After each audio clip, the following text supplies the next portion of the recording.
Hello, everybody, and welcome to PIEA Championship here. My name is CB. I'm joined here by Cherry J. How you doing today? I'm doing great. How are you? I'm doing wonderful. We're going to go ahead and not break things down a little bit too much because we kind of had a big delay here trying to get everybody into the game and get the game started as ASAP as possible. So we're probably going to want to kick it over to them and get things going once they get into the lobby here. So not a whole lot of time for really thorough analysis. We're kicking things off with two teams, one of which you're very familiar with. You said you have casted before and has a Bastion one trick. Penn Manor. The wings there. That's going to be Penn Manor going up against Emmaus here. And Penn Manor, again, like I just alluded to there, hinted at, does like to favor Bastion-style compositions here. A lot of Ramatra coming along with that as well. So that's what I'm going to be kind of expecting to see as we go into our first map here, which is going to be Control. It's going to be Nepal, where we're going to go ahead and kick things off with. And Nepal, I feel like, kind of lends itself pretty well to the Bastion comps if you're able to play it well. Yeah, the Bastion will definitely be very good on at least two of the maps. I don't know how well it's going to play on Temple, I think. Sanctum? Sanctum, yes, Yeah. That's the one. That's also the one that's kind of a question mark for me as well, because I feel like, you know, on Village, if you get the Bastion situated on point, it's going to be really difficult to dislodge him. On Shrine, it'll be just kind of like a neutral thing where it's going to melt down the enemy tank. But on Sanctum, there's a lot of flank routes, a lot of ways that you can kind of get around and maybe get that Bastion, get him out of your hair, find a way to deal with him. And if they play a Junker Queen into the Bastion, then they could try and even push him into the hole, which would be a very fun idea. Yeah, they could, try and find ways to get the Bastion in the hole. There's a ton of ways they could probably do it. They could get a nice Orisa spear, just javelin him straight into the hole. Get that Bastion out of here, done, dealt with. Maybe even try and go for some cheeky Lucio boops or anything else. So, I think this matchup might even be determined on whether or not we go to Sanctum. That does necessarily mean that Emmaus needs to win at least one of the other 2 points, but if they're given the opportunity to go to Sanctum, they can at least get themselves some momentum underneath their feet as they go into whatever other maps they end up having to play. We'll see. I think we're getting into match 1 pretty soon here. Yeah. I can see the lobby, and I can see that the players are all, like, raring to go over there. I mean, they've got to be kind of anxious because of how long it took for a lot of these players to boot up into the game and be able to get up in there. So, like, you know, they're gonna want to get it started as soon as possible here.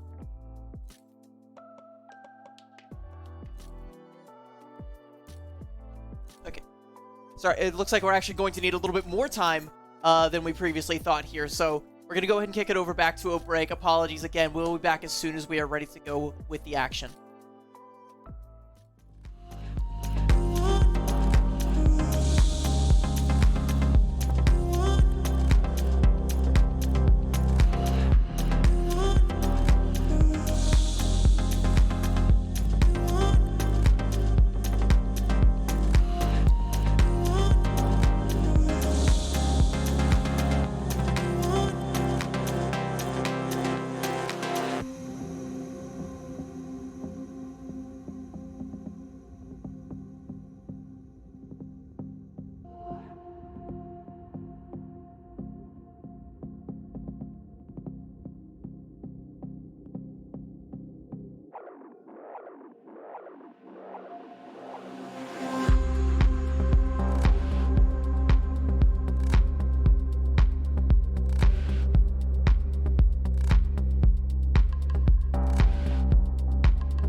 All right, welcome back, everybody. Again, apologies for the delays, apologies for everything, but we are ready to go. The game has been booted up, the map is opened up, and it looks like we're actually going to kick things off on Shrine here on Nepal. So, I mean, yeah, it's finally time after all the wait, all the anticipation. We finally get to go in and see what these two teams have to offer. What's your prediction for this match? Who do you think winning this? I mean, based on what you told me, cause like, you know, you've casted these teams, so you have a lot more insight than I do. You know, you're a lot more familiar with some of the players. Based on what you told me, I'm also kind of leaning a little bit more towards Penn Manor because, you know, that Bastion comp, I think at this level is something that might be a little bit difficult for a team like Emmaus to crack. You know, you have to be able to deal with the cheese. You have to be able to find a way to overcome it. And if you can't, then, you know, what are you going to do? These are some interesting compositions coming out. Mercy Kiriko, that is definitely going to be a fun thing for that Bastion to work with. Yeah, we're going to get a nice Sim TP coming out here from Emmaus here. They're sticking with the Junkrat, though. That's a little bit interesting here. I'm going to take a little bit of a break here for a split second here while we work out a couple of things here. So apologies again. Here we go. We are back, and here we go. The Junkrat is now currently on the point here, but going to go ahead and get blown up by Tech on that Ramatra there.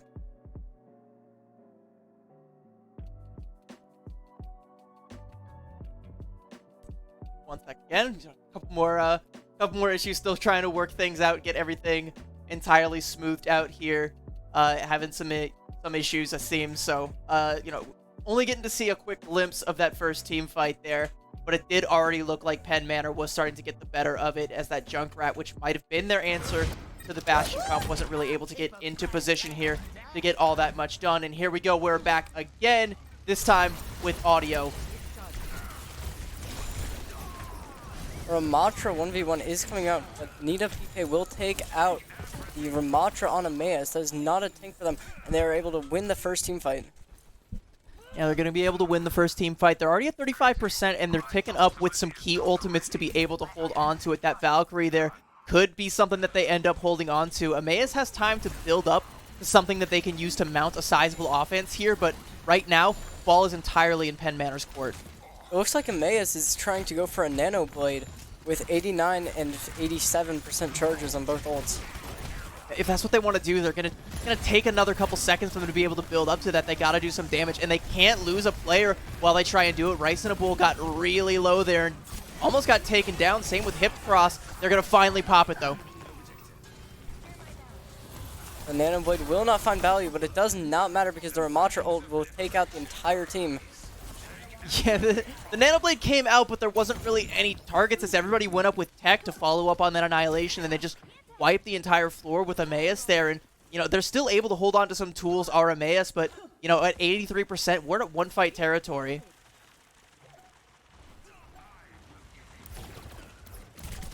Waiting to see their angle of approach here. That Siren's going off the artillery strike. They're going to come out, cut them off at the pass. Artillery strike will do a lot, but the Ramatra comes out.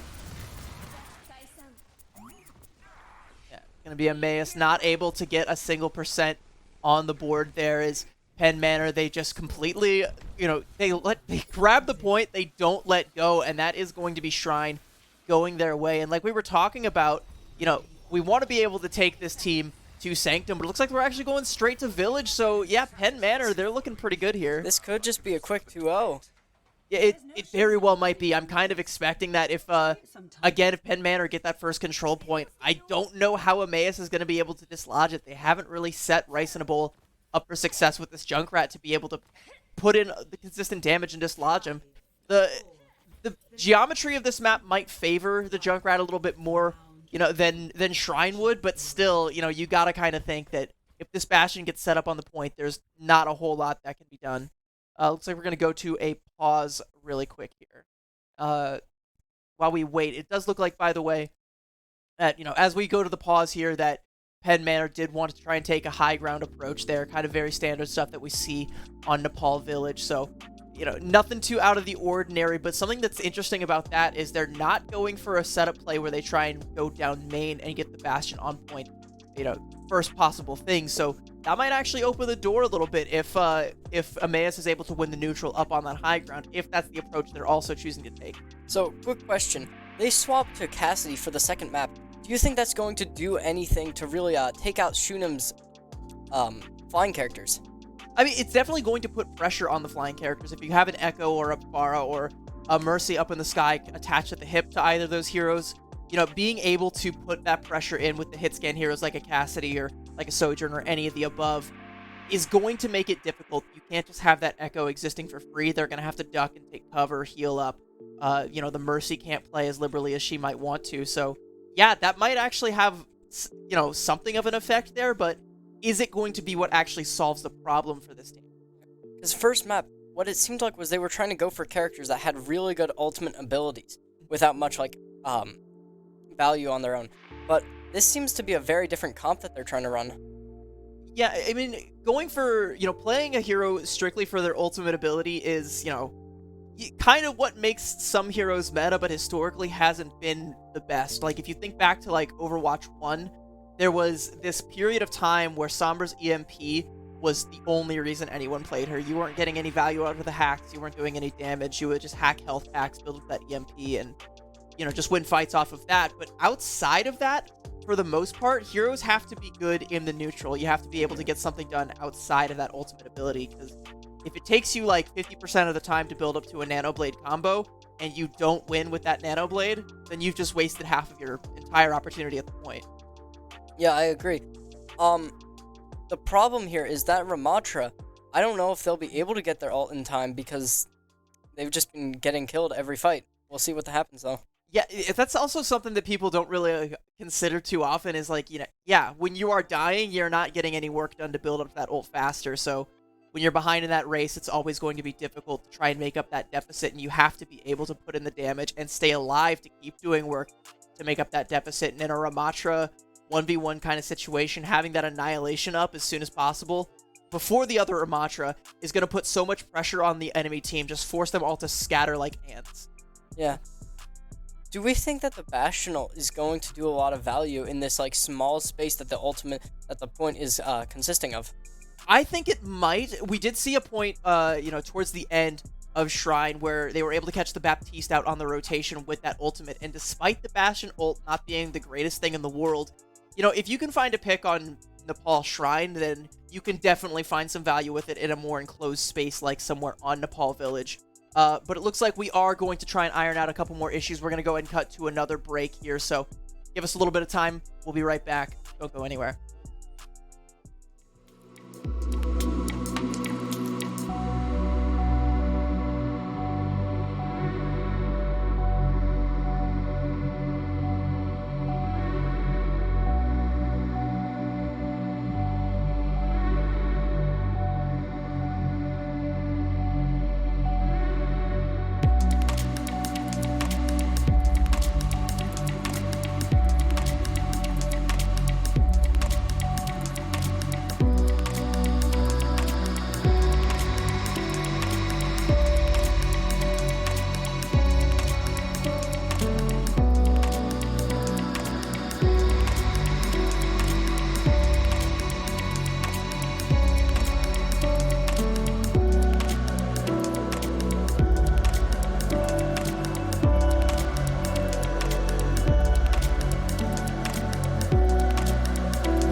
All right, welcome back, everybody. Nothing is ever easy in the game of esports. Sometimes even just the act of playing the game can be a little bit difficult, but these teams are back. They're connected. They're ready to go. They're wired and ready to fight for this high ground here.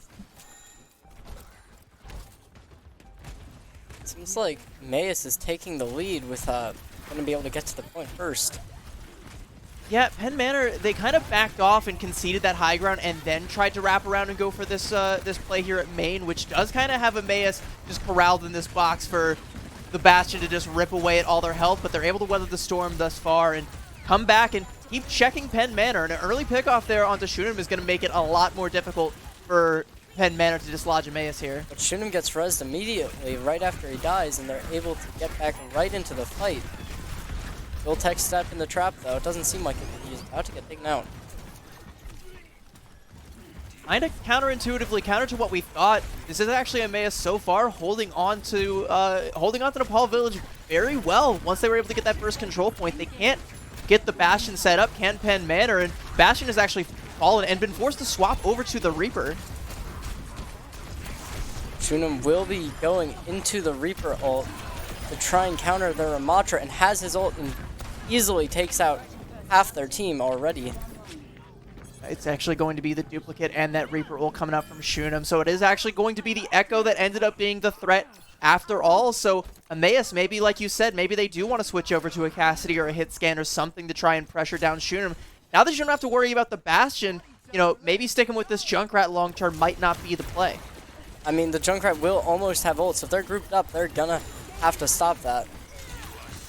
I might be able to cut someone completely off on the Ingress there if they use that Riptire, but Shunim already going to cut Chai off with that focusing beam, and Rice in a Bull not going to get a chance to build up to that Riptire as he's taken down by the Reaper on the other side there. The res can't quite come out. Musashi is on the prowl here, winning this Reaper duel and winning all the duels, as a matter of fact.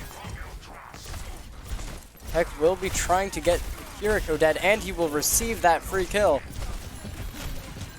Be a little bit of Ramatra boxing 1v1 here as Tech is trying to hold on to the point here. The Riptire comes out and the shield cannot block it. Tech is finally dislodged, and this might be enough for Emmaus to flip it back over, but we do have a little bit of a contest coming here. Now they're able to flip. They do boop the Reaper away. Thanks for coming. Get the flip. Emmaus still in the lead. Shunim does have duplicate though, so who knows, maybe he'll have another big one. Looks like we have another disconnect on the side of Emmaus. I hope that was not one of the players that had their ults online, because it did look like Penn Manor was cooking up something that you probably would have liked to have all the tools in the toolbox available for as long as possible here. We'll see if we can get that player back in the fight as quickly as possible, because Emmaus, they have control of the point. Losing a player to a disconnect is a very unfortunate circumstance that, you know, would be very unfortunate to lose the point as a result of something like that. Yeah, I mean, who was that? Was that Nita PK? I think it was. I can't quite tell from the screen over here who it was currently, but you know, if it was, you know, if that was who they ended up losing, I believe was coming up on that on the Death Blossom. So that would have been a huge tool that could have been used. Or no, it wasn't. That's Penn Manor. Yeah, it was an Emmaus player that disconnected. Oh, so that Death Blossom is still going to be a factor for whoever is still up and still currently on the point for Emmaus when we inevitably do unpause here. But yeah, that's still going to be something to worry about. That is very disappointing. I did remember Emmaus had 2 ults, so if they lost a player who had one of those, that could be very unfortunate for them. That's half the ult economy just gone. Like, like just as, like, you know, not even as a result of like a misplay or anything tangible, just a pure act of RNGesus deciding you're who gets disconnected today. Yeah, it's going to be an interesting fight. If they can take this point, then Emmaus will probably have 3rd point on Sanctum. Yeah, and that's what we were talking about before, is like, can Emmaus get them to Sanctum? It's, you know, again, a little bit of RNG working against them, that first we go to Shrine, then we go to Village, but they're holding their own quite nicely in this Ramatra 1v1, and, you know, the Junkrat, right up until the swap came through, was doing a great job of zoning the Bastion out and not allowing Penn Manor to get set up on the point here. If this goes to Sanctum, Emmaus could maybe even take the first map here. Yeah, it would be very nice to see Emmaus being able to take it to a 1-to-1 and get it to Sanctum. We'll see if that is able to happen, or if Penn Manor will be able to use the Echo duplicate to get a really nice push and take a second point and win the game. I'd have to double check and see what the ult charge is here. I'm kind of trying to peek over at the screen here to see. Yeah, they do have the ult online. Emmaus, thankfully, they're still going to have 3 ults of their own when we do come back from the unpause there. Shunim is currently dead, so they're going to have to either res that Echo or wait for the Echo to come back in with that duplicate. But, honestly, looking at this picture now, whoever Emmaus lost, I don't want to say it's not a big loss because, you're still losing a player entirely. But once they come back, they still have a much stronger ult economy than Penn Manor. Penn Manor, they have to put in work to try and build up to something they can use to flip this, and it's going to take time to do that. Time that they do not have because Emmaus is in the lead. Yeah. Although it's not last fight territory yet, they only have 65%. They could just wait it out, try and get in a couple more ults, but the Ramatra ult on the side of Emmaus could just be the win condition that they need to just take this map. Yeah, the Ramatra ult I think is going to be the big one. I'm glad you highlighted that one because, if Hipped Cross, whenever they decide to pull that Ramatra ult out, it's going to do one of 2 things. It's either just going to completely wipe players on the side of Penn Manor because that's just how busted of an ult it can be, or it's just going to force them to scatter again like we saw before on Shrine where they're playing in 6 different zip codes. They can't quite coalesce and get themselves a presence on the point here. And in either situation, it's going to cost them quite a bit of time. And that will, if nothing else, get us up to that 1-fight territory, and that's dangerous. Yeah. It also could just be Emmaus trying to save that ult. I mean, I could definitely see that happening where they use the Reaper and the Kiriko ult together to get that lifesteal to be maximized. Yeah, absolutely. I think, comboing the Kitsune Rush with the Death Blossom, I think, is a great tool that they do have, and they can try and hold on to that Ramatra ult and use that to be the thing that closes it out at the end when they're in 1-fight territory. Or, they can even do the reverse. Let the Ramatra ult rip, use that to buy time, and then hit him with the Death Blossom and the Kitsune Rush at the same time, and just win the fight outright with those 2 ults. Yeah, I don't know what they're going to try and do here. They might use all 3, which I think would be a huge mistake. Oh, yeah, absolutely. We'll see what happens, and I mean, I don't think that the Echo would be enough to even try and counter a Kitsune with that. All right, well, while we try and get Emmaus's last member of the cavalry back in the fight, we're going to go to another break here. Apologies yet again. We'll be back as soon as we have everything sorted. Don't go anywhere.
All right, we are back, and Musashi is down, so that Death Blossom not going to be a factor. So Emmaus, they might actually opt not to invest the Kitsune Rush now. In fact, they're going to lose Chai as well, so they don't even have the option.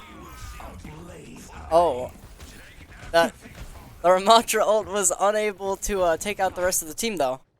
Yeah, it was unable to take out much of anyone, and that's kind of just been thrown down the drain now. Whereas on the other side, Tech coming up close on theirs, so Penn Manor, they kind of have the advantage now. Emmaus still has that Death Blossom Kitsune Rush combo you alluded to, but are they going to be put in a position to use it?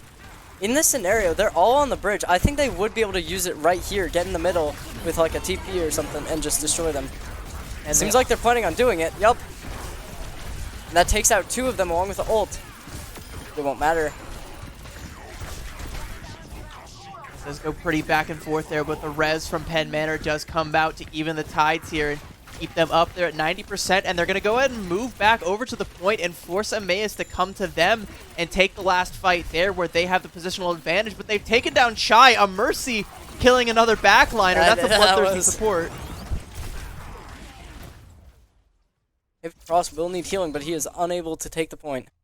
Yeah, does that count as a C9? That doesn't. No, I'm not going to count that as a C9. I don't know. He had the block up and was trying to stay alive, had essentially no HP left, and the rest of Penn Manor just kind of bullied him off of the point to where he wasn't able to come onto the point and keep that contention going. So yeah, Hip Cross did essentially all he could there, but had he touched the point, would have just died. But the Junkrat was alive, and I'm pretty sure their Mercy was too. That was the Mercy on the side of Penn Manor. It was one of their supports, because one of their supports didn't die. Yeah, they did lose Chai on the way in, but yeah, you're right. They did have the other support as well. But I think, if anything, it might have been just kind of like a staggered out fight there. Good point. But great. It was a great play to start things off there from Emmaus to let that Kitsune Rush and Death Blossom go, and they do get some pay dirt from that. But the res turns it all back in Penn Manor's favor, and then once Emmaus is just out of tools, they're just like, okay, we're gonna take this to the point and make you fight us here, and like you just have nothing. Honestly, I think that Penn Manor will be able to take this game. I don't know. After that performance, that 2-0 was very deep. What do you think? It's interesting because like Control is one of those kind of anomaly situations where like a team can look dominant on Control and then just completely drop the spaghetti on Hybrid and on Escort and end up, taking things a little bit closer than maybe they have any business being. So, while Penn Manor do kind of come out of that looking to be the betters, we saw some good things from Emmaus. They understand some of their ult combos that they can use as win conditions, and they understand when's a good time to use them. They also kind of sometimes throw them down the drain, like we saw with that Annihilation, the fight before. So, I think it's kind of like, you're right in a way. It's Penn Manor's fight to win, but Emmaus, I wouldn't completely count them out. Yeah, I think we'll have to wait and see, but I do think that going into map 2, since Penn Manor bans the first map, Emmaus will get the pick, and they'll be able to choose their map. And I think that will give them a bit of an advantage. But who knows? Maybe we'll get a King's Row. It might give them an advantage, but so like the thing that I see here, and I don't want to read too much into it, be like a first map Andy here, but we saw both the teams kind of favoring the Ramatra comp here, and if we feel like that's what Emmaus is comfortable, they're likely to pick something that they're comfortable with, and it looks like you called it. They're going to pick King's Row. They might stick with the Ramatra here, or they might try and go for something a little bit more Reinhardt-esque. I was thinking Reinhardt too, yeah. You think King's Row, you do often think Reinhardt. At the Overwatch League level, we're seeing teams lean more heavily into dive, but pretty much everywhere else in the world, this is Reinhardt's place to shine. Yeah. And this is a map that, at least on defense, Bastion is very good at. And we did see Penn Manor bringing out the Bastion. So I would like to see that Bastion come back.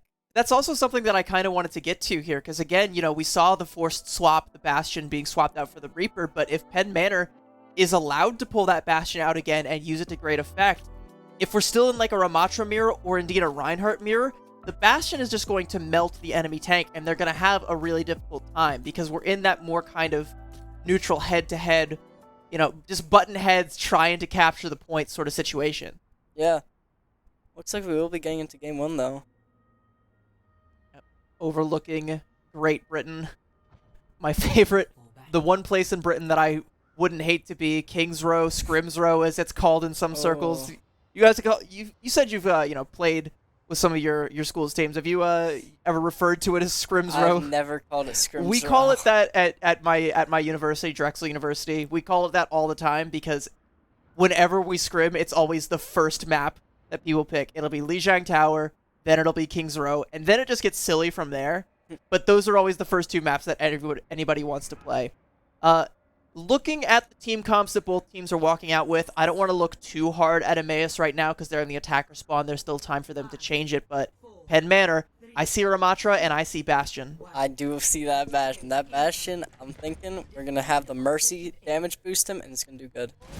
You see Musashi trying to go for a quick little Widow shot there, but no one is offering their heads up for it to be shot there. So now it's going to be Hip Cross trying to walk forward and take some positioning, but as soon as this Bastion puts the wheels down, it's going to be difficult to keep that shield economy in check.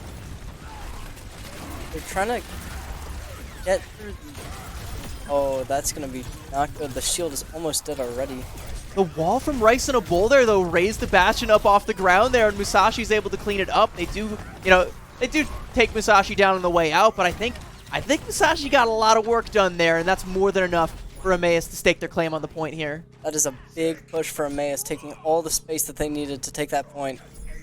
Yeah, and I mean, Penn Manor doesn't look like they're even going to try and go for the contest here. Whoever's still alive, they want to cut their losses, give up the point, try and regroup and take a fight here in the middle of Street's phase as early as they possibly can because they don't want to give up too much ground, but the cart's going to start to move once this final bell tolls.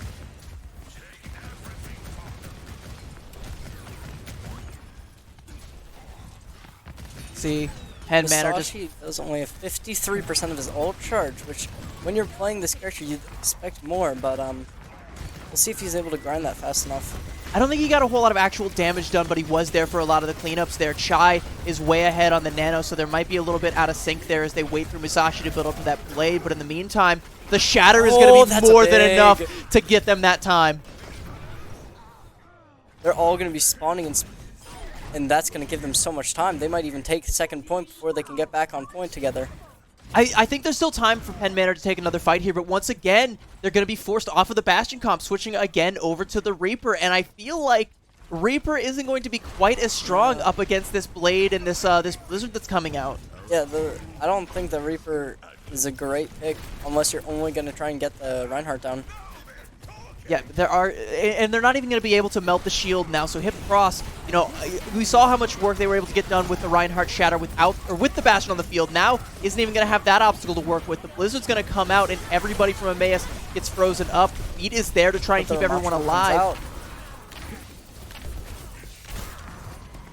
Blade comes out from Musashi, going to go ahead and take down 2. Emmaus not quite done yet. They've lost a couple of players here to the annihilation from Penn Manor. They can't quite dislodge Tech, and Tech going to be the one to clean it up, and the cart finally stalls out just short of point B. That's still a lot of points. They got a lot of meters down. They're only going to have to get like 10, 20. Yeah, I mean, it's very big for them. This is a very difficult place to hold, though, because the spawns are so far away. Like, yeah, you only have to push the cart a little bit further, but you have to walk all the way up that cart without losing anybody and while keeping your resources in check. And speaking of resources, they're going to go ahead and switch off that Mei, switch their resources over into the Junkrat once again. So now we're going to have that ground game a little bit stronger here from the side of Emmaus, but they lost Musashi just trying to get in. And that's the Reinhardt and Lucio both down as well. Everybody on the side of Emmaus is falling here, and Penn Manor, they're looking ironclad here at the end of point B. Streets phase, this is where they can really start to get their feet underneath them and stay strong here. Able to take a nice stagger on the Junkrat as well. Yeah, it's very big for all of them. Yeah, that's more time off the clock here, and that's more time for Penn Manor to build up to more ults, and more ults means an easier fight going forward here. So again, Shunim looking for some entry frags here, trying to not let Emmaus be comfortable at any point in their Ingress. They're able to, he almost has ult again. He'll be able to duplicate that Reinhardt probably and get a nice shatter out. I mean, that would be the ultimate one-up to see how, duplicate the Reinhardt and do a better shatter than the one Hipcross did earlier, which was massive, by the way, and is part of the reason why they've got it so far, but going to duplicate the Cassidy instead, actually. You will be getting a Mercy pocket, trying to go for a flank on the Emmaus squad. Deadeye comes out, isn't able to find anybody. Does clean up Rice and a Bull at the end there, but the shatter from Hip Cross comes out. There's no follow-up, though. Everyone from Pen Man are still alive, still well, still punching. They're able to take out the Reaper. Looks like this is going to be Pen Manor once again able to hold here. You have to have a look at the ult economy here. It's pretty even. I think the nano boost from Chai is going to be the difference maker. That might be... Okay. Speaking of difference makers, Shunim has definitely been one up here in the sky on this Echo. Rice in a Bowl is having a real tough time on the Junkrat right about now. They're able to get almost 3 ults on the side of Emmaus. We'll see if those are able to do a lot, but I don't know if they're able to do much against this Reaper ult that will be coming out. Yeah, they're not going to have a whole lot of tools to work against it. They bought themselves enough time to build up to the Kitsune Rush, and they can choose to use that, but once this Death Blossom comes out, they need an answer. Dueling Kitsune Rushes come out here. The Mercy is almost dead on the side of Pen Manor. They do finally clean her up, but it's at the cost of Chai, who invested the Nano Boost into Hip Cross, just swinging the hammer. Port and Starboard trying to find something, but it's Tech going to clap back and find 2, and once again, the push from Emmaus is shut down. They're able to stagger the McCree with that, too. They're able to take out the entire team. It was costly for both sides, but have a look at the ult economy here. Tech is coming up on that Annihilation, and that's going to be a difficult one to deal with. It's going to be up to Rice and a Bolt to find value with this Riptire, and barring that, maybe you see Hip Cross build up to a big shatter, and they land another one of those, but, you know, will the follow-up be there? Because the last one might have been big, but there wasn't a whole lot following it. Rice Nimble's taking out the Junkrat ult, and it looks like it's going to take out Tech. That's huge. That's so big. They will take out the second point, hopefully. Yeah, taking down Tech, who was coming up on that Annihilation, is everything right there. That was the key target that needed to die, and there's no one else on the side of Pen Manor that can do much of anything, but Shunim now has the duplicate and is going to duplicate the Reaper, so you might have dealt with one, but are you ready for the backup here? As Shunim is in the backline trying to find a backline, or Musashi is going to fall. The cart is getting very close to getting capped there. Great sleep from Chai. And he gets taken out with the sleep. The shatter comes down, but Shunim out of the duplicate is doing even more work. It just melts Rice in a Bowl, melts Chai. Tech comes back with the Annihilation, and that's where the cart is going to stop. Emmaus with a great first push, but it stalls out and falls right back down to earth once Pen Manor get cooking. That is so huge for Pen Manor to not even let them get the second point. That could have just been the game changer right there, not letting them take that. Like, their first point take is so good. They were able to take that first point so well, and if they were able to take that to third and get it into overtime, I think that they would have easily had that, because they can take the point in like 20 seconds. But now Pen Manor only has to get to second point and they win. Yeah, absolutely. That's a very winnable situation here. You know, and again, Emmaus, they had a great job with that Riptire taking down Tech, the one person on the side of Pen Manor that had an ult in that last fight. But they weren't able to follow up and close it out quick enough. They let Pen Manor linger too long. Shunim built up to that duplicate. You know, he didn't find a whole lot of value with it, but they didn't kill him either, and they didn't take him out of it. And then that buys enough time for Tech to come back. That buys enough time for the rest of Pen Manor to build up their ults and keep things staggered out here. So, you know, Emmaus, they have to be, you know, take Mulan's advice, be swift as a coursing river next time once they find those big pickoffs. They wasted a little bit too much time trying to close that one out. It does seem like we're going to get a Zarya on the side of Emmaus, which could do something against Ramatra. I don't know. That's gonna be, you know, Emmaus' comp as a whole feels very interesting to me. I want to see how this ends up playing out. Nothing unexpected from the side of Pen Manor. I imagine Shunim's gonna again realize that there's no heads presenting themselves and potentially go for a swap, or may even get greedy and try and find an angle here. Against Emmaus' comp, you can definitely find yourself a nice one-shot kill onto a backliner if you get the right angle for it. This Bastion will be able to... They're able to take out the Mei and the Baptiste as easily as this starts. And they're going to take out the first point by the looks of it as easy, if not easier, than Emmaus was able to take out their first point. Yeah, and there was, you know, that one little parting gift there, but it does end up getting rezzed up and taken right back down there. Emmaus, they pretty much crumbled at the first hurdle here, and that's going to be a swift cap, even swifter than Emmaus was able to do. for point A, and now they got to get their feet underneath them. They got to dig their heels in and stop Penn Manor from capturing point B, or this map is just done. This is going to be very difficult for Emmaus to do. They have 5 minutes and 30 seconds that they have to hold this. And they have to be careful because there's no one on their team that can really deal with Shunim on this Widow, who has the high ground angle. If a backliner presents themselves again, that could be another quick headshot that just closes the fight out entirely. And you see Tech pushing up here, trying to bully Hipped Cross and, you know, force everyone from Emmaus back. And that's just buying them so much space because no one wants to, you know, they're giving Shunim all this respect. They don't want to present their heads, but, you know, they kind of have to. They have to play up into this. Yeah. The only way I think they can take out Shunim is if they can get a good flank with the Soldier. And it does seem like the Soldier will try and target him as much as possible. It was a great Helix Rocket from Musashi here, but the Kitsune Rush going to come out in response, and Penn Manor, they want to go all cylinders, full steam ahead, punching everyone down. Riceable falls. Here comes the artillery strike. Going to take out only the Immortality Field, but I bet Hip Cross wished that Immortality Field was up for just another split second as they fall to steel, and Emmaus again crumbling. They have the ults to keep holding this, but they don't have the space to do it. They have to get back on the card as soon as possible. Now, Hipcross does have the Zarya ult. So if they're able to combo that with Soldier and maybe Mei before this fight is over, they could potentially bring this back.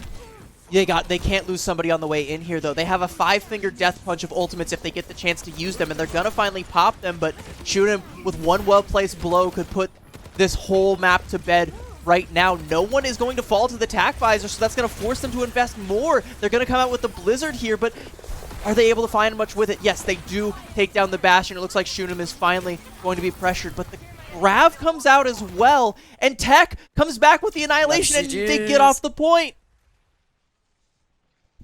Penn Manor is now 2-0 against Emmaus. That was, again, that kind of felt like Emmaus fumbling the bag there at the last hurdle, because again, you know, they were getting the picks. They took out the DPS line from Penn Manor. They invested pretty much everything. They had 5 ults, they used 5 ults, but it just comes down to Tech with the Annihilation for somehow, some way, able to take down 2, and whoever was left on the side of Emmaus just wasn't able to contest the point, and it just goes that last couple of inches. Yeah, I think that the Reinhardt play was good. I just don't think they had the support to back it up. I don't know. It was, there were some really good shatters, there was really good ults on all sides, but the Widow was just able to get too much value, I think. Yeah, I mean, one of the things that people don't often think about when it comes to Widowmaker, like, they'll see the big plays, the big pop-off plays from the Overwatch League hit-scan players, and they'll think, like, yeah, this is why Widow is busted. But it's actually not even just that. It's because all the times that the Widow is not doing that, it's because no one's peeking her.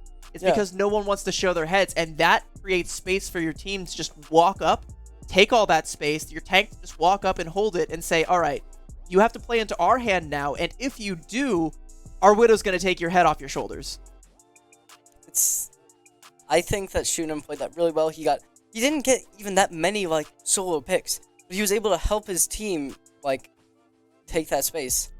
It was, you know, I off the top of my head, I can only think of, like, one actual pickoff that Shunim got that was a headshot, but it was onto the Baptiste on the side of Emmaus, and I think that was enough to just put the fear in them that they're like, okay, they have Widow, we kind of need to respect the sightlines here, and they gave a little too much respect, and that just kind of just lets Tech walk up, bully the enemy Reinhardt, take all that space, and, you know, what do you do when you're constantly backpedaling, when you're constantly on the back foot there?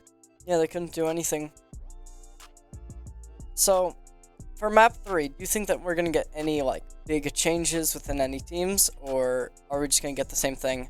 I mean, whatever map we go to, one change I want to see from Emmaus is I want them to take that Zarya and push it somewhere else where it's no longer on the table. Don't play Zarya again, especially not against Tech on that Ramatra, because that Ramatra I felt like was getting so much more value than the Zarya was. And when they were playing the Reinhardt, that looked really good. Like you said, the Reinhardt on attack from Emmaus looked really good. It's just kind of as a team, they weren't able to close out the fights that they had the advantages for. Penn Manor was just a little bit too resilient, able to withstand the storm a little bit too much. But, you know, with the Zarya comp, there just was no storm. They didn't even need an umbrella. Also, there were no Zarya ults that entire game, were there? There was the one towards Was the there? end, which honestly, I thought, like, I didn't even agree with them using it. I would have liked to see them hold on to that Zarya ult towards the end there. But even though they invested it, they didn't win the fight because Yeah. Tech just popped the Annihilation and capped the point off that. So, the one Graviton Surge that they were able to build up to, it got them zilch, nada. Honestly, I think in that last fight, their biggest mistake was not playing behind the Baptiste window, because they put that down, and then, like, as soon as the soldier ult was done, he just ran right in front of it and tried to fight with the team, which I don't think would have been the play there. All right. Well, I do want to refer back to a couple questions ago where you asked me what I think we're going to see. Now I want to ask you what you think we're going to see now that we have the information that we are going to be going to Route 66. As far as payload maps go, I think this one is interesting. If we want to talk about what tank comps work and what tank comps don't work, what do you think we're going to see on Route 66? I would not be surprised if the tanks that we saw would be a Sigma and a Reinhardt. I think that Sigma's really good on this map, and I think that especially with a Widowmaker, because if they play Widowmaker and Sigma first point, that could be really strong for taking out the other Emmaus on the attack. Route 66, I feel like, is an anomaly, because you're right, like, the Reinhardt does work out really well, especially on the second point there, and on the third as well. But I also kind of feel like Dive is really, really strong. I haven't seen Dive from either of these teams, so I don't want to put too much stock in that, but, you think point A and trying to, how do you crack the hold that goes up on top of Big Earls? You usually think, like, Diva or Winston, and that also plays well into the second point here, so while I don't think that that's something that either of these teams are particularly strong at because they haven't shown anything in that regard just yet, that is an option that is on the table for them. And, potentially, I would like to see that. I would rather see that than a Zarya again. Yes, I think that Zarya is okay if you play it into a Orisa at this point, but I do not think that the Zarya comp will work in this scenario. And I'm fully expecting there to be more Ramatra. You did kind of allude to Sigma, but I think in a lot of places not called Circuit Royale, people will still play the Ramatra, where you would normally see a Sigma and find value for it. Junkertown also, you'll see Sigma there, but, anywhere where you could run a Sigma previously, you can pretty much slot in a Ramatra, and a lot more people feel more comfortable with Ramatra at this level. That is a very good point. I do remember, and I'm pretty sure it was Penn Manor, and I think it was week 3, did have a really strong Sigma play. True, actually. I was looking at your notes. They did have a strong Sigma. That's something else that they came out with, and it might have even been on Route 66. Either Route 66 or Blizzard World, I think, was what your notes said, that they did have a strong Sigma comp here. So that's, again, something they could come out with. Yeah. So, do you think that Emmaus will be able to take this match? I think they're able to, but if it's interesting how you phrase that question, because are they able to? Yes. Do I think they will? Not quite so much. At this point, I would be surprised because, again, they kind of lack that one final piece of the puzzle. Like, they've got all the pieces of the Infinity Gauntlet, but one stone, and it's the one that would let them execute their plans to perfection and close things out. They have strong game plans, they have strong ideas of what they need to do to win, but they just can't quite get the last piece of the puzzle in place. And until we see that from them, I gotta say, Penn Manor, they just look too strong. Alright, predictions. How far are they getting? First point, second, or third? Okay, here's my prediction. I mean, assuming Emmaus, assuming they attack first, I'm going to boldly predict that they get about 2/3 of the way through point B. I think they get a cap on point A, they take it around the saloon, and it stalls out before the end of point B. I'm gonna go higher. I'm gonna say they're gonna go point A, point B, and then they're gonna get stalled at the 3/4 of the way through point C. Because we're both getting pretty specific here, but yeah, no, I can, because like Route 66, those are both like places that people get stalled out a lot of the time. Is towards the end of point B and right at the end of point C. So either of those are definitely plausible. I would like to see Emmaus full cap though. That's what I want to see out of them. I'd love to see that. My reasoning for that though is on point C. There's all those like little platforms that move around, and there's so many lurking positions that you can play. And Penn Manor has really good lurking players. I think their DPS are really good at like finding those angles and just like being able to capitalize on anything that they can get. Yeah, I mean, we did see that. The Widow, the angles that they were taking. We know how devastating a Bastion can be if left unchecked on top of that truck there. That could be a really difficult thing for Emmaus to try and overcome. And I think, on point C, if they do stick with the Bastion Penn Manor, that's not going to be... Like, on point A and on point C, it'll be strong. But on point B, I think Emmaus might be able to push a little bit further. But I still kind of see it stalling out there, personally. I don't want to curse Emmaus, and of course, I do want to see them do better, and I do want to see them perform really well. I'm rooting for them. I always like to root for an underdog team. But, we'll give them a little bit of time to put the pieces all together, figure out their game plan, and work forward from there. We're going to cut to a quick break real quick. We'll have Game 3 for you when we come back.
We are back, everybody. Welcome back. Penn Manor is threatening to send this 3-0 and take here on Route 66. So it is Emmaus's map pick here.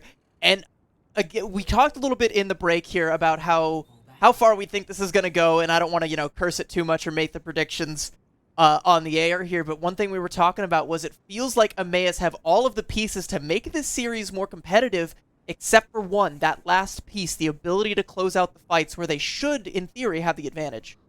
Yeah. Now, they are running a Winston Sombra. What are our thoughts on that? Because personally, I think that could be the problem that Penn Manor needed to see for them to get a win. I really like this comp from Emmaus. If they play it well and they play it right, ideally what should happen, right, is Rice in a Bowl gets a hack, Hipped Cross jumps right on top of that hack target, Goomba stomps them, does full damage, and Musashi comes through with the dash, Swift Strike, cleans that pick up, and they just lather, rinse, repeat that until they have essentially wiped all of Team Manor or staggered them all the way back to the end of point A here. The question is, are they going to be able to execute it, or is Penn Manor going to have an answer for it? I mean, they are able to counter that Winston pretty well, but the Reaper has already been taken out, so maybe not. Yeah, and the Reaper is kind of their primary tool to deal with this monkey, but with that off the field, Hip Cross should be just fine here. The wall does get him a little low there. He's forced to jump out, but is able to make it out alive and continue to push the payload here. But they have to try and dislodge Tech if they're going to be able to make any progress, taking out the backline. Yeah, Musashi's already gotten one, so Tech's going to have even less support, and Steel also gets taken down. Musashi has no support left. And they're able to take the first point very easily. That was clean from Musashi there. The Swift Strike's coming through clutch. And again, that's just like I said. I don't know if who the hack targets were. I wasn't paying too much attention to that. But whenever Hipped Cross was putting out the cleave damage, Musashi was there with the Swift Strike to help clean up the kills. Yeah, that was very big from them. Let's just hope they cannot stop this momentum, unlike last game. Yeah, they've got 5 minutes to work themselves through point B here, and they're coming up on a Blade. No Ana on the field, so it will be a naked Blade. You're going to have to wait for Penn Manor to build up to something to deal with it. Steel does not have the sound barrier.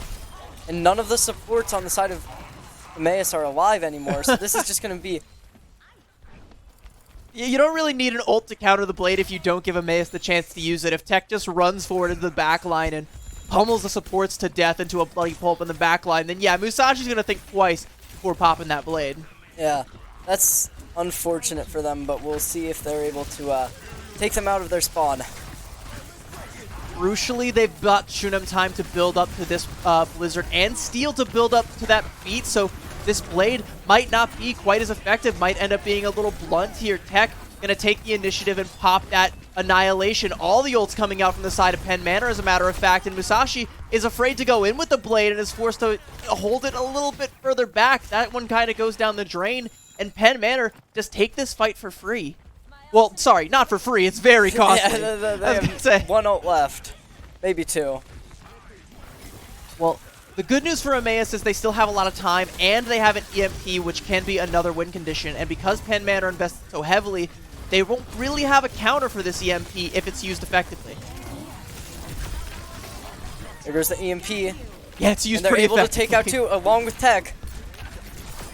Yeah, that EMP is just gorgeous. Hits just about everybody. The follow-up from Hip Cross was there, and Musashi again coming in and cleans up. And that's a great fight win there for Emmaus. And, a little bit again of that overcommitment from Penn Manor to deal with Musashi's Blade. I think that's a fair trade for Emmaus, honestly. Yeah. I'll take a limp Blade for a fight-winning EMP. That was very strong. Very strong indeed. Penn Manor, they're going to have some tools to stall this out a little bit more and bleed off some more time, and they're going to invest one, but they lose Shunem just getting out the door. But Musashi also gets taken down. That's one DPS down for each team. Tech will be able to take out another one, though. The respect from Emmaus with that Kitsune rush and with Tech just running straight at them with the fists out, everybody just backs up. And yeah, Penn Manor, they only get 2 kills there, but everyone else from Emmaus going to back up and give up all this space for free. Penn Manor can now finally maintain positive control at this point. This is going to be very hard for Emmaus to come back from, though, because Tech does have his Annihilation. That's going to be a difficult one to break. They're going to have the sound barrier to try and deal with it if Tech decides to pop it, but Tech's timing on this has been phenomenal every time. It's always when Emmaus is out of resources, but Emmaus going to take down IJV early there, a great pickoff, and here comes the Blade. And there goes the Blade.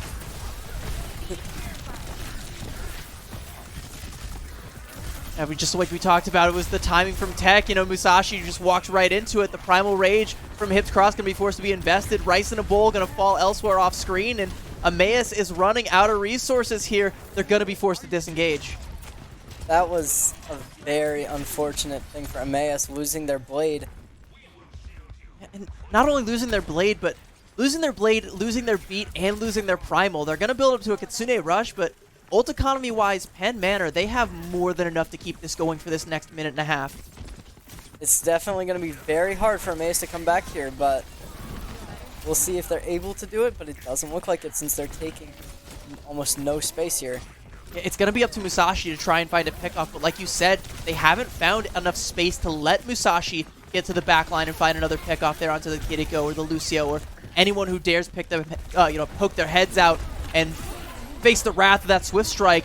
There's a huge EMP from Rice in a Bowl, though. The Beat is going to be there from Steel, and left angle is going to fall early. Tech, again, being just a constant threat on the front line there. And meanwhile, Hips Cross trying to get to the back line, but Penn Manor, they just won't let him. Because will be diving, except falling immediately with zero utility left to help him survive. Kitsune Rush going to go ahead and come out. A nice hack there onto the Reaper to stop him from walking forward, but still has the Kitsune Rush, still has all the power from these Hellfire shotguns pumping in the damage and forcing Emmaus to hold the S key and back up all the way back out of the fight. And we're under a minute now, 45 seconds, and Emmaus doesn't have a whole lot of tools here. Emmaus will be having their Kitsune Rush, but that's about it. And Tech is about to, Tech has his ult now. That could just be the win condition that they're going to need to stop this and make it a 3-0. More often than not, when Tech has this ult, it's a one fight for Penn Manor. Somehow, some way, he finds a way to take people down with him, but it's going to be the Blizzard from Shunim that opens it up. Everyone going to kind of zone themselves out, not die to it, but that does buy a lot of space. We're at about 10 seconds now, and the Beat is forced out from Emmaus to try and keep everything up. Musashi pops the Blade, but he's got no health. He's clinging to life by a thread. He takes out two.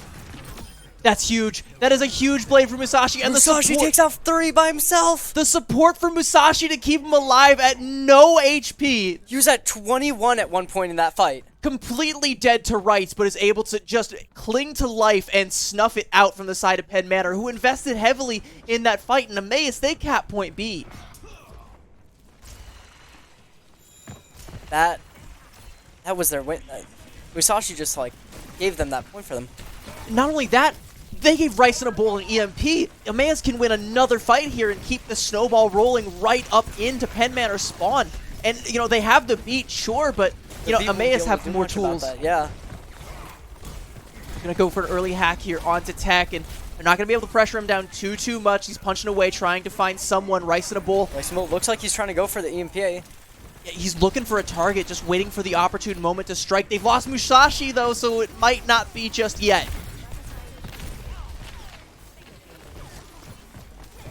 Go ahead and back up here a little bit is Emmaus. They don't want to lose too many more people. That's going to be a rough stagger there onto Chai, but at 30 seconds, they have time to mount their offense here, but they've let Penn Manor cook a little bit too much. This EMP, before they only had to deal with a Beat, now they have a lot more they're going up against. Almost 4 ults with 83%. They also need to deal with Tech, because if he's able to build up to that Annihilation, it could be the game over here. The Beat and the Sound Barrier, or the Beat and the Death Blossom come out. That is a huge one. Kitsune Rush going to come out. Penn Manor, they're using everything here in Emmaus. They don't have much left, just an angry Primal Raging Monkey to try and keep this alive. They're all just trying to stagger that point, getting overtime to get back. The Beat will come back, but it will only give 2 people that extra HP. The Blade comes out. Will this be another big Blade? It has to be. Oh my god. It takes out IJV. 3! 5! That's a 5K for Musashi. The Blade comes up huge. There is no way. Emmaus, they've just snatched victory from the jaws of defeat right there. They might be able to full cap this. Penn Manor, they're coming up on a Blizzard and that Annihilation. Emmaus have to try and stagger this out and build up this Kitsune Rush, but they can close it out here. Hex 290 HP. He's getting low. He's at half HP. Will they be able to stall this for long enough? They have to. The Blizzard is up for Shunim. They're going to go ahead and pop it. Hack comes out, but Musashi with another pick. Chai gets the Kitsune Rush, but the Reaper comes through and takes down 2, and that's going to be enough to dislodge Emmaus from the point and stop it right at the end of point C there. But that was a miracle push at the ends of both point B and point C. That genuinely left me shell-shocked after we saw the 5K with the Blade when he's like the only one on point. It's not, just by the way, you know, huge play from Musashi, but the setup was there to knock that one out of the park. You had Hipped Cross, buying time, triggering OT with the Primal Rage. You had the left angle coming in at just the right moment to hit that sound barrier and keep it alive just long enough for Musashi to build that blade, pop it, and clean up with it. And that 5K is absolutely massive. And take nothing away from this guy. He's insane for that play. But everyone else from the side of Emmaus made that play happen. Emmaus will be swapping off of their Winston comp by the looks of it. And also getting rid of the Genji, which I don't know how... This might be a little bit of a folly here. I kind of feel like the Genji was coming up a little bit, you know, coming up clutch for them. And if it worked on attack, surely it'll work on defense here. And I'm also not sold on the Zarya. The Zarya pick is... I mean, I've never been a huge fan of it, but even with that, like, I don't even think it's gonna do much in this scenario. I'm gonna shut up about it. I'm gonna let Emmaus cook here because they... For what we were able to see on their attacks, you know, they've got that dog in them, so they can make this work. I believe they still have the Sombra, they still have Rice and a Bull, so the hacks and the target prioritization will be coming through. But Shunim's already taken out. Already stuffs out this defense, and Emmaus, they're gonna need to be on the back foot without their Baptiste here. He's already trying to focus. Oh, great pick there. Shunim gets taken out by Musashi. Musashi has just simply decided, no, I'm not going to let this team die. I'm not going to let this fight die. We're going to take this to a map 4 if I have anything to say about it. And he simply will not stop he will not shut up. He will not stop saying things about it. They're all just in a little bit of a tight spot here. Tech will look to be focused, but... Oh, great wall. Cross, he has to use his barriers.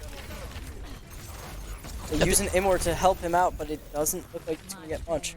I mean, that's a heavy investment to keep Hipped Cross alive, but it was also a heavy investment to try and take him down, and they weren't able to dislodge the Zarya, so now Emmaus, they're still here holding on point, and Penn Manor, like, how do you take them out? How do you dislodge them? Especially with Musashi above and behind you, just pumping in the damage. In this scenario, if Musashi can get his ult up, that could be huge, since they're all very grouped up here.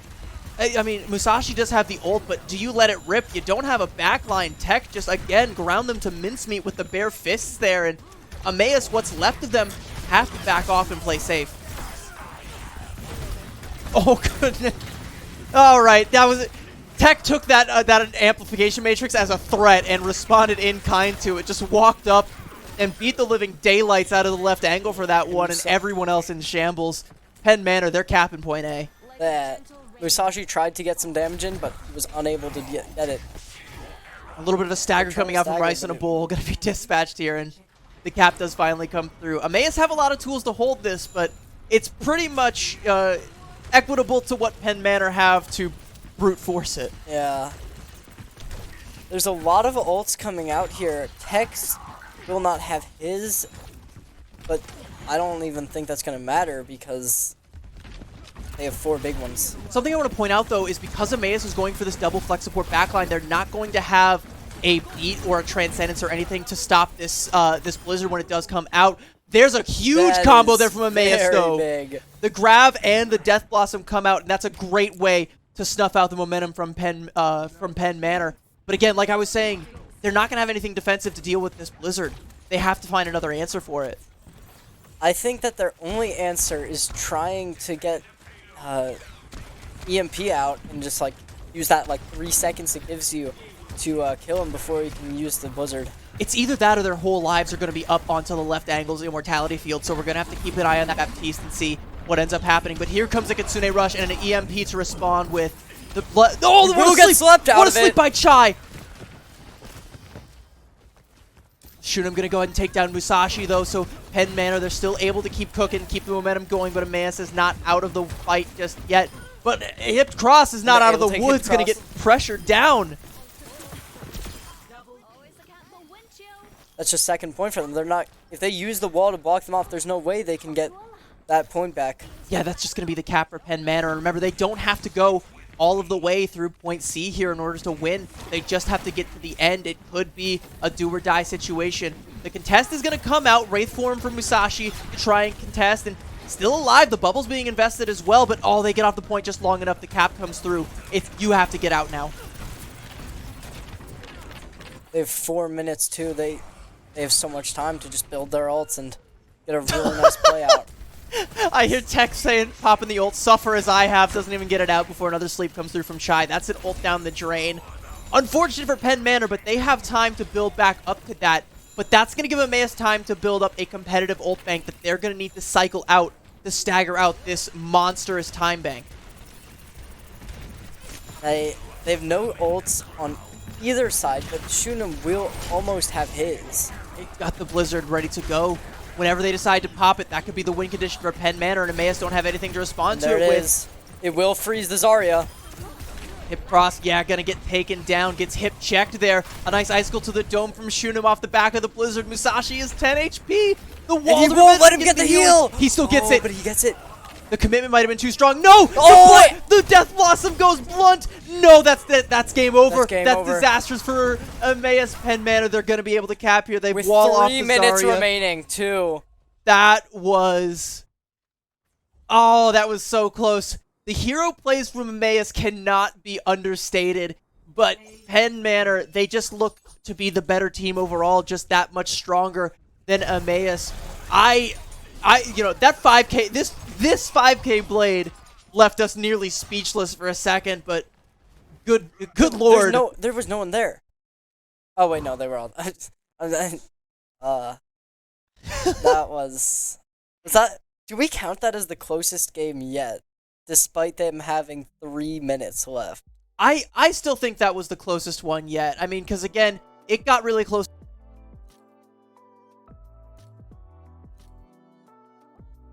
We would have gone into overtime, but that would have been, that would have been a chance, a quick chance for them to come through. Okay. So what happens now?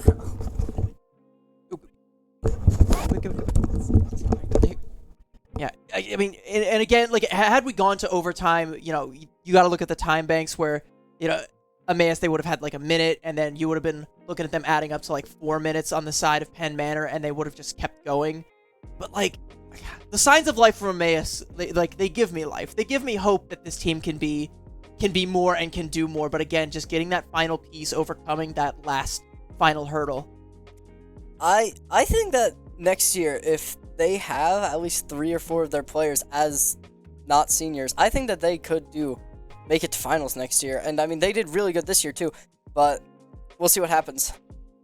Definitely going to be a team to keep an eye out for, especially Musashi, by the way. I have a feeling, if they keep the grind up, that player is going to go very far in the world of competitive Overwatch. Potentially, someone to look out in the future in the collegiate scene, maybe, and beyond. But what a play. Again, that 5K blade, you got to feel like Musashi really, really wanted to get the dub on this one. Really wanted to keep Emmaus alive and keep them breathing.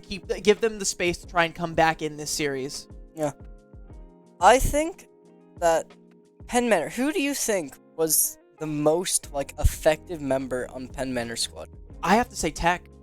I have to go with Tech because, again, one of the most effective ways to use an ultimate ability is when you know that the enemy team doesn't have the resources to counter it. When you've baited out, Suzu, Immortality Field, May, Ice Wall, or anything that they can use to section you off or counter your ult ability.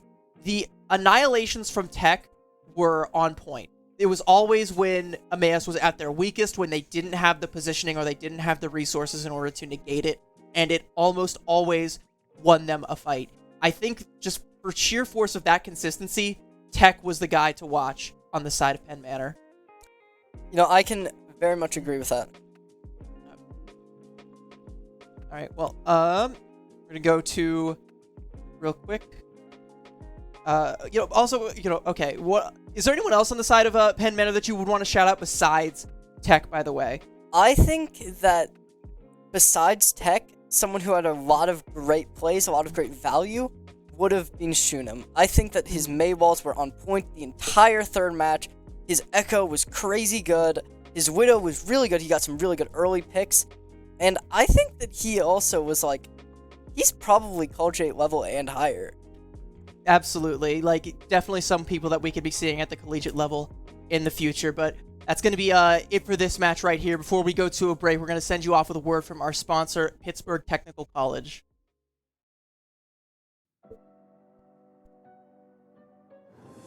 My name is Christina Alati. I went to Pittsburgh Technical College, got associate's degree in information technology, and I now work at Magna 5 in the IT world. With our classes being so small at PTC, they were able to get to know us one-on-one. They're paying attention to their students, and they noticed my grades slipping because I was working and because I was just not sure what I wanted to do. But after seeing that someone saw my potential, I believed in myself, and I was able to get my grades up and make it through. If you get in the area of any buildings that you work on, that's what you're focused on. Like, I'm driving by Skyview Apartments down in Oakland, and it's like, I'm looking out my car window, traffic from Pittsburgh's going on all around me, and I'm like, trying to take video or take a picture, and it's like, that's all you can focus on because you put so much time and effort into one building. It's nice to see the finished project.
All right, hello everybody, and welcome to this Chambersburg versus Garnet Valley game.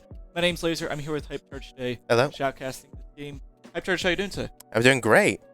Yeah, it's going to be a very interesting game for this match here for Chambersburg and Garnet Valley. Chambersburg, obviously the #1 seed in the regular season. They went undefeated in all of their series and all of their games, actually. They have not lost a single match, so it's going to be very interesting. Garnet Valley, I believe they are 12-2, I believe. I'll have to double check on that. Yeah, I remember you telling me about that. However, Garnet Valley, they are a very good team. Their offensive power on what they're able to do is crazy. So it's either going to come down to Garnet Valley's their playmaking or Chambersburg's Chambersburg's playmaking or Garnet Valley's offensive. And here we go. Jay, you want to take us through the first map here? Yeah, this map is Busan, a map from Overwatch 1. It's a control map. Both teams have to control the point for a certain amount of time to win it. So it's going to be very interesting because every team here has a chance of making it to the finals. They're here for a reason. Absolutely. You looked at Penn Manor's game versus MS. Penn Manor is now in the finals, so they are going to face the winner here of Chambersburg and Garnet Valley. So that's going to be something to watch here.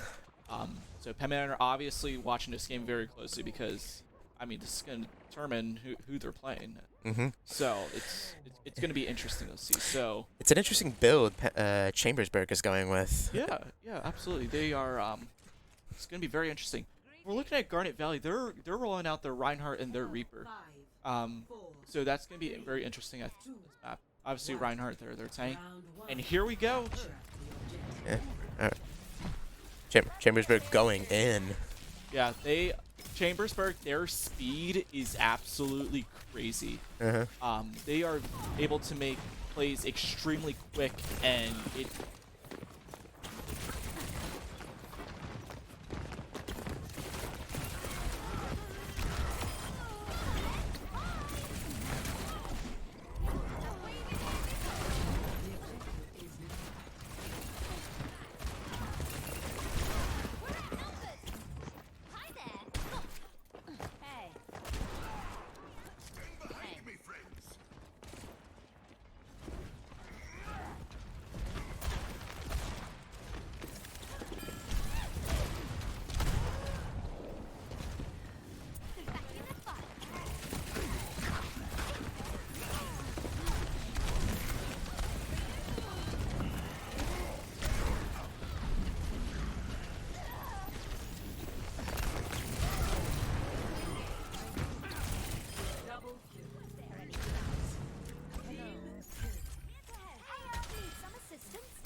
Understood.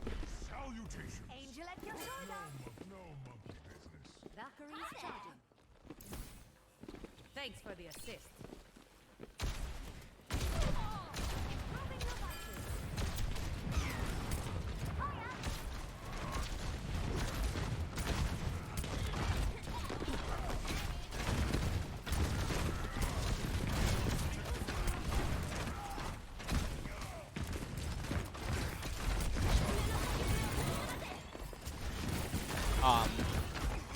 Try and get an update here on the game in a moment. Just working out some technical things here.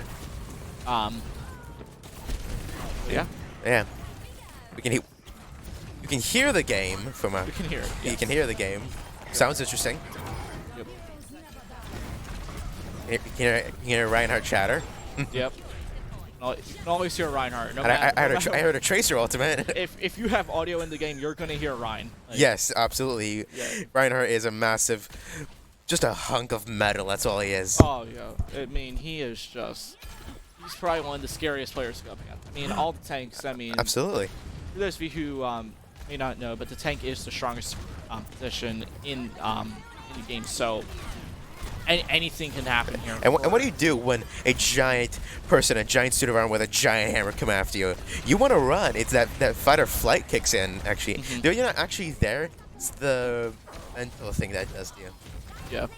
Trying to see if I can get some playoff, some game here. It seems like Chambersburg may possibly be winning the first round. We cannot see it on our end, so apologies for that.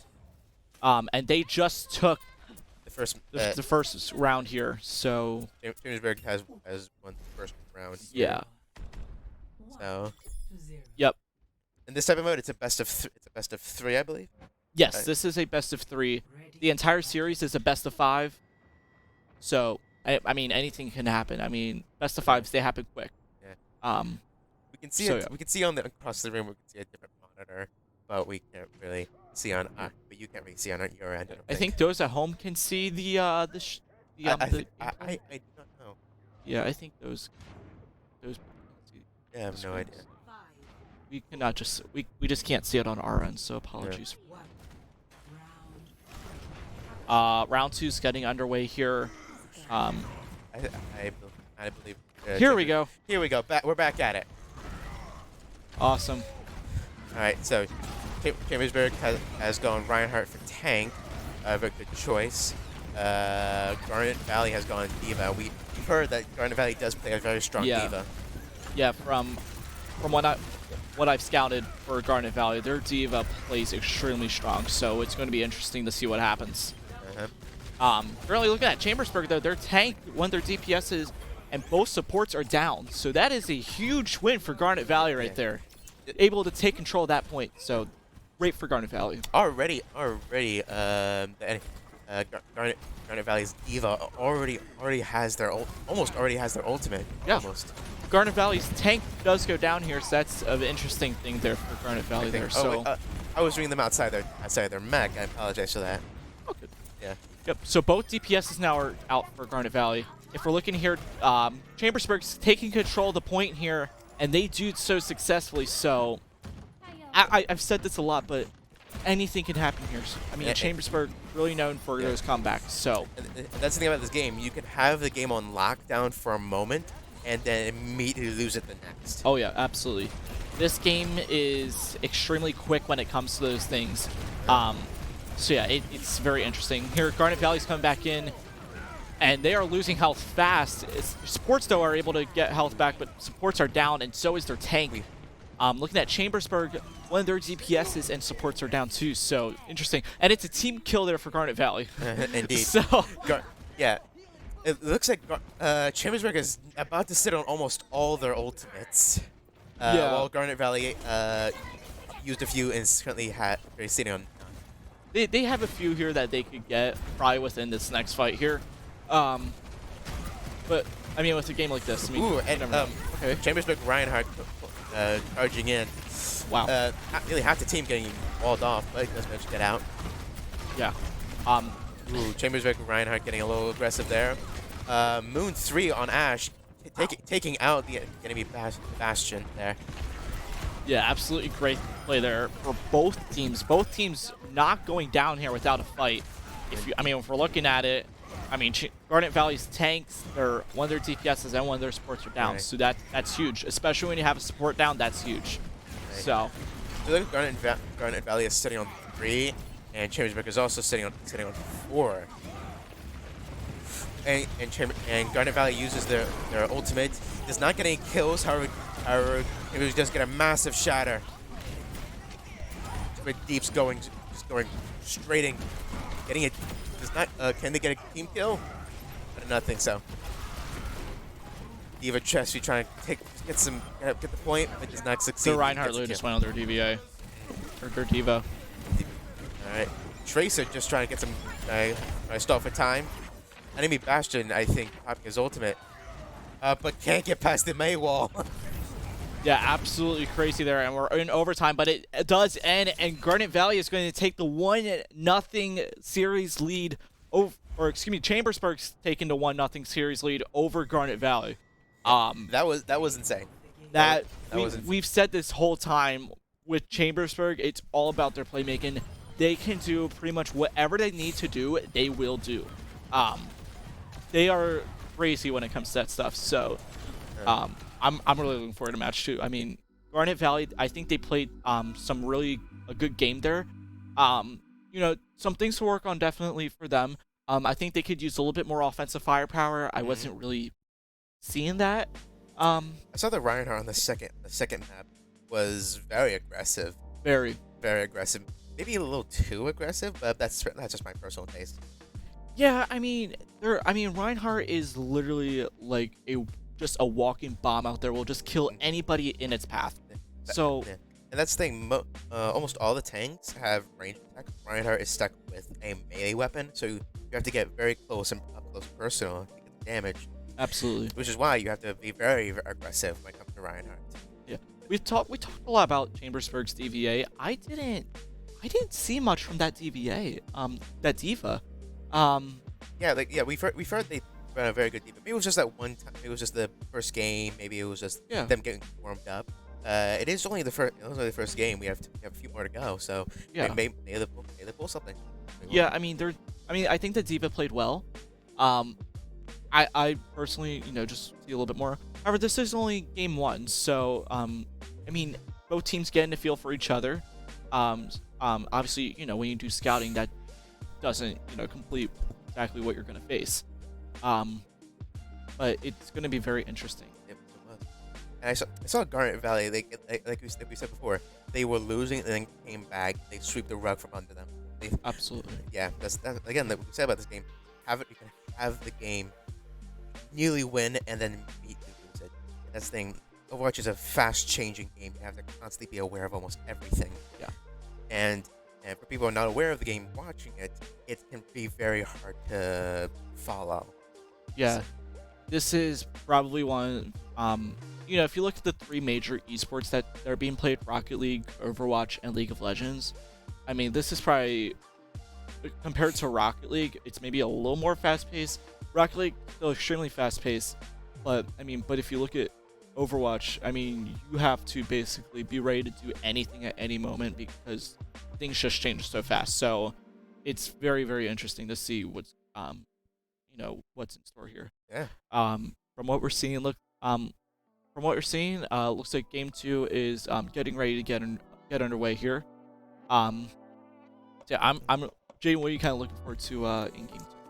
I'm looking forward to see like what Garnet Valley and Chambersburg have to offer. Like we saw, like we said, they can come back. The Chimera, like we said before, they can come back. I'm really hoping that Chambersburg changes up a little bit. They be a bit more aggressive. Like I saw them hanging back a little bit, which is understandable when it comes to the raging person in a suit of armor with a hammer, but I feel like aggression is needed. There's sometimes where you have to back up, but aggression is always needed. Sure. Yeah, definitely when you look at these 2 teams, it's gonna be interesting to see what Garnet what is banned and what's chosen. Not sure exactly what's been banned yet, or what map has been chosen. So it's gonna be very interesting, what's gonna happen here. Chambersburg, I think Chambersburg knows Garnet Valley pretty well. It seems like they did a little bit of research on them, did their homework. So it's gonna be interesting to see what they ban. That's the thing that we even on our team, we try to scout as much as we can, try to figure out. And that's the thing. I think most esports teams do. They scout each other out because we stream a lot of our games, try to watch them, see what they do, what are their compositions, what do they play, and try to work against that, but also working to our own advantage.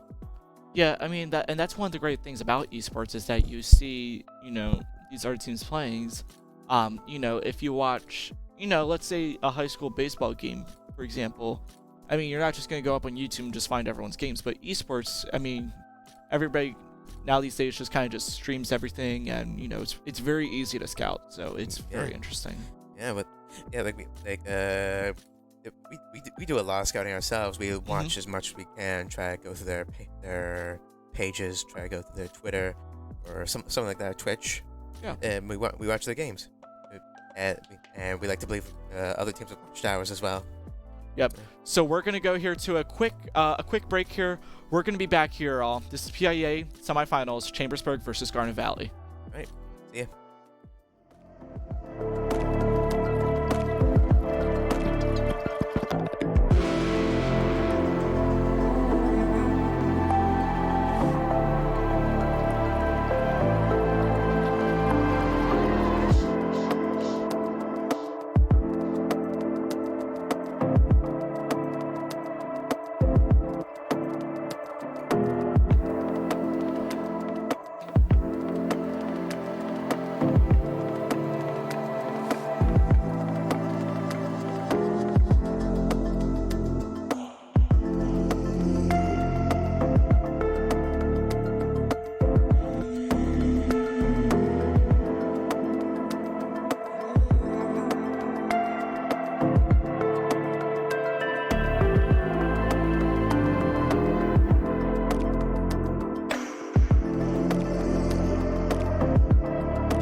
Laser here with Hype Charge. And yeah, it's going to be a very, very exciting game too.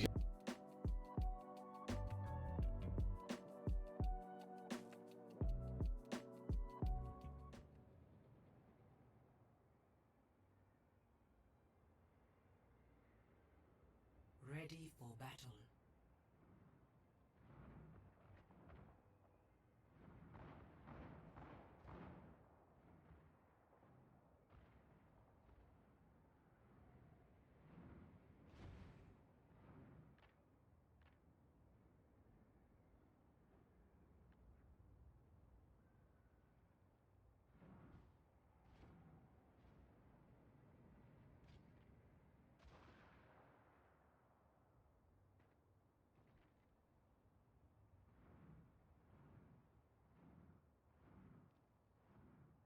Five, four, three, two, one. Attackers incoming. Defend objective A. How's it going? Forward, my friends! Hello. I will keep you safe.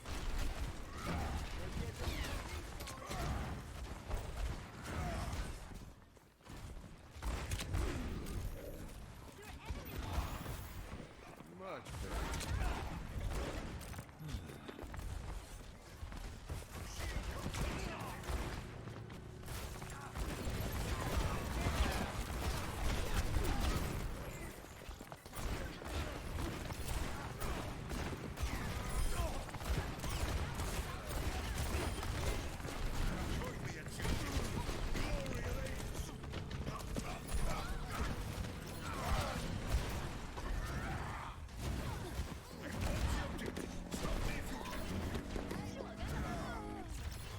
Objective A captured. Escort the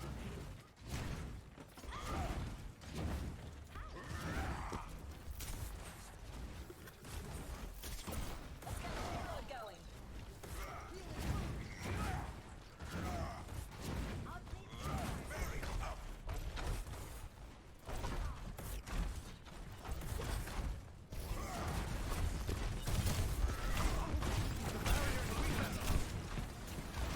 Yeah.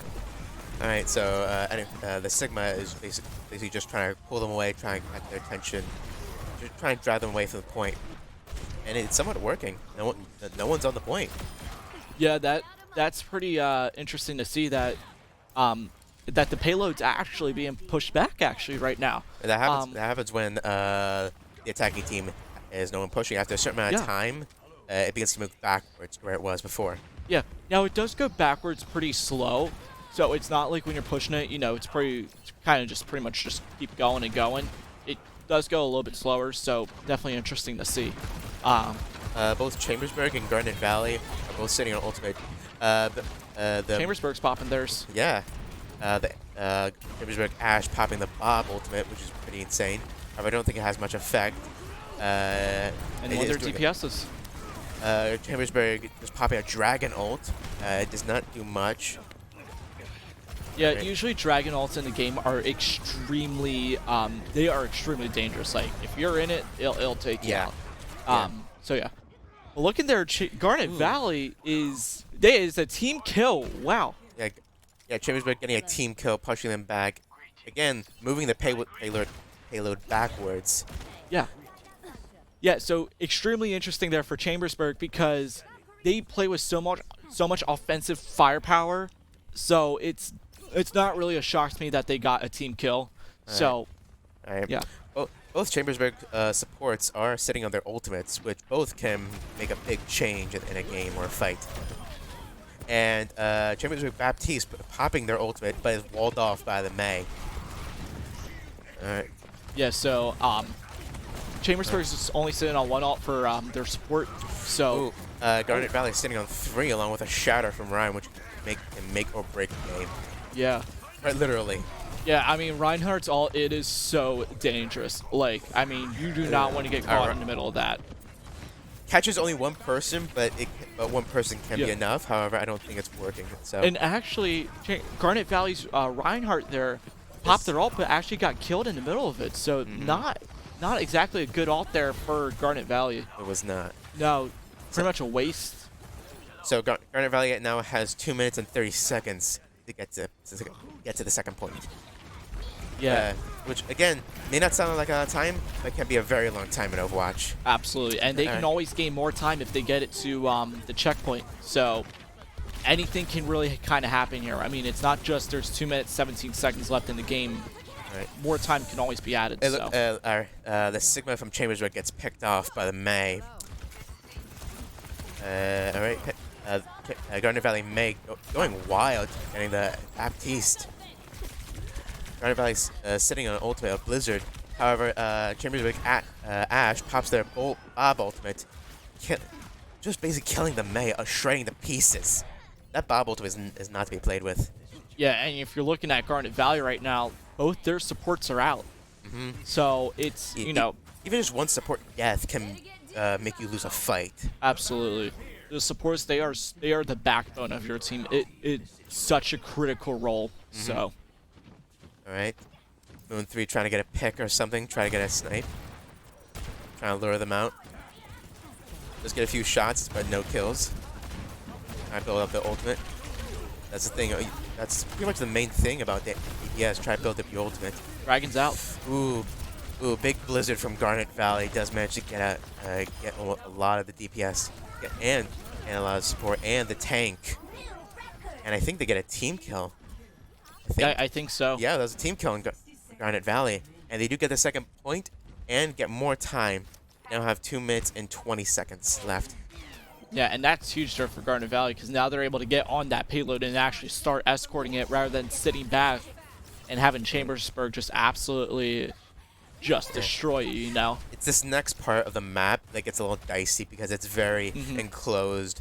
It's an enclosed space and a lot of places to hide and come out of. So, can get a little weird for Garnet Valley. Chambersburg, they're probably going to use it to their advantage. Yeah, and if you're also looking at Chambersburg, they're sitting on 3. They're actually now sitting on 4 ults. So that's huge there for Chambersburg. And I think Chambersburg just popped their Bob ultimate. Yep. All right. The Ash is just going in, just going wild, trying to get more kills. Trying to go for the May does succeed. They only have one. Garnet Valley only has their support up, so very, very interesting. It's not looking good. However, the Diva for Garnet Valley does have their ultimate, which can change the game. Nearly all of Garnet Valley has their ultimate. Yeah, it's very interesting. I mean, when you have your ults, I mean, that's pretty much, once you're in this stage of the game, it's almost kind of like game over at that point, so. All right. Enemy, Chambersburg Sigma trying to get some picks, trying to get some damage in, trying to lure them out. Basically challenging them. Yeah. And does succeed. Garnet Valley Diva goes in. However, Garnet Valley Diva doesn't manage to kill anyone. However, does manage to make Chambersburg just back off. Because if that Diva bomb doesn't kill you, it can do a lot of damage. Garnet Valley popping the sound barrier ultimate, giving a little extra health. Yeah, and I mean, if you look at Chambersburg's tank, it is really, it's really doing damage right now on Garnet Valley. I mean, all tanks do that, but especially when you look at a team like Chambersburg, it's crazy. Garnet Valley has 20 seconds left to do this. Yeah, it's not looking good for them right now. I mean, if you look at Chambersburg right now, you compare them to Garnet Valley, it doesn't look good. So 8 seconds left, and that could possibly be over unless we go to overtime. It's a team kill. I don't think they. Nope. All right. So the first round goes Chambersburg. Yeah. However, that means Chambersburg has to get that to where they left off. Yep. Which was pretty far. Yeah, it's going to be interesting to see what Chambersburg is, or excuse me, what Garnet Valley is going to roll out here in terms of defense, because now they only have to escort the payload like pretty much just a short distance. So it's going to be interesting. All right. So let's see what they're running. That was an interesting play on both sides, Chambersburg and Garnet. Both DPS, both support, and both tanks were running wild. Right. So it looks like Chambersburg for attack, they're running a Winston play, very similar to MS play we saw in the first game. Yeah, definitely MS they played. I mean, that Penn Manor MS game, I mean, you cannot stop talking about that. It was just such a good fight between the two. It was amazing. So, I mean, yeah, this Chambersburg Garnet Valley, it's been a good fight too. But I mean, Chambersburg, they just feel like they're just, just have a bit more, just a bit more push than Garnet Valley. So, you never know for things like these. All right, so they're using Symmetra to go in. That Symmetra portal can make the difference of moving about. Going in, Garnet Valley are very back, waiting for them, and they are. Garnet Valley are taking waiting for them on the point. That is it's sort of a good idea, but just waiting for them to come to you, especially when you're playing Reinhardt. Winston does get pinned by the Reinhardt. It does not look like Chambersburg is getting pushed back. Taking out the supports does not look good. No, not at all. I mean, Garnet Valley, they know what's at stake right now. And Chambersburg, Moon 3 as Tracer in the back line in enemy territory, hiding low on health, alone, cut off from his friends. It does not look good for him. He can probably sneak back over, but who knows? Yeah, it's definitely very interesting because none of the teams have gotten the point. So, I mean, right now it's just kind of like a stare-off until, like, one team actually just starts doing something. All right. Garnet Valley pushing the Chambersburg back. The Reinhardt stood still for a second. No idea what happened there. Yeah, that was interesting because now their Reinhardt's out. So, and like we said, supports are everything. But you lose your tank, you're gonna lose the main protection, the thing that protects most of your team. Absolutely. All right. And I mean, Chambersburg right now, they're running on the Diva. So I mean, Chambersburg, it took them a little bit longer than Garnet Valley to take the point. However, they do have 4 minutes and 30 seconds to get to the other point.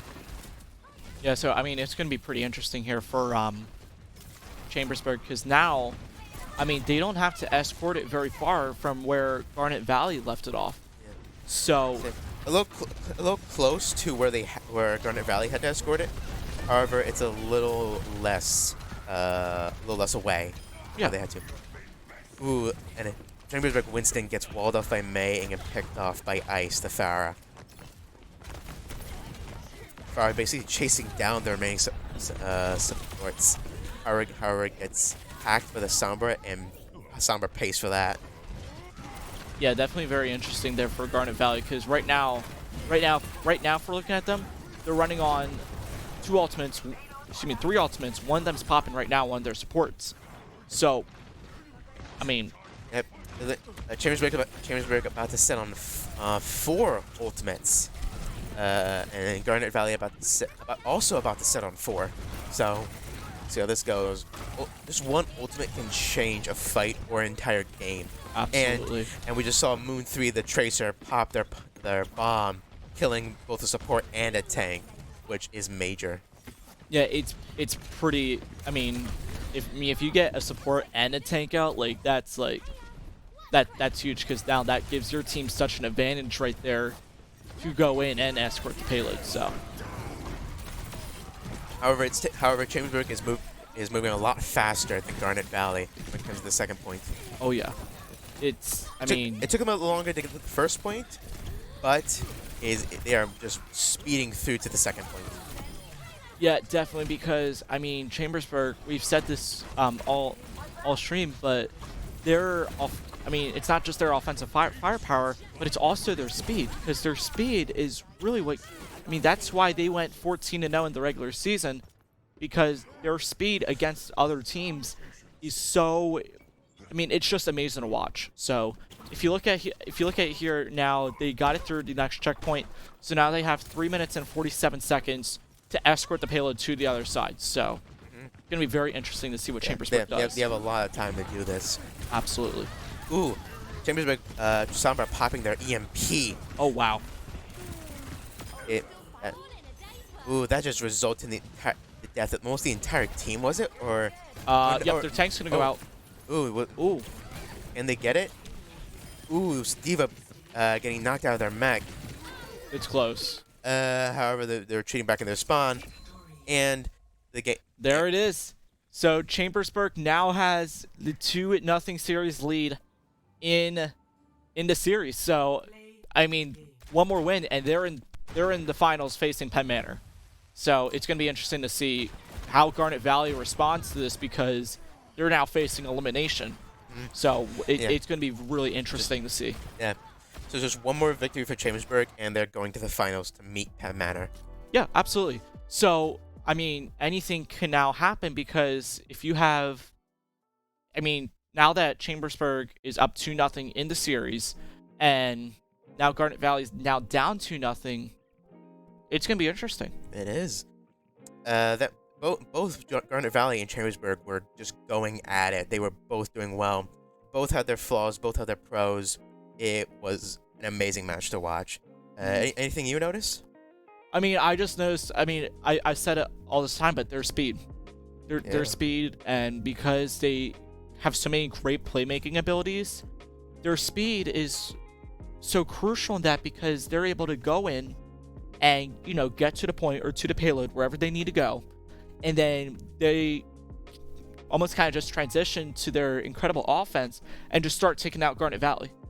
So it's definitely great to see Chambersburg. I didn't notice. Chambersburg took them a little while to get to the first point. However, they zoomed to the second one. Garnet Valley, they got the first point easily. However, it took them a while to get to the second one. Yeah, I mean, if you look there at that second round, you know, like you said, if you look at the first round, however, though, they got there pretty quick. So, I mean, it was like polar opposites a little bit. Yeah. So again, it's just that mentality of anything can happen. So yeah. What are you looking forward to? And now that we're now Chambersburg is up 2-0 in the series, what are you looking forward to now in Game 3? I'm really hoping to see like what else they have to offer. I still feel like there's more to offer. Some things we haven't seen. A lot of plays, a lot of compositions that both Chambersburg and Garnet are just waiting for the right time to show. Just waiting to pull out all the stops. Yeah, and I think if you're looking from Penn Manor's perspective right now, I mean, they're obviously really closely watching this match.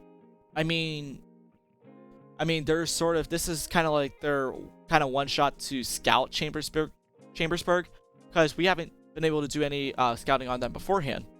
So, I mean, we've seen some of their games a little bit through you know, just some other streams, but I mean, it's going to be tough for Penn Manor to overcome Chambersburg. But I mean, it's also going to be tough for Chambersburg to overcome Penn Manor.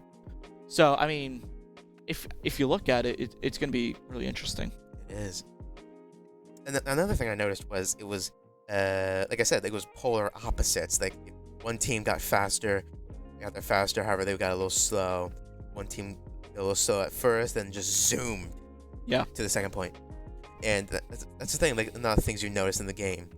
Well, both teams are polar opposites, might be a little different, but eventually they'll show the same colors. Both teams are amazing players. They are just amazing. Amazing to watch. Yeah, like none of the teams here wouldn't be here if they weren't good. Yeah, I mean, it's hard to make it to the semifinals. I mean, this is the next stage before the finals, and you could make the argument that the semifinals are equally as difficult as the semifinals. So, it's real interesting. It is. It was because I believe that like you said, the semifinals are a lot tougher. Penn Manor is definitely watching this closely. Like, who are they gonna meet in the finals? Who are they gonna fight? Because I believe Penn Manor and Chambersburg both have an equal chance of getting there. Like, Garnet Valley and Chambersburg both had a chance to get there. However, I'm starting to think that Chambersburg is starting to get there a little bit. Yeah, that's my pick right now. If I had to pick between the two, it has to be Chambersburg right now. It's just from everything we've seen so far. I mean, they're a crazy team. I mean, they have all you want on the team and more. Yeah. So it is amazing to watch. Like, like you don't know what's gonna happen in this game. Like when you're spectating, it's one, like I said before in the previous match, you can have this game on lockdown and have it sweep under you. Yeah. Kind of looking here at game 3 now. Both teams, from what we're seeing, are getting in the lobbies. So yeah. But other than that, there's not much else happening. I'm not seeing any subs right now. From what I'm seeing. So I think Chambersburg, they made that sub. They subbed there in the second game. So that was interesting to see. It was. It was. You don't see that very often. No, especially after the first game. I mean, you're not seeing a ton of teams just go in and sub. So it's very, very interesting to see what they have. It is. You usually see subs after the second or third match. Not often the first. However, anything is possible. For sure. And I mean, this could be also a move for Chambersburg to go in and, you know, allow, if they have a lot of subs, get their subs some time to go in and actually play in a situation like this, because it's a big stage. I mean, you're on stage. This is a live arena. So it's, you know, it's incredible to be here. You know, from a lot of schools, they have a map just set up in their school. They may have, for our particular instance at Penn Manor, we have an esports room, which is in our media center. So it's pretty awesome. Going now into the game here now, from what we're seeing. We're in Junkertown. A very good map, a very interesting map. It is a escort map where Blizzard World was a hybrid map where you had to capture a point and then escort. Is just escort. However, instead of just 2 checkpoints, now there's 3. So there's the end, and 2 checkpoints in between. Yeah. The thing about Junkertown, there's a lot of nooks and crannies, a lot of different hallways where you can hide in. Even on this first part of the area right here, you can see a lot of bridges, a lot of doorways, a lot of rooms you can hide in. So yeah, it's going to be very interesting to watch. Chambersburg, once again, pulling out the Sigma for defense. Again, interesting, however, anything is possible. Going Garnet Valley and going Winston for the tank. And they're going in. See what he does. Yeah, it's going to be interesting here to see what happens. You know, that we're in game 3, Garnet Valley, they're facing elimination. So they're going to escort here first, from what we're seeing. So it's going to be very, very interesting to see what happens. So. All right. Garnet Valley trying to keep Chambersburg occupied while they escort the payload. However, it does not look like it's moving. It was moving for a second, but it's not looking like it is right now. Yeah, I mean, and now that we're looking here at the clock, we have 3 minutes 24 seconds, and that's like an eternity in this game. So it's going to be interesting. It is. And if we're looking at you know, it's kind of health. I mean, both teams, we haven't really seen a fight yet from the teams. So, I mean, this is kind of just anything where anything can happen. So, no. But the problem here is Garnet Valley's respawn point is right in that big house we see in the background. However, Chambersburg, they're far away a little bit. So it's a little bit of a walk. So unless you have a speed bonus or teleportation or something like that, it's going to be a long walk to rejoin your team if you die. Absolutely. I mean, when you're playing in a map like this, I mean, this is pretty much, I mean, if one person goes down, we've been saying previously that, you know, if one person goes down, you know, I mean, it's still a big deal. But if you're looking at a map like this in particular, it's extremely interesting because it's such a long, I almost call this the long and skinny map, because I mean that's pretty much what it is. It is. So I mean, you know, you hear the term you know, tall and slim a lot, but I mean for something like this, it's pretty interesting.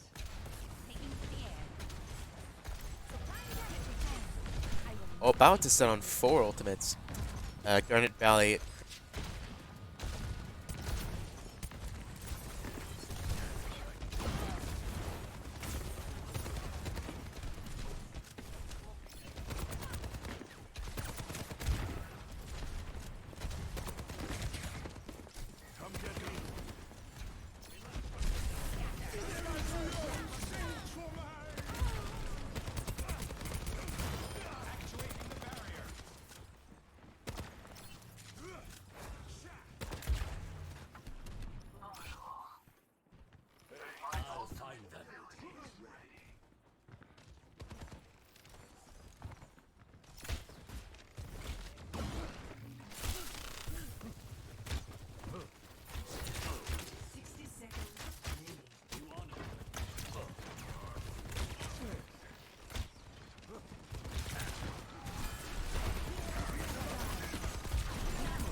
gravity.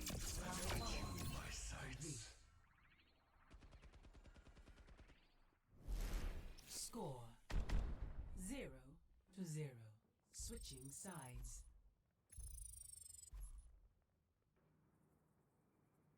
Initiating match.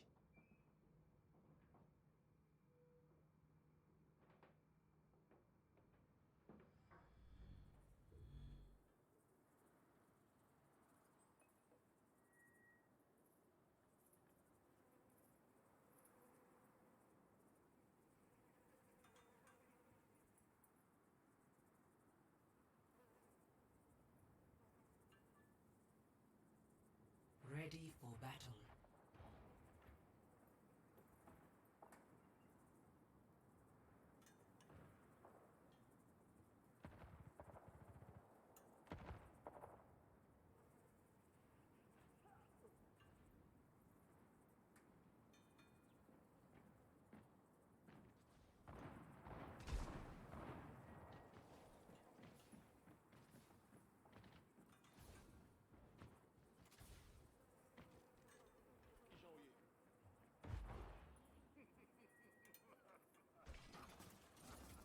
Thank you, Baptiste. 5, 4, 3, 2, 1. Attackers incoming. Find them. Hello there. Stop the payload.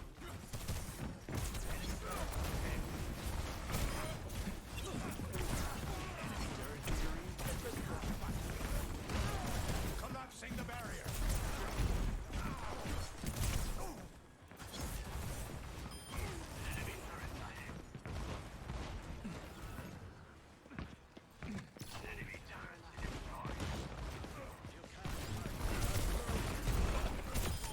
Inevitable. Double. Hello. Hello. Hello. Well, hello.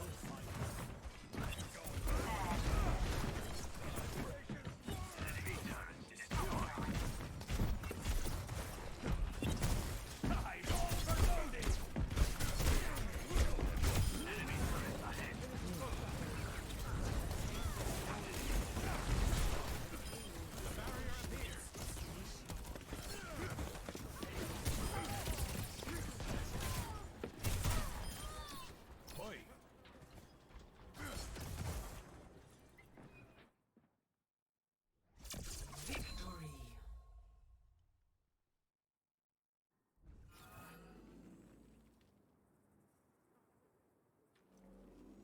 Play of the game.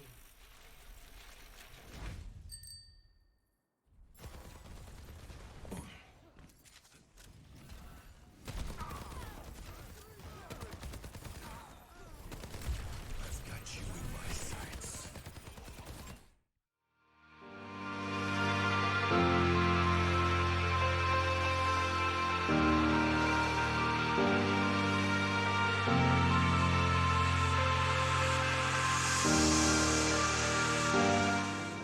I will not work in fast food to make ends meet.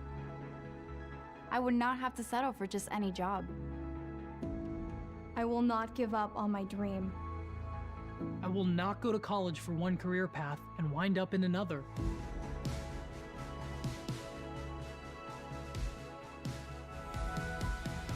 I will stand up for a higher standard.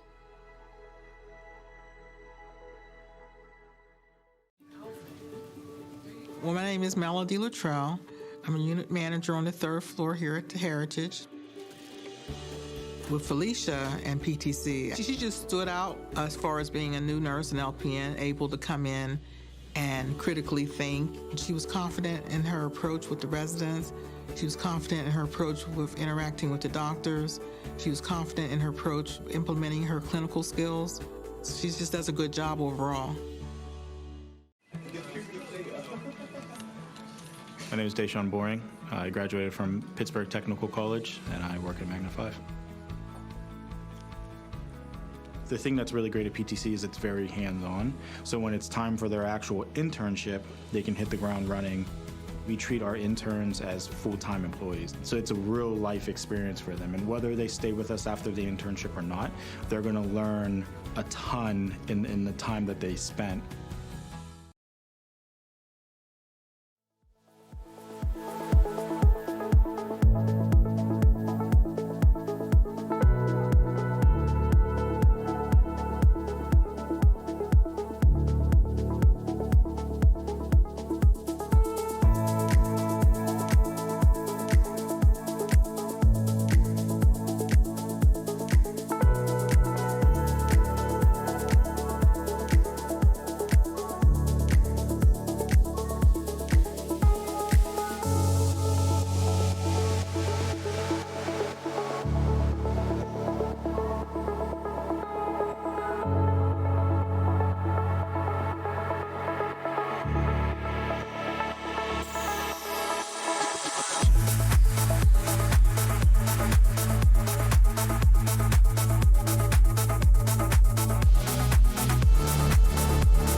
Ready for battle.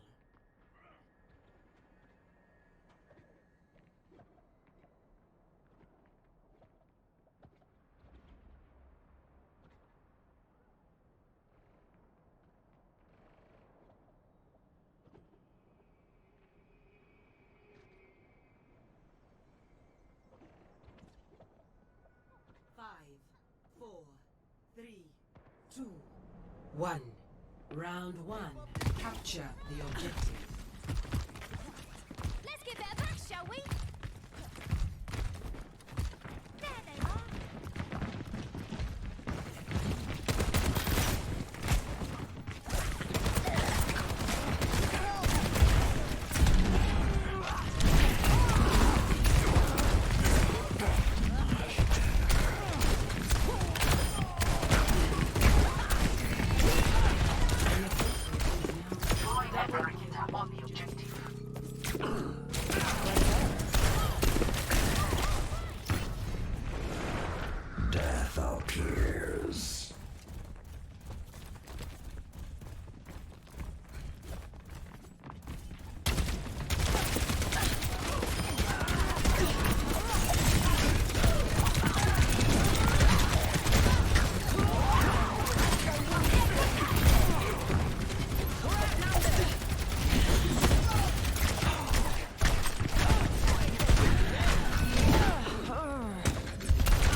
する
Sound.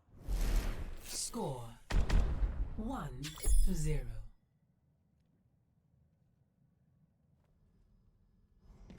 Ready for battle. Hold this a minute. You think Liu Chang Interstellar is clean? Nobody's clean. I want to push the button.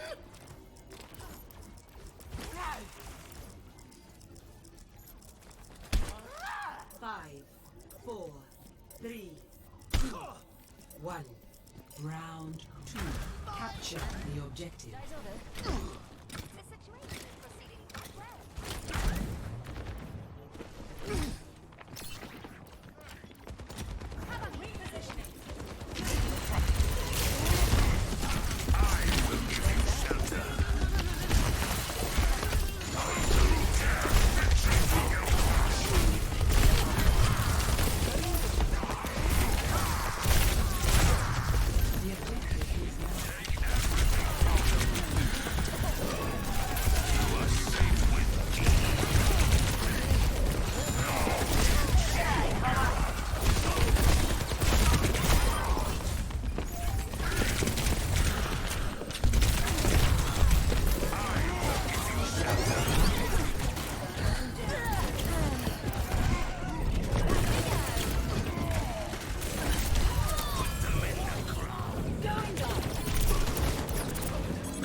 Performance achieved. I like this.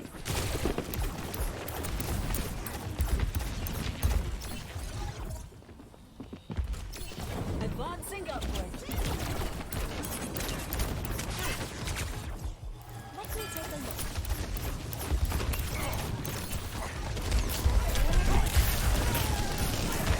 Ascending. Adaptive circuits engaged. Lucio.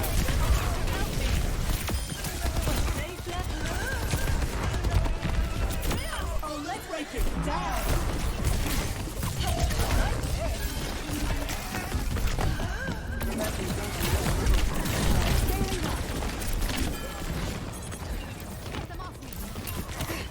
Quite the boost. You can't.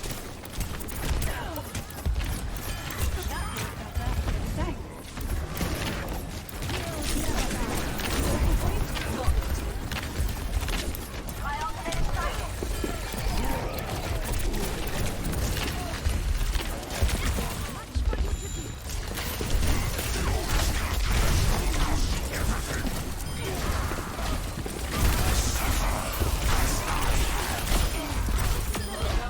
Triple kill. The flames of liberation rise.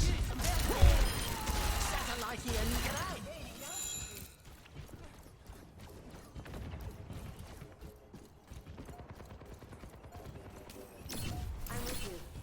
I like this. Adaptive circuits engaged. Kiriko.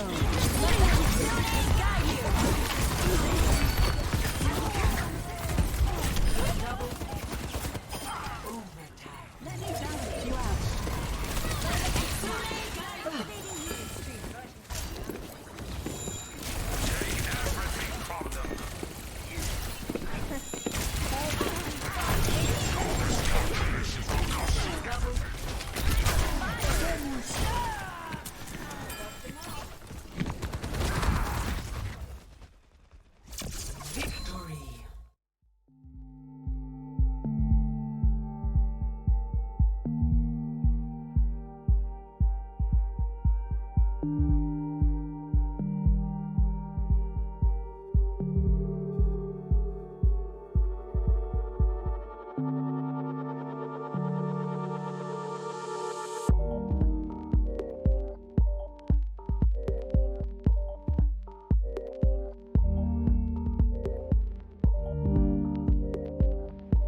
All right, we are back. We, had to take a little bit of a hiatus during the first map, Lijiang Tower, but we did see Upper St. Clair being quite dominant, and now it's Lampeter's map pick here, and they have opted to go to good old-fashioned King's Row. We will be seeing J-Pair on the Bastion, Gelbus on the Reinhardt, and that hopefully will be a great combo to hold that defense. What's interesting on the defense is that they have the Baptiste and the Kiriko, so they're going to have, a ton of healing, a ton of sustain, and a ton of invulnerability abilities to try and keep this Reinhardt alive. As well as J-Pair being on the Bastion to just kind of melt Kevin over on the other side. I think they're putting all their eggs into the basket that is winning the tank duel out here and making sure Upper St. Clair just doesn't have any space to operate. But that's going to kind of depend a little bit, at least, on what Upper St. Clair comes out the gates here with. It's looking like, semblances of a dive comp with a Ramatra to spearhead the comp. Kevin is already pushing in 200 HP, getting taken out very quickly, but he is able to get healed by their supports. J-Pair already is taking out T-Pig. Magic Gnome deflecting so much bullets. Tepid getting taken down there was a bit of an overextension, and like I said, they're just pressuring down Kevin. Like, they're not letting anyone from Upper St. Clair come in, and if they do, they slam the door on him right there, just like Magic Gnome got the door slammed on them there by Oriole Man here. And again, because they can't really dislodge Gelb on the Reinhardt, they don't have the ability to just bully him off because of all of the sustainability and the pressure coming out from the Bastion. If you're Upper St. Clair, you have to resort to drastic measures to try and get through this choke, and you can see Magic Gnome going to swap over to the Junkrat to try and make that happen. They will be forcing Lampeter Strasbourg to get farther back onto the point. The Tracer trying to go through that little doorway, but they will not let him get much value. Yeah. Looks like Lampeter's going to be forced to back up and concede a lot of ground. Upper St. Clair is now through the choke point. The hard part is done. Now you just have to stake your claim on the point. They almost get the first tick there, but Tepig with a great pulse bomb there onto J-Pair, going to go ahead and take him out. And a great Junkrat trap to stop the charge coming out from Gelb. So a bit of a back and forth. That eye comes out from Oriole Man, does claim one. It's still back and forth, 1 for 1, but it looks like Upper St. Clair have finally claimed enough bodies to finally claim the second tick, and it looks like the third is not far off. I think it's doing some great work here, getting two by himself. And one of the key pickoffs there, by the way, was the Kiriko. That's going to be a late stagger kill. I mean, she can teleport back to the team, so it's not going to be too bad, but if Tepig is able to sneak past Oriole Man, can probably try and cut him off, but yeah, Oriole Man wasn't born yesterday, fully aware that Tepig is lurking and not going to let get away with murder here. I think he's still trying to get some picks, but that Cassidy is going to take some good, and he gets destroyed. Yeah, Oriole Man on the hunt does finally find Tepig. Meanwhile, on the front line, that Amp Matrix did come out, and J-Pair was melting through it, and they did end up melting Kevin. Upper St. Clair are going to go ahead and invest both Sound Barrier and the Riptire, and the Riptire claims Heatus. That's a very high value pickoff. No more Immortality Field on the playing field here for Lampeter. So yeah, they're gonna have to back up and play a little bit safe and rely on the Kiriko healing. Suzu, I think, came out to cleanse that pulse bomb there, and Gelb gonna go ahead and back off. That's gonna give some decent damage right there. Yeah, the artillery strike there. They find Oriole Man in the back line, but not before he leaves a parting gift there for Unruly Dog. And Upper St. Clair, they're losing a lot of players, and every time one of them falls, that cart moves forward just another couple feet. Taking down Gerbster is a great way to keep their feet underneath them, but is it going to be enough as the Annihilation comes out from Kevin? J-Pair will be targeted by that Annihilation, and they'll also be able to take out Yeetus and Gelbs. Yeah, too many casualties and too much Annihilation coming out from Kevin. That's Upper St. Clair pushing through, capping point B here on their way to point C with a very healthy time bank. We're looking at 4.5 minutes. This is looking pretty good for Upper St. Clair. Lampeter, they're going to have to leverage the spawn advantage here and their current existing ult advantage to try and get back in the fight. Meanwhile, where the heck is Magic Gnome right now? Lurking off in no man's land right now, deep in the backlines. I wonder if Lampeter is gonna know that Junkrat was not there with the rest of the squad, and yeah, they're going aggressive for it. They will be able to take out Ink and one of the DPS of Upper St. Clair. And it looks like they're going to trade back with some really good damage. J-Pair will take out Obstodge, and J-Pair will be taken out by the Lucio on Upper St. Clair. And Gerbster will get taken down by T-Pig with a Tracer Bomb, and Gelb is getting destroyed. Tepig going full Embor mode over here with all these pulse bombs always connecting. Upper St. Clair, again, despite Magic Gnome getting to the fight late and that split spawn advantage that Lampeter had, Upper St. Clair are able to find enough picks to make it too costly for Lampeter and force them back. We're at the point where Upper St. Clair is threatening to cap this entirely with time. And another pick off onto Gerbster. Oh yeah, it's looking good for Upper St. Clair. They got to keep Kevin alive through the Amp Matrix here, but the mines are coming through and knocking Gleb all over the place. And the Riptire gonna clean up. That's a huge one for Magic Gnome. That is very big. Gelb was able to take out Unruly, but it will not matter because 3 of their players are dead. They have no one else. It's a team kill. Magic Gnome was able to take out everyone. That's pretty much it. Magic Gnome was able to take down pretty much everyone. That Riptire came online, wiped down 2, and there wasn't any mortality field on the field any longer to help keep everyone else alive.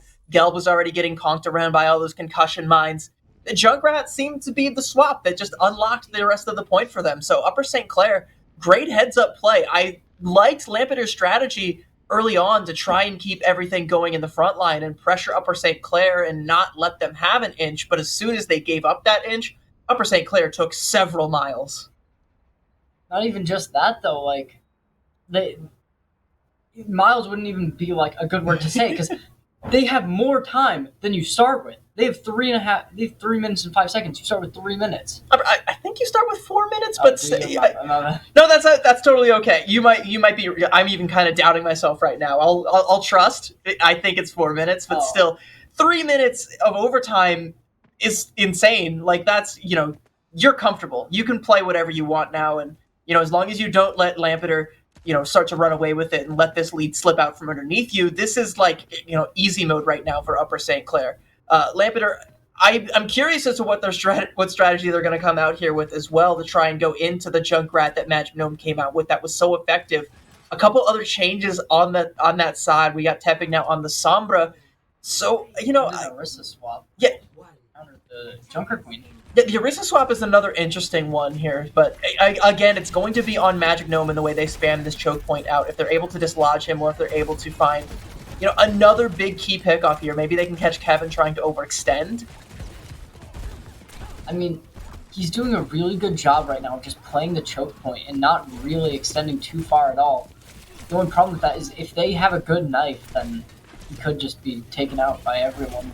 It's still kind of hard though because you can see look how far back Lampeter's trying to play. They lost Oriole Man early in that previous fight, and they're going to lose J-Pair here again. And every time they lose another body, they're going to be afraid to try and walk up because they don't want to take all of this spam damage. And this is what Magic Gnome gives you on this Junkrat through a choke point. And Tepig just also cleaning up Oriole Man. They're not even letting Lampeter out of the spawn here. Yeah, Gelb realizes how are you going to land a Junker Queen knife if your team cannot follow you up? So they're going to go Reinhardt, bring up a shield to try and give them a little bit more space, but that shield is going to be butter.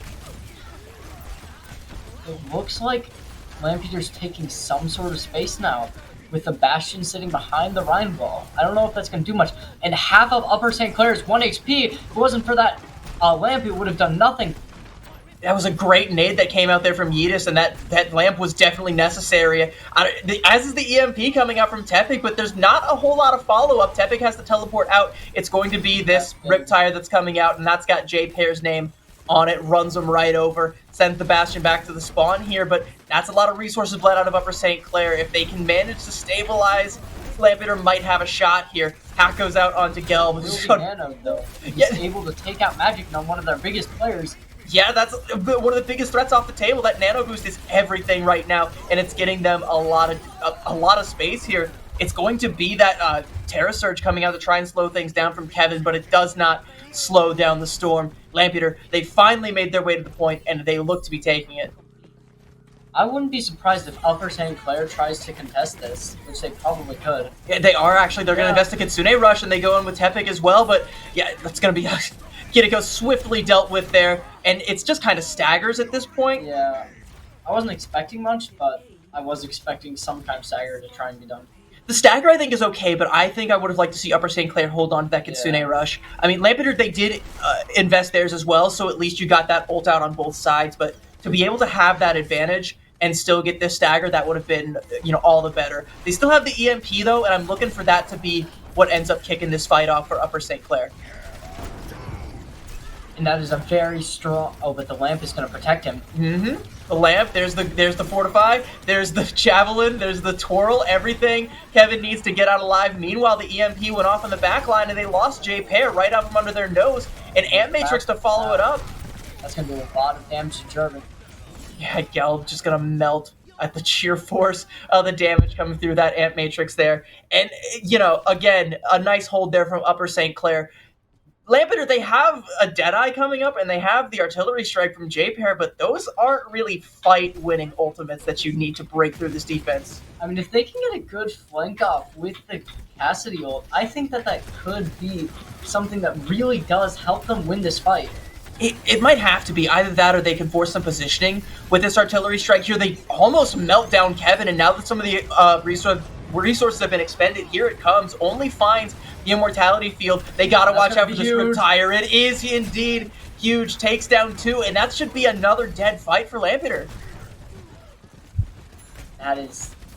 I don't even think they can come out with more time than them at this point, right? No, surely not. Like, if Lampeter finishes, I think they might finish with like a minute at the most. And that's them finishing point B, which is going to give them roughly 2.5 to 3 minutes to try and cap point B. There's no shot they match this time bank here, but that is a bit of a feed there from Magic Gnome. Oriole Man going to capitalize on that, and they're going to punish Kevin as well for it, and this might be enough for Lampeter to kick the door wide open.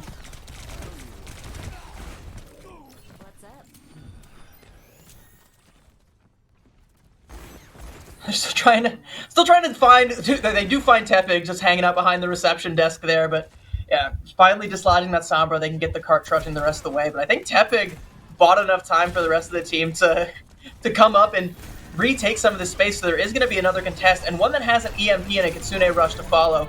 Yeah, and the back window does come out, but that doesn't matter because Kevin's able to get 3. That's an EMP, 4, and that's all 5. Last one got stolen out there, but a huge play from Kevin. And it's not just that, it's the EMP and the Terra Surge and the Kitsune Rush that all come out in combo into just this one huge coalescence, not the ultimate from Moira, but a coalescence of abilities that just crush Lampeter. But is that an overinvestment? They still have the Ant Matrix and they're coming up on the Riptire, so that might be enough to buy them more time. Lampeter, they have to try and leverage this Shatter into something massive here in this next fight. I think their use of the... Oh, that's huge! Oh, that is so big. Okay, yeah, Upper St. Clair, they have to try and make a play here, or they have to just back up and play this on cart. They can't take this space any longer without their Baptiste. They only have the Kiriko heals. The TP is out, and the Kiriko is gone. Doesn't matter, Kevin's dead. That's nobody left. It's going to be a 2v5 on point, if anything. Riptire coming out, though, from Magic Gnome, and Tepig doesn't have the HP to go in and try and follow up on it. But no follow-up required! There was no Immortality Field, everyone's down, and that's enough for Upper St. Clair to come back in. Magic Gnome hasn't been dealt with, the Reinhardt is trapped, the Immortality Field comes up to keep him alive! He's going for him. He's unable to take out. Gel really wanted that Junkrat down and finally finds it. Upper St. Clair, they're still alive though. Gel was the last remaining member, and we're at 17 seconds. Does Lampeter even have time to get a touch here? I don't think they do. I don't think they even can touch. They don't have any mobility heroes. You can see Gerbster trying to be the one to go in for the touch. The Javelin goes wide. Gerbster loses their head trying to get in. They're going for a wide flank here. It might be J Pair with a touch, but also taken down by Kevin. No one can touch, and Lampeter falls at the last hurdle there. Upper St. Clair with a dominant showing here on Kings Row. That is so tragic. That Junkrat ult saved them. I mean, which time? Like 6 times those Junkrat ults saved them. Every time Upper St. Clair looked to have some sweat on their brow, it got quickly wiped off with one of those big Riptires that kills 2, kills 3, kills 4, or sets up big plays. And when it's not that, it's times like this where you've got, 3 big ults all just collapsing on top of you. Yeah. I think that the big problem that Lampeter was facing in that match, though, was there much over-aggression when it comes to, teaming up, all grouping up together, especially against this Junkrat. I think that if they, next match, if they play more, separated and don't just all go in as one unit all the time, I think they'll be able to take it more. Yeah, well, there's a weird kind of parody that goes on in between, grouping up with You Have a Baptiste for the Immortality Field and a Junkrat Riptide to try and counterplay that. And I think that might be something that they need to work on here. But we're going to go ahead and talk about the PIEA Recruiting Combine. PIEA Recruiting Combine is a nonprofit entity established to provide regulatory oversight and competition guidelines for interscholastic esports in Pennsylvania. PIEA's primary mission is to build confidence in the integrity of high school esports programs, promote curricula that enhance STEM and other educational opportunities, and develop world-class esports content that will grow esports opportunities. Check out interscholasticesports.org for more information. And high school esports is such a cool thing. I'm really glad that there's organizations like PIEA that are giving these sorts of opportunities to give high school esports programs like the full esports experience. Yeah, I play in it. I can say it's a great experience to do. It's so much. It's great for teamwork. It's a great thing to just like get into if not in any clubs. Yeah, well, you got a little. If you're not in any clubs, you got some time to sign up for them. Try and get involved with your local school esports association, and we'll give you a little bit of time to do that. Actually, as we're going to cut to a quick break before Map 3. Don't go anywhere. My name is Christina Alati. I went to Pittsburgh Technical College, got associate's degree in information technology, and I now work at Magna 5 in the IT world. With our classes being so small at PTC, they were able to get to know us one-on-one. They're paying attention to their students, and they noticed my grades slipping because I was working and because I was just not sure what I wanted to do. But after seeing that someone saw my potential, I believed in myself, and I was able to get my grades up and make it through. If you get in the area of any buildings that you work on, that's what you're focused on. Like, I'm driving by Skyview Apartments down in Oakland, and it's like, I'm looking out my car window, traffic from Pittsburgh's going on all around me, and I'm like, trying to take video or take a picture, and it's like, that's all you can focus on because you put so much time and effort into one building. It's nice to see the finished project. I will not work in fast food to make ends meet. I would not have to settle for just any job. I will not give up on my dream. I will not go to college for one career path and wind up in another.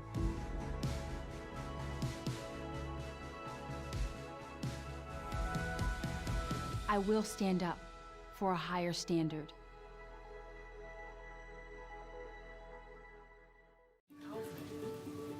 Well, my name is Melody Luttrell. I'm a unit manager on the 3rd floor here at the Heritage. With Felicia and PTC, she just stood out as far as being a new nurse and LPN, able to come in and critically think. She was confident in her approach with the residents. She was confident in her approach with interacting with the doctors. She was confident in her approach implementing her clinical skills. She just does a good job overall. My name is Deshaun Boring. I graduated from Pittsburgh Technical College, and I work at Magna 5. The thing that's really great at PTC is it's very hands-on. So when it's time for their actual internship, they can hit the ground running. We treat our interns as full-time employees. So it's a real life experience for them. And whether they stay with us after the internship or not, they're gonna learn a ton in the time that they spent.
We are back, and it seems as though Lampeter has decided to make their potentially final stand here on Watchpoint Gibraltar, and you can already tell by the team comps that both teams are flashing that this means it's dive city. It is dive time. We got the double Winston pairs trying to go in for a nice, clean Winston 1v1. Something interesting, by the way, is that Lampeter on the defensive side currently is going to be using the double flex support backline, which is going to give a lot of healing and a lot of sustainability to Gelb, but is going to lack a defensive ultimate if Upper St. Clair decides to stick with this Genji from Tepig that could be doing a lot of damage. Or, you know, you don't really have that immortality field to stop a Riptire coming out from Magic Gnome. Not that it's really done a whole lot of stopping Magic Gnome thus far. How are we thinking that this Genji Ana pair is gonna do? Well, I mean, obviously they're going to be trying to play for the Nano Blade, and that's going to mean that Lampeter's going to want to try and put the pressure onto the Ana there, but it's actually Lampeter's Ana. Yeetus that's under a ton of pressure there. The peel from Gerbster is there, and it does look like the rest of Lampeter are able to keep themselves alive, save for Awesome, who is going to fall, but yeah, no, a couple more picks coming out. Tepig mopping the floor. That's a 3K. Tepig wipes them clean off the high ground. And yeah, this is going to be Upper St. Clair pushing that cart through Car Wash. Dope just gave up at that point. I mean, what else are you going to do? Your team's all dead. And yeah, you're going to have to go for the reset there. You know, let Tepig have that, you know. Tepig's trying to get some aggression, I think. Yeah, maybe trying to get someone out of the spawn, which would be an ideal situation that would essentially secure the point for Upper St. Clair and force Lampeter into a full-on reset mode. But it's actually going to be Tepig who's forced to reset. Great sleep comes out, but Gelb's going to be woken right up, and a great anti-nade to follow it up. Gelb is actually going to fall. Good plays there from Sabotage, sorry. Yeah, from Sabotage coming out, and Magic Gnome going to clean up as well, and this should be Upper St. Clair capping the point here. No, is anti, so he might get taken out, and he does by J-Pair. An unruly dog will take out Awesome. Yeah, losing Kevin there is actually going to be kind of a problem. It's not the end of the world because they do cap the point, but it is going to sincerely hinder their ability to get early control of the high ground here, which means that Lampeter is going to be able to try and retake it here, but they're going to actually circumvent that and just take the fight right onto the cart as Gelb dives right back in there. Tepig has to try and leave, find a mini health pack. The healers weren't back in play, and Upper St. Clair, they have to try and make a play here because Lampeter is taking the fight right to their doorstep. Gelb is doing a really nice monk kill, getting a lot of damage in, but he will be antied and set back. The cleanse will come out. He will focus the Genji until the other people come back to 68 HP. Oh! And that's crazy! Yeah, you had to wonder when that was coming. Magic Gnome has been lights out with these Riptires, and Lampeter just hasn't had anything to counter them with. And again, yeah, you saw, like, I was watching this too. I was watching, like, okay, the Primal Rage came out, Pulse Bomb came out. This fight's gone on a long time. Let's see if Magic Gnome just puts an end to the whole thing. And crucially, by the way, Upper St. Clair, they've got another fight-winning ult combination in their back pocket right now. I just looked at that. They have the Genji Blade. Let's see what happens here. Not just the Genji, they have the Nano Boost too, and an early pick up onto Unruly Dog. Yeah, they're going to leave it sheathed just for now. Not going to go ahead and pop that combo just yet. In fact, losing Kevin as well. They don't want to stick around too long. But actually, no, they are going to pop it. And Tepig finds two. Magic Gnome with one as well. This is still winnable for Upper St. Clair. Yeah, that's it. They won the fight. Even without a tank, they don't need it. They say, we are going in, and we are going in hard for this victory. We do not take any breaks. That is confidence. That is momentum. That is just about everything to be able to win that fight off of just that ult combination. And a couple of stagger spawns here. Kind of a big mistake here, I think, from Yeetus, especially if he ends up falling, and he does. Yeah, Tepig gonna clean that one up, and he's going for more. These are awful. You can't be doing this if you're Lampeter right now. You can't be staggering out like this because Upper St. Clair is pushing the cart this whole time for free. Tepig just said, I want more. I do not care. He goes for the soldier. They get another one. They take out Gerbster. They take out Gab. They take out J-Pair. That's disastrous. Upper St. Clair, I mean, they're now all, finally, I'm sorry, Lampeter is all finally dead together. They can take a full reset here, but look how far the cart got just while that fight was going, and it was just Kevin and Tepig cleaning everybody up, and that's another early pick onto Yeetus. They use Kitsune, but it won't matter. Yeah, Tepig gets another one. The backline's just down. Everything is crumbling. The Riptire at this point from Magic Gnome is just a formality. Upper St. Clair are going to cap this with a blazing fast time. We're looking at 3:48 in the time bank, and Upper St. Clair, they set the bar pretty high. Your move, Lampeter. Oh my god. Yeah, you're speechless on that one? Yeah. I know, I don't blame you, because again, like, Lampeter, they had that fight won at the end of point B there, but Tepe pulls out the Nano Blade, snatches victory from the jaws of defeat, and Lampeter from there just let the snowball roll right over them. They stagger all the way back till the cart's knocking on their front door, and then they just got nothing to stop the FBI from raiding that front door, hitting it down with a battering ram. For everyone watching at home, and I don't even know if you know this, Lampeter came first seed in this division. Whew. And Upper St. Clair is just mopping the floor with them. I mean, if you come at the Kings, you best not miss, and Upper St. Clair have not missed a Riptire. Tepig has not missed these blades. They're feeling themselves, and you know what? They've decided they're feeling themselves so much, we're going to pull out the Doomfist. Why? Because we can. What are you going to do about it? Not sure how I feel about that Mercy Lucio, though, because I understand this is, like, they don't have to do a lot here, but that's... I don't know. They can't get too cocky, right? They can't just like let Lampeter have this, you know. The Mercy Lucio is an odd combo that I don't think.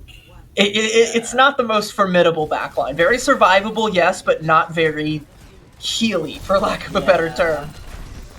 Yeah, Gelb will dive top, but he gets taken down by Tepig. That's a damage boost from Tepig as well. So that's that's the benefit that the Mercy gives you. Just lets you damage boost a player and pump in all the damage, but they've lost Kevin. Tepig gonna have to put in work overtime to try and get the res off. Looks like they're not gonna be able to res both Kevin nor Magic Gnome, but the picks are still coming and the cart has not moved.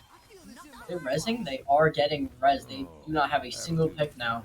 Yeah, they didn't have time to res Kevin, but they do bring back Magic Gnome, and the rest of Upper St. Clair can keep holding this high ground and pressuring Lampeter back to where they can't even get the cart started rolling. They're gonna have to dislodge Magic Gnome, who is currently the guardian of this particular motor vehicle. Gelb takes down Unruly Dog. That's a great way to start, but the rest of Upper St. Clair get a res off on Unruly, right? They might be able to. It's gonna depend entirely on what Sabotage is working with right now, but Tepig is putting in all the work right now, taking all of the shots and landing every single one of them. Awesome is facing down the barrel of a Mercy pocketed Junker Queen, and you're not going to win that duel. And Gelb, you're not winning that one with no HP.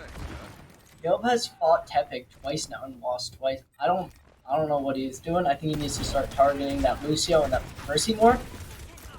Well, one of the things I alluded to earlier was I said that this backline was very survivable. Even when they find pickoffs onto Unruly Dog, you can't really just take care of Sabotage. Mercy is not a very diveable character. Right now, she's under a lot of threat, but definitely not more than Gelb is by Magic Gnome and Kevin right now.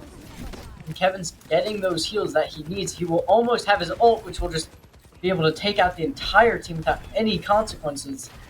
Valkyrie going to come out for Upper St. Clair. That's going to keep them all alive in the fight. J-Pair wants to try and find something. Going to pop the Death Blossom.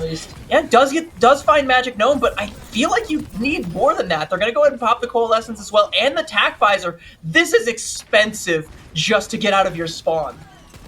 This is definitely not looking good for them.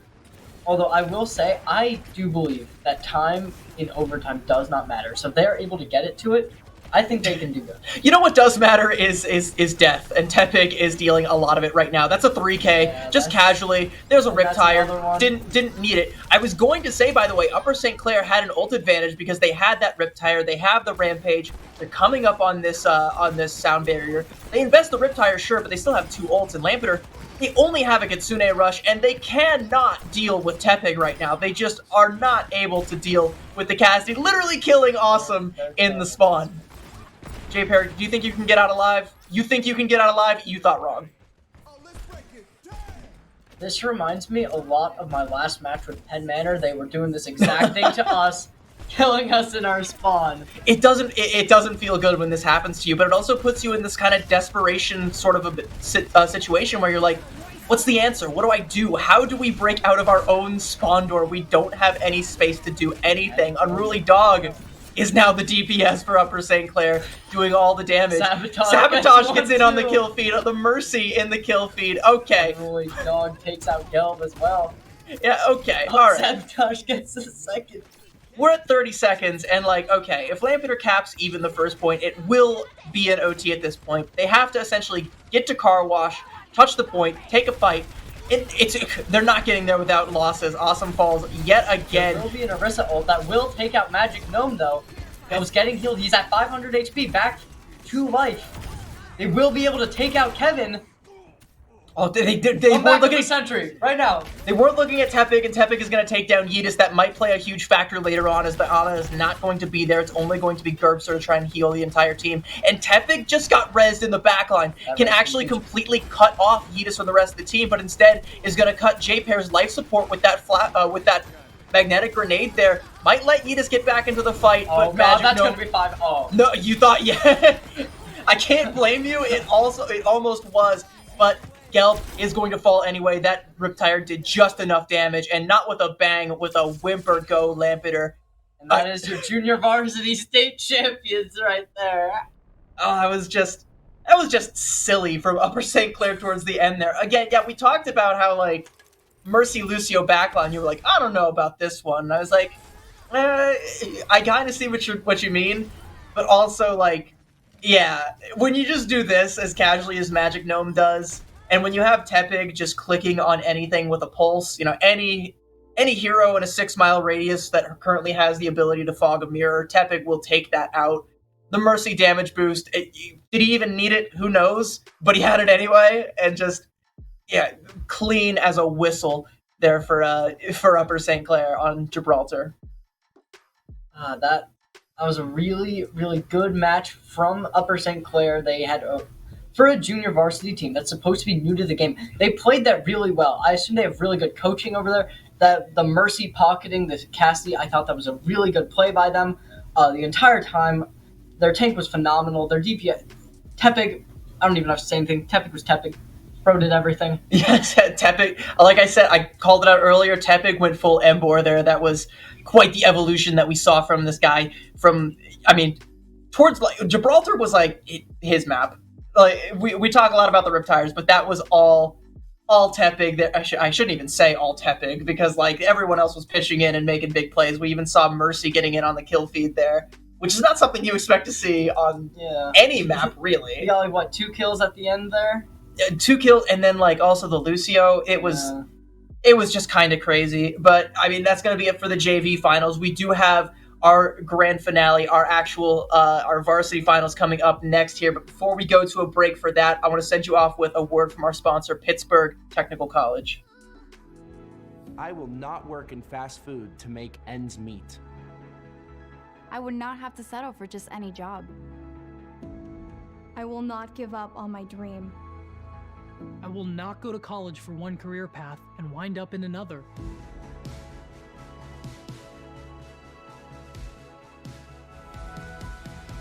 I will stand up for a higher standard.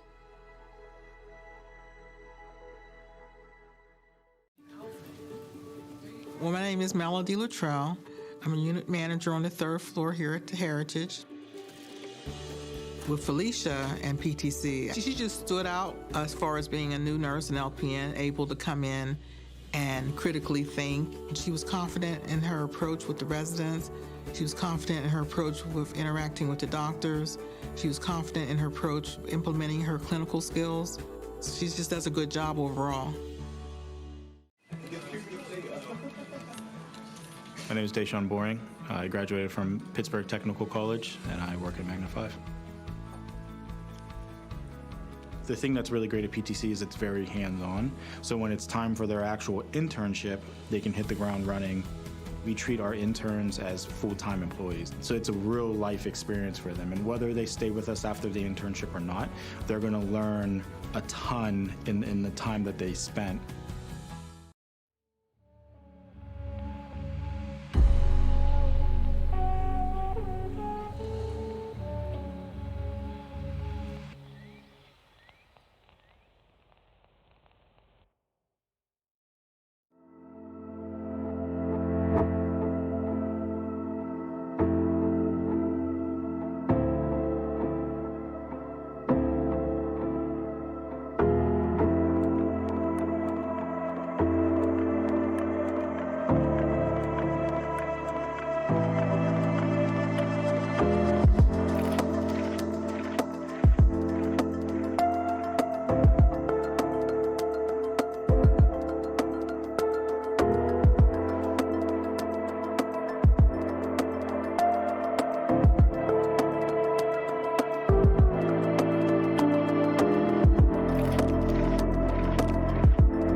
All right, everybody. We have set the stage. It is time for the grand finale, the crescendo. It's going to be Penn Manor going up against Chambersburg, who have not dropped a map. Like you said, you casted some of their games. They look like a powerhouse. What does Penn Manor have to do in order to take the dub here? Honestly, gonna say it as it is here. Kill Moon 3. Moon 3 has some of the best hit scan potential I've seen in this whole league, and I think that, honestly, you put him on like any character, he's gonna dominate. But Shuno, I've seen that man's rank. He's GM, he's peak GM, so I think he might be the one to be able to diff him. I mean, we did get to cast the Penn Manor game earlier, so we know what great things Shunim is capable of, especially on that Echo, which they're gonna swap over to. And we do also know how great of a main tank Tech has been for the squad. So Penn Manor, they're not slouches. They're not gonna just simply roll over here and die, but they are going to let Chambersburg have the first positional advantage on the point here. Gonna try and melt down Squid pretty quickly here, but the Immortality Field is there, keeps them alive. Everybody from Chambersburg still alive and healthy, and Derps is already down. They did take down Squid Derps there, and Shunim gonna go in, wants to press this advantage, and this is actually gonna be Penn Manor taking the first capture point here once they deal with these last couple stragglers. There we go. That is the first point being taken by Shunim and taken down Moon 3 for that first point there. Gonna be seeing Shunim already almost has ult and Tech at 67. Squid Derps does not even halfway, but we'll see if he can grind that pretty quickly. It's going to be quite the advantage for Penn Manor to leverage, and in fact, they've even got a bit of a mental advantage as they force the swap from Moon 3 over to the Ashe just to try and deal with Shunim on this Echo, but yeah, Shunim's going to go ahead and match you, hits a nice headshot there, and takes down Moon 3! That's an Ashe differential. I'm not even playing Ashe, and I'm better than you at it, says Shunim. Got the Bob there, going to go ahead and pop it in while the rest of Chambersburg, yeah, they're getting caught with their pants down. Now they have to back up off the point, and that's a successful first hold there for Penn Manor. Chambersburg not completely out of the fight yet, but they're just dipping their toes in the water. They don't want to dive in the pool just yet. It looks like they won't get any stagger picks, but what's going to happen here? So they have 3 ults left. Tech and Steel could definitely combo that, get a lot of damage. Only way they could really save themselves from that is if Nortnite throws down the Blizzard, which will come out. They take out Nortnite from Shunim. Shunim also gets taken out by Moon 3. Nita PK takes out Vengeance. That's 2 supports down. Both supports down. Tech. Derps get down. Tech is insane. Moon 3 res Shunim. It's just like I called out last time. It's when the enemy team has no resources left is when Tech pops that Annihilation. And again, you either just fall to it because you have no counter, or you scatter like ants. Moon 3 had an incredible positional advantage on the high ground there with the Ashe, but they just completely negated that by killing the entire team. Squid Derps has switched to the Junker Queen though, so we'll see if that can do a decent job. Moon 3 almost has ult. Let's see if that can do anything. Nita PK also at 84% charge. Tech is kind of low. We'll see if they can take advantage of that. And Bob gets sent out. They take him out instantly though. Junker Queen's trying to take that point, but Tech is antied. He's on fire, but he gets cleansed.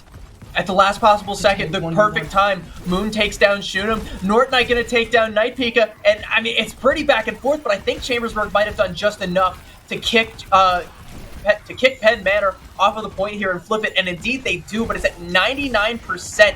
They lost Night Pika, who had that Death Blossom. They're gonna lose. Both the supports on Penn Manor have been taken out by Squid Derps. And Squid Derps does have his ultimate as the Junker Queen, but Steel could probably use a Stuzu to take that down. Night Pika will also have his ult. Let's see if he can get on the high ground, try and drop down and take them all out. It's going to be up to Squid Derps with this Rampage, I think. It's going to have to be the tool that ends up sending this one home and keeping it going for Chambersburg. The commanding shout comes out. A Nano and the Rampage, but the Suzu from Steel was on point. It's so good, so clutch. Cleans up everything. They take Shunim out of the duplicate form here, and for all their investments, Penn Manor so far haven't come up with much. They finally take down Squid Derps.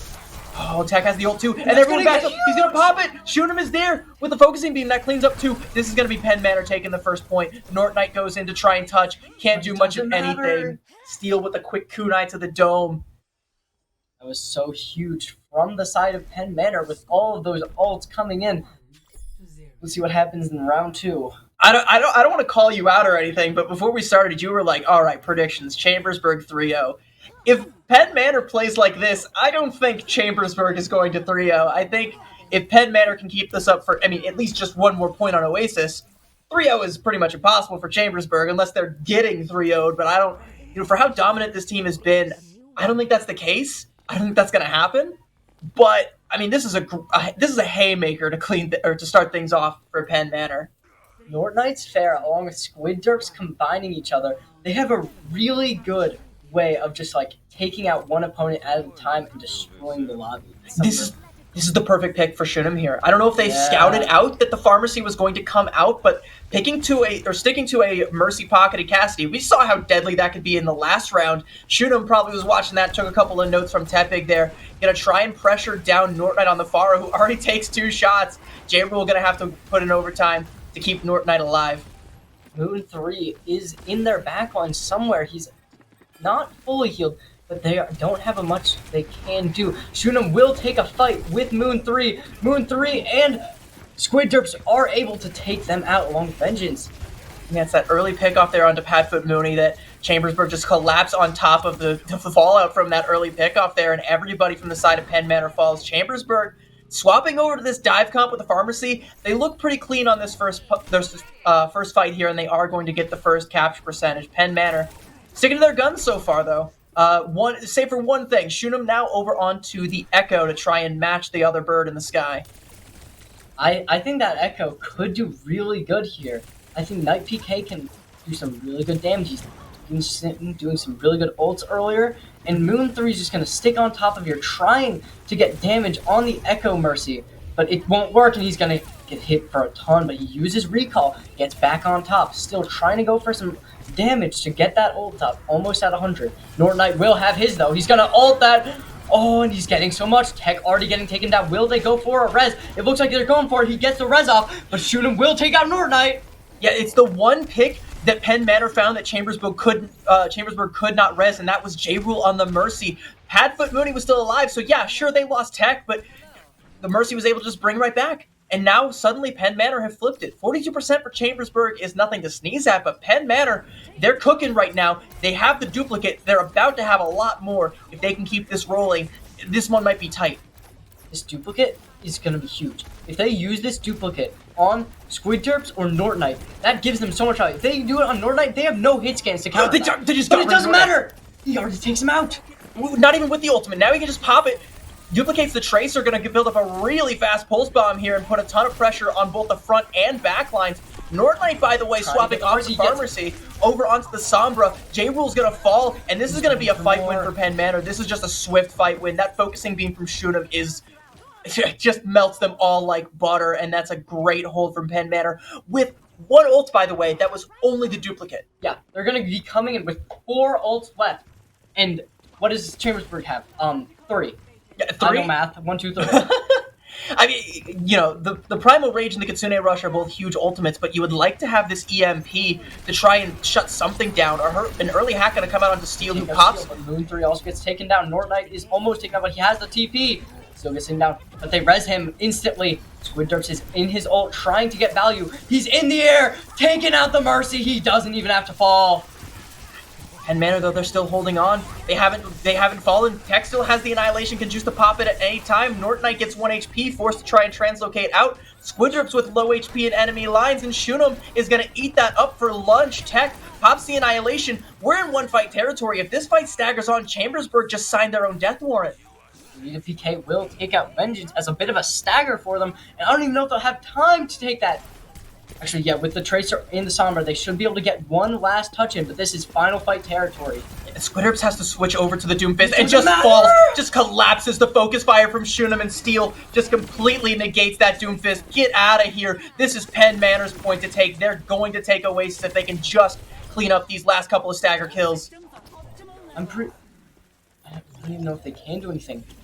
Who is that up there on the sky that they can't quite dislodge? It's Vengeance, actually. The Kiriko that's keeping this alive, but he can't get another touch. It won't matter. Got hung out in the rafters just a little bit too long and wasn't able to get safely back down onto the ground. Penn Manor, that was clean and it was decisive. Chambersburg 3-0? I don't think so. I don't even think there's been a single team to ever take down Chambersburg on this map. I mean, well, Penn Manor, they definitely just did it, and they did it in style. Shoot 'em on this Echo is just a force of nature. I remember Carlisle took a single map against them on Oasis, but like besides that, and they were like the number 8 seed, I think. And even then, they couldn't do anything. Penn Manor just obliterated them. I mean, like something like that, you'd expect. If a top team is going to drop a map, you'd expect it to be like close, right? Yeah. You'd expect it to be like, we're going to all 3 maps of Oasis, and one of them was like a 99 to 100, like that sort of thing. Yeah. No, Penn Manor just didn't let them have anything. Now, I'm expecting to see some. Since Chambersburg gets to pick this, I wouldn't be surprised if they pick up Midtown. They have been phenomenal on Midtown. They have held teams off of first point so many times. They held my team off first point. They held another team I remember watching off first point.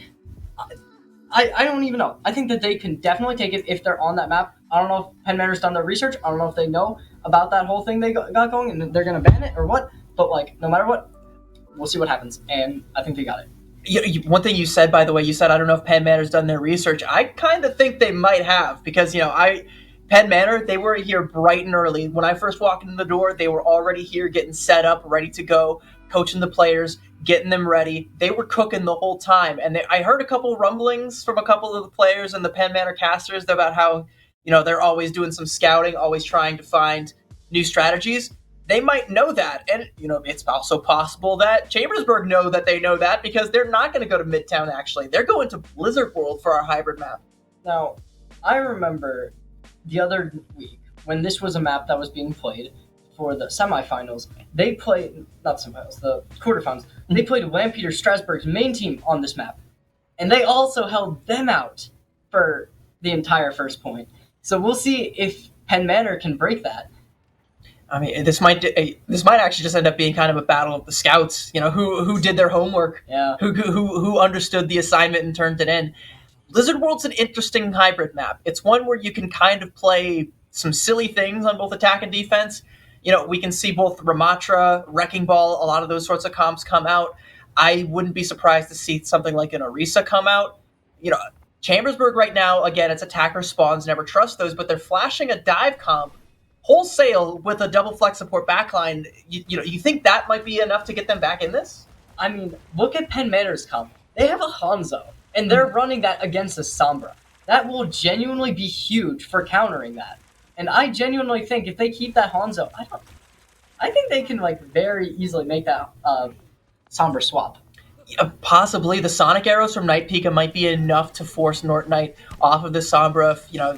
If she's getting scouted, she's gonna go back and swap. We're not gonna see any more of a Sombra if Night Pika understands the assignment here, but we are going to see a wholesale dive composition from Chambersburg.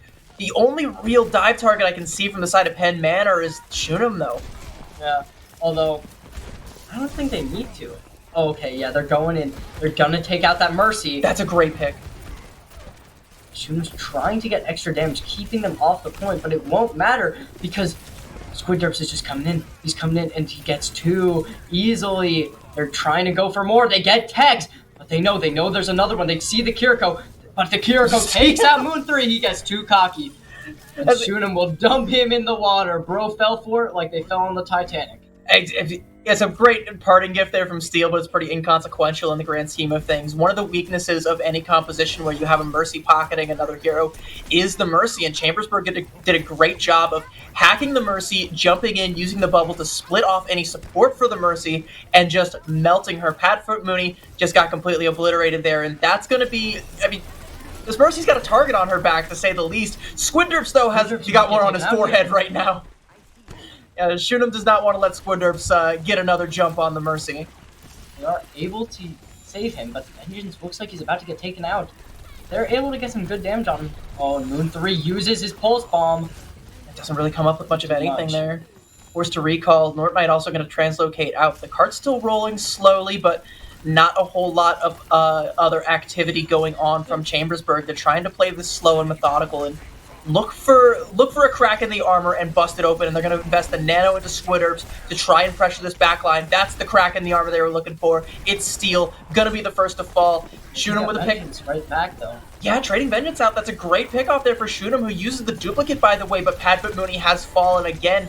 That's the weakness. If you take the Mercy down, the rest of the support line and the rest of Penn Manor will inevitably crumble. Hex also about to get taken down. I think they realize that he still has him. What happened? It's holding on for dear life. The block is doing a lot of damage, so everyone just turns their attention back to Shoot'em. Gets that echo off the cart. Ooh, I mean, contesting the cart there is also a great play there from Shoot'em. That's going to buy them some time, but the EMP from North Knight might have just snuffed it out. They're able to cleanse that EMP off, but Tech is able to get back and take out North Knight right after that. And with no EMP, Penn Manor, they now have the ult advantage here. They might choose to walk in with this Kitsune Rush. And again, if I know Tech and I know the way that this guy's been playing all day, once that well runs dry from Chambersburg, they're going to pop that Annihilation, go all in, and Penn Manor should be able to hold this for a significant amount of time, I think. Night Party does, or Night PK has ult, and he's able to use it, taking out Squidderps and North Knight, and is also taking out Jail Rules right afterwards. That's 4K, and that's the 5th gen. Vengeance just gets destroyed, and that's the team kill. That's a huge Death Blossom to open it up from Night Pika, and I will trade that for a Kitsune Rush any day of the week, especially when you get to hold on to your own. You still have the Annihilation, and you still have a duplicate here, and Shoot'em has pulled magic out of the hat with some of these duplicates. They have 4 ults left. They don't even have to try. And they have the spawn advantage, too. Yeah. They can afford to spend heavily to try and hold this because, you know, the cavalry will be back, the reinforcements, they're right there. And Moon 3 almost gets taken out, but he has to use Recall. They try diving them, but Shoot'em just becomes their own, and he takes out JL Rules, goes in for the second, but he gets slept. I mean, that's a great sleep, but I think the damage is already done. Taking down J-Rule, they can't sustain this push anymore, Ken Chambersburg. They have to back out. Yeah, they found Padfoot Mooney. They found Padfoot Mooney early in that fight, and they finally get the duplicate out, but they lost Vengeance. They lost J-Rule early in the fight. Chambersburg, they have to try and pick themselves up and dust the dirt off their shoulders and come back again. Tech will have his ult, so I think that that's just going to be like a really good thing to hold Chambersburg back from taking the point. Shoot'em's going in for more damage as he goes. He gains that ult charge even more. Squidderps will have his ult along with Vengeance. They might try and go for like a nano there, and they do. They get the nano ult. That was a stomp from the high ground there from Squidderps with the Avada Kedavra there onto Padfoot Mooney and still going wild. Gonna pop the Primal Rage. Steel falls. This is looking really good for Chambersburg with a spawn advantage. They have to stick the landing, and the cart still has a way to go. So Penn Manor, if they don't stagger this out too badly, they can make this work. Actually, nobody is pushing the cart right now. Yeah, half their team is dead. Everyone except for... Everyone was invested in trying to win that fight. They all pushed forward into the spawn. They forgot about the cart. They're going to have... Penn Manor, they're still going to have like 2 more fights here. I mean, very, very good hold from Penn Manor, I think, with the Mercy ult and Shoot'em's ult. I think they'll be able to do some really good damage. Squidderps is about to get taken down, but he backs off and he gets healed. But it doesn't matter. He still gets taken down. Night PK. So much damage. Padfoot Mooney gets his own kill. Tech also gets another one. Something really small that happened off screen that I really want to highlight is you can see North Knight currently has that EMP and had it, you know, towards the middle of that fight or was building up to it. I was going to say watch out for North Knight with the EMP, but they chipped the Sombra down so low to 1 HP that North Knight was forced to translocate out and could not use the EMP. While he was gone, Squidderps got completely melted, and at that point, you can't invest a fight-winning ultimate like that. They have to reassess. They'll have it for this next fight, but Penn Manor, they bought themselves time to have a plan B. It might not even matter with still having a Suzu. Just cleanse the whole thing if it's big. It's a great point. They're gonna have to use it now. They just delete North Knight. Night Pika just hits North Knight mid EMP. Everyone else from Chambersburg going in. Does not get the stick though. That's gonna be a waste of a bomb. He goes in. He duplicates Tracer. Tech takes out two Rules. Steel takes out Moon 3. It won't matter. They can't take the point even now. Tech just comes up clutch there. And it's also the duplicate from Shoot'em. Everybody from Penn Manor, they want this championship, and they look like it. Is there even going to be a touch from Chambersburg? It looks like, yeah, it is going to be North Knight coming in with a last-second touch there. The translocator is gone. Squidderps jumps in, but jumps right into a Death Blossom and an Annihilation from Tech. You don't want to stay on this point. The floor is very much so lava right now, and that's going to be Penn Manor cooking on the flames there, holding at the end of point B. Chambersburg looking a little bit shook. I don't even know what to say. That was such a good hold. Chambersburg took that with what, 3 minutes on the clock left? Yeah, it was lightning fast. Yeah. And then as soon as they got it into this choke point, they just couldn't take it. They could not get enough utility onto the field to take out Chambersburg. They would take out 1, 2, maybe even 3 people, and they still couldn't get everyone dead. And I think it goes back to that one fight that we did see Chambersburg win there on point B, where they forced Penn Manor back. They kept finding the pickoffs time and time again, but everybody was pushed up to try and press the advantage there, which is smart, kinda. You still have to leave at least one person back to keep the cart progress going, and they forget that. They make that crucial mistake, and that just means Penn Manor, they can just leverage the spawn advantage infinitely until you take it away from them, and Chambersburg were never able to completely take it away from them. It does seem like they're going to all be going away from that dive comp and focusing more on just playing back, trying to get early picks, which I think that Penn Manor will probably do better on. I do think it's smart to try and move away from the dive, though, because again, who was Squidderps jumping on top of? It was usually Padfoot Mooney, which isn't a reliable dive target, because she usually will have the Guardian Angel to just fly away and find another safe place to hang out. Shunem was on the Ash for parts of that, but once Shunem went on the Echo, it was okay, who are we diving, boys? Where are we dropping? Yeah. And I don't know what's going to happen now. They have Tech being damage boosted, but he doesn't get any damage off of that. They're still playing back. They're not really rushing. And everyone knows, we cannot peek each other, and they're not peeking each other. They're just sitting back. They're getting a little bit of damage, and Penn Manor will push up a little bit, but Tech is about to die, but he gets killed. He's got Moon 3 is doing pretty good damage. He's getting damaged a little bit, but not anymore.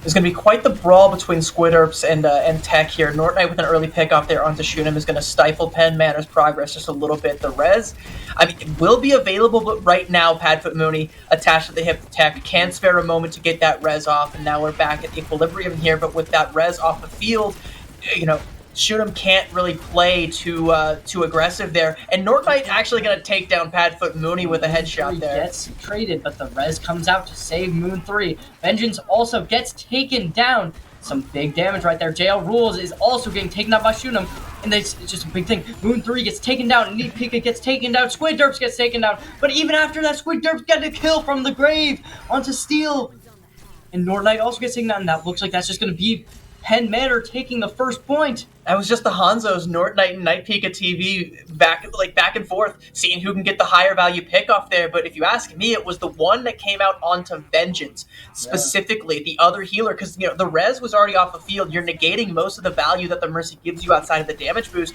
If you take down the Ana, there goes all the healing. You can't sustain your tank any longer, and everything just collapses from there. Yeah, and then there were still even trays after that, though. That was the first person dead, but they were still able to keep it up. That's why Chambersburg is such a good team, because both of their DPS are able to self-sustain themselves without any supports. Nortonite going to go ahead and swap off of the Hanzo. Actually built up to the Dragon Strike and is going to completely not use it at all, just toss it down the drain. Doesn't feel like they're going to get enough value out of it, but they're going to get a ton of value out of this Nano coming out from Squidderps. Great Vortex there from Tech to stop the Junker Queen from walking forward. She's going to be building up to a Rampage here, but I think Penn Manor, they're aware of it, and Steel is going to be ready with that Suzu. Tech is diving top, but the Bob does come out, but it will get no value. Oh no, it got value. It found Padfoot Mooney. Yeah, That's the best. Padfoot does get taken down. That's the highest value you could possibly ask for such a simple ultimate like a Bob. And yeah, Tech on the back foot, Night Pika gonna get cleaned up there, and that's a great hold from Chambersburg. They finally dug their heels in. There we go, but they already took the first point, so not enough damage, not too soon. Yeah, we're sitting at kind of a similar situation to where the the first round was, where now it's gonna have to be on Penn Manor after that quick first point take to try and take this from Chambersburg. They're gonna go ahead and invest the Dragon Strike. They have some other ults in the bank to try and utilize. but they want to use this Dragon Strike just to be able to clear out high ground and give themselves a clear path up to the top where they're going to take this fight. Great Dynamite from Moon 3, going to put out a lot of damage, but the Kitsune Rush and the Valkyrie both come out. Vengeance also gets taken down and by Shunem. Yeah, and Tech also popped the Annihilation, so everybody from Chambersburg clears off the high ground. Penn Manor now have complete control over it. Moon 3 going to try and go up to the high ground to take it back, and does take down Night Pika. That's a great way to take it back. I believe the res is going to be there, but in the meantime, yeah, no one was healing Shunem. The ults come out from Chambersburg. That's a good hold. That is, yeah, the Squid Derps is just like finalized that, taking down 2. And North Knight will also get taken a res. I mean, the fact that Penn Manor, by the way, they invested pretty much everything save for the Bob, which they didn't have. But the fact that they invested so heavily in that shows the value that this high ground gives you. And once Chambersburg was able to take it back, specifically once Moon 3 was able to take it back, Penn Manor just didn't really have an answer. And by then, they've used all their ults. You know, they just kind of crumble. They have time to build back up to something, but they need to build back up to something. Moon 3 taken out. They're probably going to go for a res. I don't know if they're going to watch for that, make sure they don't. But it doesn't look like they can at this point. And they have to keep their eyes on J-Rule, see if the res does come out. Doesn't look like it's going to. Already uses as a nano. Oh, Tech is going to fall there. Yeah, a nano onto North Knight, just going to melt the enemy tank. That is not what you want to see when you're on tank, is a nano-boosted Reaper walking right at you. Gets taken out by Shunem, and he won't go for the res. That's a bit of a feed, and the res comes out onto Tech. I mean, that could just be what they needed to win this game. Yeah, they're back at full strength. They take out North Knight as well. That is way too deep for anyone to go for a res. They take down Shunem there, but that can be resed. Oh, but they lose Night Pika. All right. Sophie's choice now, Padfoot Mooney, once you have that res back, if you have time, because you did just use it on Tech, will you be able to bring back one of your DPS? It looks like no. So Tech just going to push the cart, will fall, get a little bit closer to that golden box of victory, but now we're closer to where Chambersburg has that spawn advantage. Are we saying this is last fight territory, or no?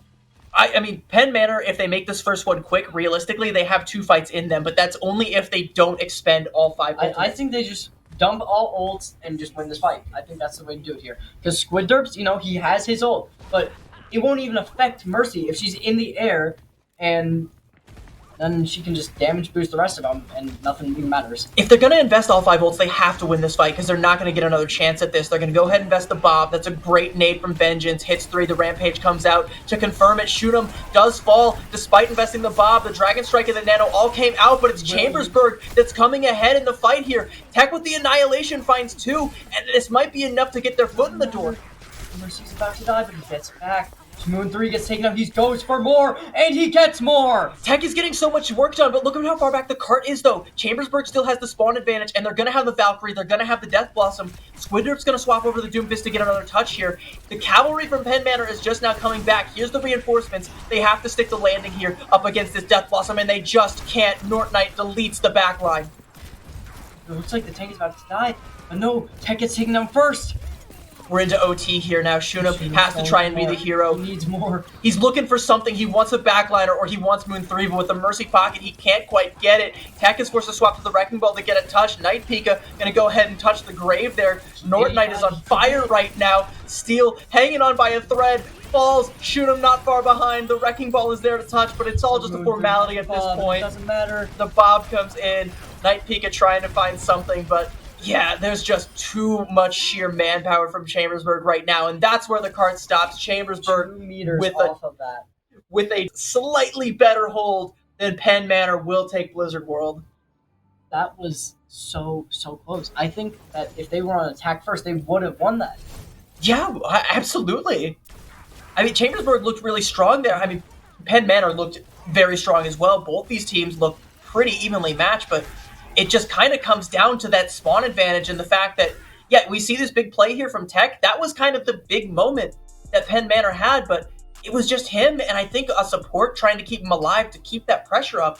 Similar to Chambersburg, no one was pushing the cart, but this time, because no one was alive to, but they can't clean it up the rest of the way. And by the time anyone comes back to help out Tech with that, Chambersburg, they're back at full strength. Suddenly you have to fight off the entire horde again. Dog rounds up next. What do? You just kind of have to keep going. It's just tower defense, and they can't keep it up. They crumble at the midnight hour there. Correct me if I'm wrong here, but does that make this our first ever not 3-0 this tonight? I think it does, actually. I think, the match we casted earlier was a 3-0. And Yeah, the Upper other St. match, Clair I'm 3-0'd. pretty sure was a 3-0. Well, the other match was Chambersburg, so yeah, they 3-0'd. No, the other match, like the one that we didn't cast. Yeah, the one that we didn't cast. Wow. We didn't cast Chambersburg's last match, and they 3-0'd their team quite convincingly. That's why, one of the first things I said when we came in today was like Chambersburg haven't dropped a map, because you told me up in the qualifiers up to this point and throughout the tournament bracket they didn't drop a map. They never. It was they dropped one map that I remember. Okay. But even then, all right, like completely before that. That was like 4 or 5 weeks ago now. But like still, I don't even think that like they can. I don't even know, because if they lose here, that requires them to lose push. And I think with their team comp that they run, I think they'd be great on push. They run a really good dive, and push is all dive. I mean, they don't necessarily have to lose push. If we go to 5 maps and they just, Penn Manor look as dominant on control as they do, that might be what makes the difference for them. That's kind of the advantage, by the way, that comes with winning the first map. That, like, yeah, you get the loser's map pick every time, but if you flip it back and forth every time, you're going to get the loser's map pick on control again. You get to go to a map you're comfortable with, and you can take it home. So Penn Manor, despite falling to Chambersburg and losing some momentum there, they still have the advantage in a series like this with the loser's map pick. But Chambersburg, like I said, they've dug their heels in the ground. They have the momentum now. Yeah, I don't know. Escort's going to be fun. I'd like to see a nice, good pick.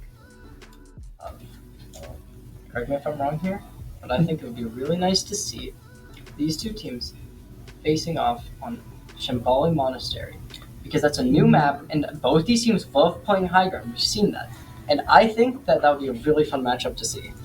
Well, ask and you shall receive. It is him, because we just got the notification, and there it is on your screen. The next map is going to be Shambali Monastery. You should probably buy a lottery ticket, I think, because your guessing skills phenomenal. Shambali Monastery. Yeah, we're probably going to see a lot more of the Ashe if that's what we're going. We might see some more of the Ramatra, potentially Sigma coming out here. Shambali is another kind of like an oddball in terms of the escort. You have something a little bit more clean cut like a Rialto. Shambali just kind of throws that out the window. We're going to get a lot more poke here, potentially some rush. It can go any way, actually.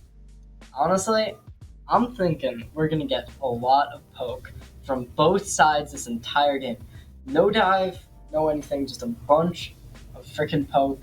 And I think that Chambersburg will take it. Penn Manor comes back game 4, and then Chambersburg will probably lose the 5th since they lost on the first control. And your prediction?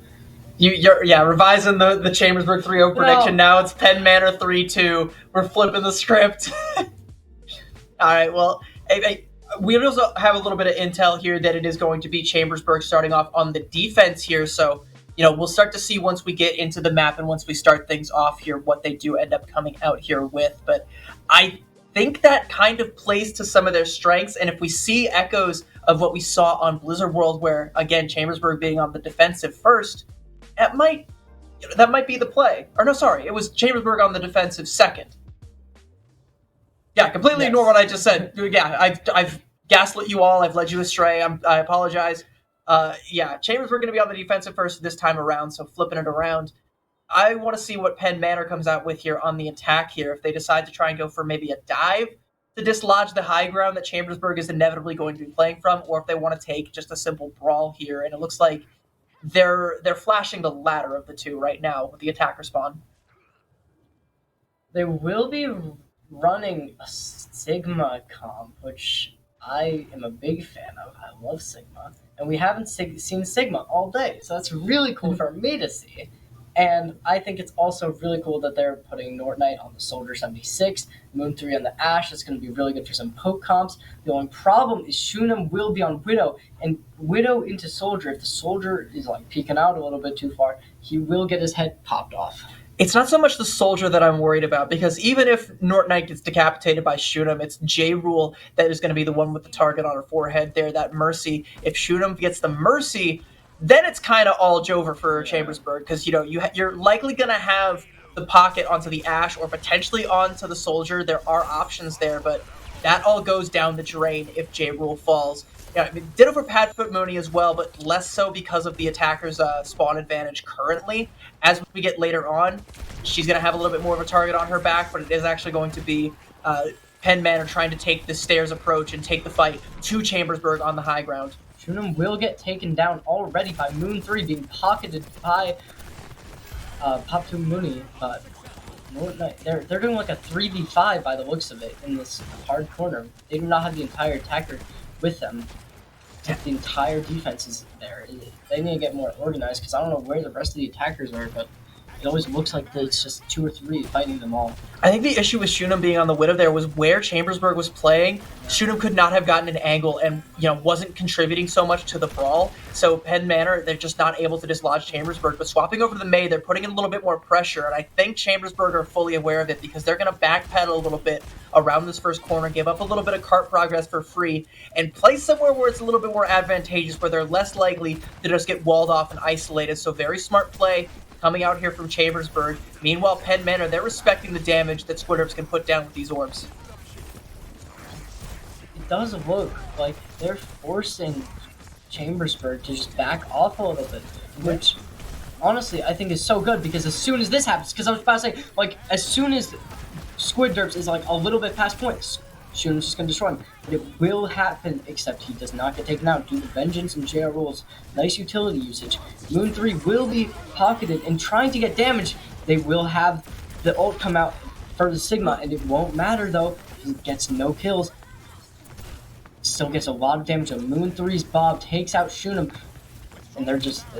They couldn't even take the point. That got a little scary there for Chambersburg for a second, losing Nortonite that early in the fight. And the wall that came out to isolate Squidherbs there meant that J-Rule couldn't detach themselves from the tank. They had to try and pour all the resources into keeping Squidherbs alive, so there was no time to try and break off and go for the res. And Penn Manor were almost able to press that advantage, and it forced Chambersburg to have to invest 2 of their ultimates in order to do it. Penn Manor, they're going to have this Dragon Strike to open things up and a Blizzard from Shunim, and Tech has already struck so blood. Damage.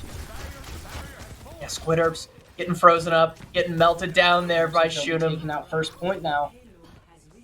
Yeah, that's going to be Penn Manor capping first point with 3:43 in the time bank. Plenty of time to keep it all rolling, and they get the Annihilation. Chambersburg have a sizable ult bank here, but I think Penn Manor have enough time to bleed that dry and then press their advantage. I don't even know if their ult bank is going to matter, because if they use Vengeance ult, Tech can just run in there with a Ramatra ult and just, I don't know, get him. We saw Tech do exactly that to a Baptiste in the first series of the day, so that's definitely a possibility. Here comes the MH, because it's actually going to be Tech holding the S key backing up here. Moon might just do it right now because he knows they're all together right now. Yeah, and the res is off the field as well. That's Night Pika just deletes Moon 3 again. Yeah, res him again. I dare you, says Night Pika. Gonna go up and try and take down that pesky Mercy, but with no res, J-Rule's got no business being there. Here comes the Annihilation, gonna force everyone back. Immortality field gone. Everybody from Penn Manor holding down W.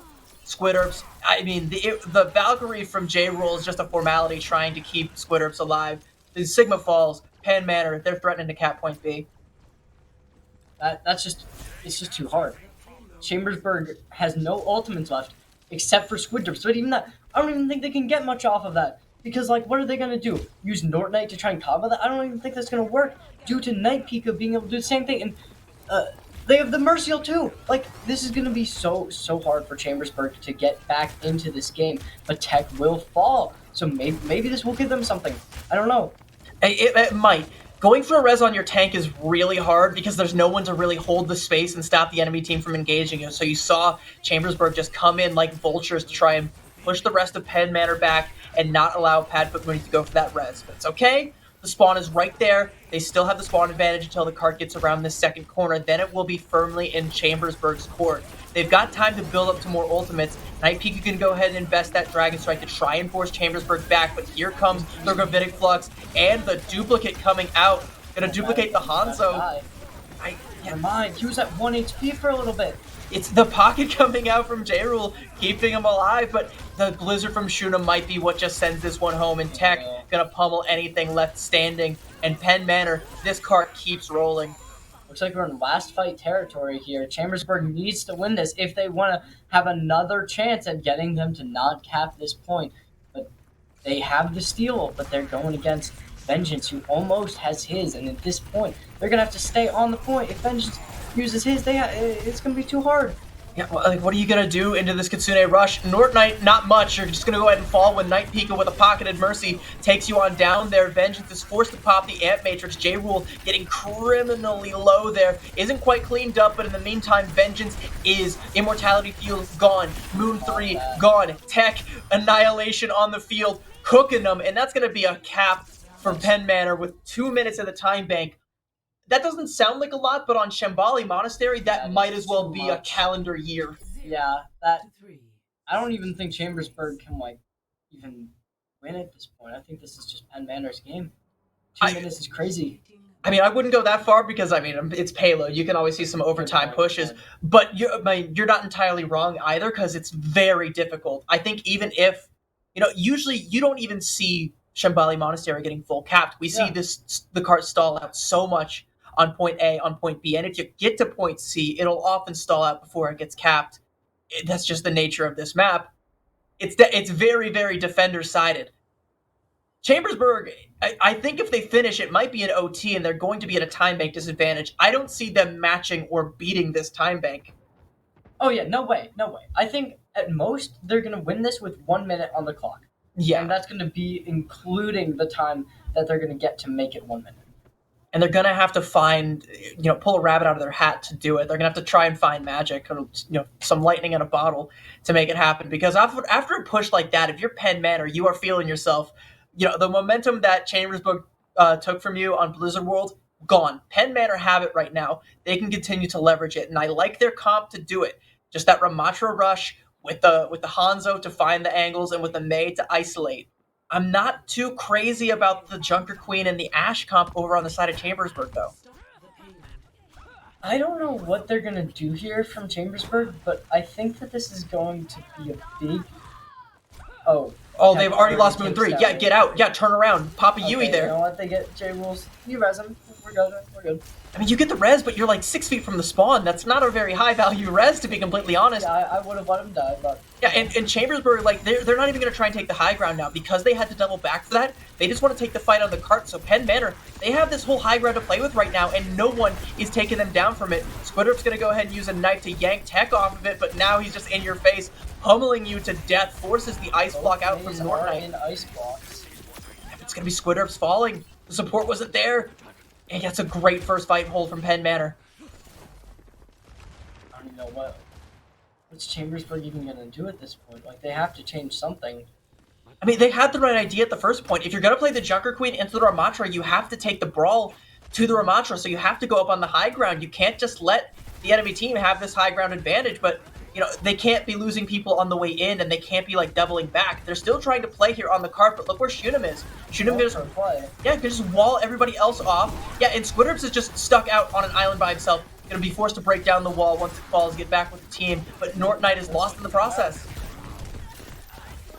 Shunim almost has his. He'll be able to ult this and get so much value if he wants to, but it doesn't seem like he does. Looks like they're trying to go for a left-hand play, trying to get some new strategies in here, but I don't know how well that's going to work with the ice or blizzard thing. The problem with where the cart is right now is there's not really any way that Chambersburg can go that they're not susceptible to an ice wall and a blizzard coming in, and this is a very dangerous place. They force the ice block out early. That could be huge. The blizzard comes out, though. Nort Knight falls, trying to make a hero play, and Shunim is gotten everybody frozen up in there, but doesn't look like Pen Manor's actually able to press the advantage. Night Pika gonna take down Moon 3 there. A Bob was invested, does fall, and that's an ult down the drain for Chambersburg. No. It kind of looked like because he was advancing towards them, but... No, I mean, if you're Pen Manor right now, you don't have to. You don't need to do anything at this point. You can sit there. Like, they can be proactive with their ults, but they can also afford to just be like, okay, Chambersburg, make me use this ult. If you want me to use this Annihilation, force it out of me. Because I'm just going to stand here and continue to be supported by my team while you're getting isolated, cut off, and dissected by Shunim right now. And, like, what are you going to do about it? Force me to use this ult, says Tech, and no one's forcing him right now. They tried to go top, but they just all said, no, we're going to keep you off. This is our high ground. Moon 3 does take out Seal, though. Nort Knight also will get taken out, so it's a nice trade there. Squiddarts is blocked off on high ground. He gets very low, though, 200 HP. There's a lot of things. Annihilation will get popped, but the Nano comes out onto Squiddarts. They also have a nice Nano back on Tech. Moon 3 takes out Shunam with a Mercy pocket, but Mercy will get almost taken out, and he does. Squid Derps is doing really good work here, but Vengeance will take out Tech. That looks like some really good damage there. Will they be able to take out Point? I think they might. That's a great play, by the way, from Padfoot Mooney to stay alive that long and you continue to pocket Tech, who was very low in that annihilation, almost tossed it down the drain, but Padfoot Mooney able to keep Tech alive and even dodge some of the plays coming up from Squidderps. By the time that squad actually falls there, that little two-man duo, Moon had already been pushing the cart, and they're threatening to cap here. North Knight in the back, building up to a Death Blossom, might not even need it if he can find a big pick off there, and it might just be Tech, who is anti-healed, got the arms up. He's getting so much healing. He's already back to full. How? And Shunam has a Blizzard. And that takes out Squid Derps. That's just a full 4-man engage onto Squid Derps there. North Knight has the Death Blossom, is going to pop it, but Tech going to punch him. It's overtime. Chambersburg, they have to invest. Res, though. They have to invest. They do get the res. They do have Squid Derps back in the fight, but like it's overtime. Moon 3 forced to pop the visor, but there's no Mercy left to pocket. But he's gonna find 2. He finds the enemy Mercy, finds Night Pika. Tech gonna go ahead and take him out. Someone has to deal with Tech. Big anti-nade coming out from Vengeance. They just have to try and melt him. Shunam is back though. Shunam takes down Vengeance. Shunam is still alive, still lurking. They have to dislodge this Tracer now. You can get it though. It's a tank versus the DPS, and the DPS dies. They finally take him down. That's going to be the cap coming up from Chambersburg, but it's nail-bitingly close right now for Chambersburg. They're not matching Penn Manor's time bank. No shot. They can't. I don't even think it's even possible at this point. Because it's going to take them like a minute to get through this point, and then they have a minute and 15 against their 2:16. I'd chop a minute off that time bank right now, because Tech has that annihilation again, and that's going to buy time for Penn Manor. That's going to cost time for Chambersburg. They have to find something. A Nano and a Rampage? Maybe, but they need a minute to get up to that. Great Knight going to go ahead and come out. Into them. Max off. Oh my god, that Nano's gonna be huge. He takes out Shunam. He brings him back in. Tech's gonna get taken out. And oh my god, that takes all of them and just says, no thank you, you're gonna be with me now. That was the play. That could not have been more huge, more clutch than what they just did right there. That Nano coming out, Squidderp taking all of the space with it. The Suzu from Steel came out early and Squidderp says it's go time. Hits the Rampage, takes down everybody. Chambers point. They don't have a whole lot else, but they're gonna find. Oh, that's a late stagger onto Tech. Yeah, that's the point. Chambersburg, they're still cooking. They're not out of the woods yet, but they're not out of the fight either. They actually might just be able to make this huge comeback from complete overtime first point to matching this time bank even like within a minute. I mean, it will be close. I mean, Penn Manor will still have the advantageous time bank no matter what. Yeah, but like, I mean, finishing it all would be the first start for Chambersburg. The thing I'm worried about though is Tech still has that annihilation. We talked about chopping a minute off the time bank if he gets to pop it, and Chambersburg knows it. They haven't let him pop it. They're going to use the Bob to try and keep try and build a little bit of space and maybe give Tech the advantage. And here we go, Kitsune Rush and Annihilation. Their rules already gets taken down along with Northlight. Everybody just backs up. 3 also gets taken down by Tech. Well, it's just popping for you. Yeah, they're afraid to engage when Tech has the Annihilation up. Everybody just backs up, and now Penn Manor have stalled the cart out here. We're under 2 minutes. Chambersburg have time to build up to something, but yeah, that's what I was afraid of. Their momentum is now gone. They have to build something back up. Penn Manor will be going in with Night Pika and the Mercy ult. We'll see if those are 2 of their weaker ults on this field. I think they could do some decent util. Nano Visor going to come out. Moon 3 is going to be looking for targets to find. Tech is very low and anti-healed. No one can save him. And Moon 3 does finally clean him up and takes Night Pika down as well. North Knight lurking in the back room with a Death Blossom. The Sleep Dart to prevent the res. That is huge. Steel is 1 HP. This should be the cap. I think Chambersburg have it. There's no one left for Penn Manor to touch. That's a cap with a minute and 12. This map's close. That was crazy. They went from overtime to 2:30. To leaving that game with a minute and 20 seconds or 12 seconds. That maybe they were just like sleeping that first half, like they were just like, hey, we're just trying to sit here, we're not trying to do much, and then they were like, all right, it's attack time. Now is our time to shine and show we're the best. I mean, even before we got to that overtime situation, I would not have given Chambersburg more than a minute with capping. Yeah. The fact that they cap it all is incredible, considering the fact that, again, we were in OT at the first point here. That's not a common occurrence, when you're looking at the way these matches usually shake out here. So, I mean, Chambersburg, good on them. But now they're going to go on to their second attack here in overtime. They only have a minute to try and make something happen, and it's going to be an offensive Sigma composition. Or no, sorry, they are going to lean back over to that Junker Queen. So, I mean, same thing as before. Penn Manor were able to bleed a lot of time with the comp they're rocking right now. Like, what does Chambersburg have to do differently in order to stay alive here? Because they don't have as much time as they did before. I think Chambersburg, I think their game plan here is just going to be, we're going to target Steel. That's what they need to do. If they target Steel, then they can't anti-Squid Derps. Squid Derps gets to do whatever he wants, and he will do whatever he wants.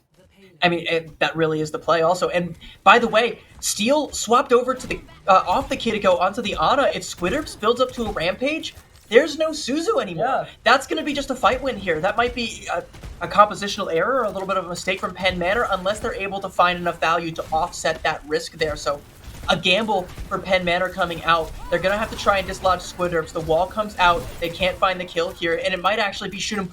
Wait, Shoot 'em takes down North Knight. How?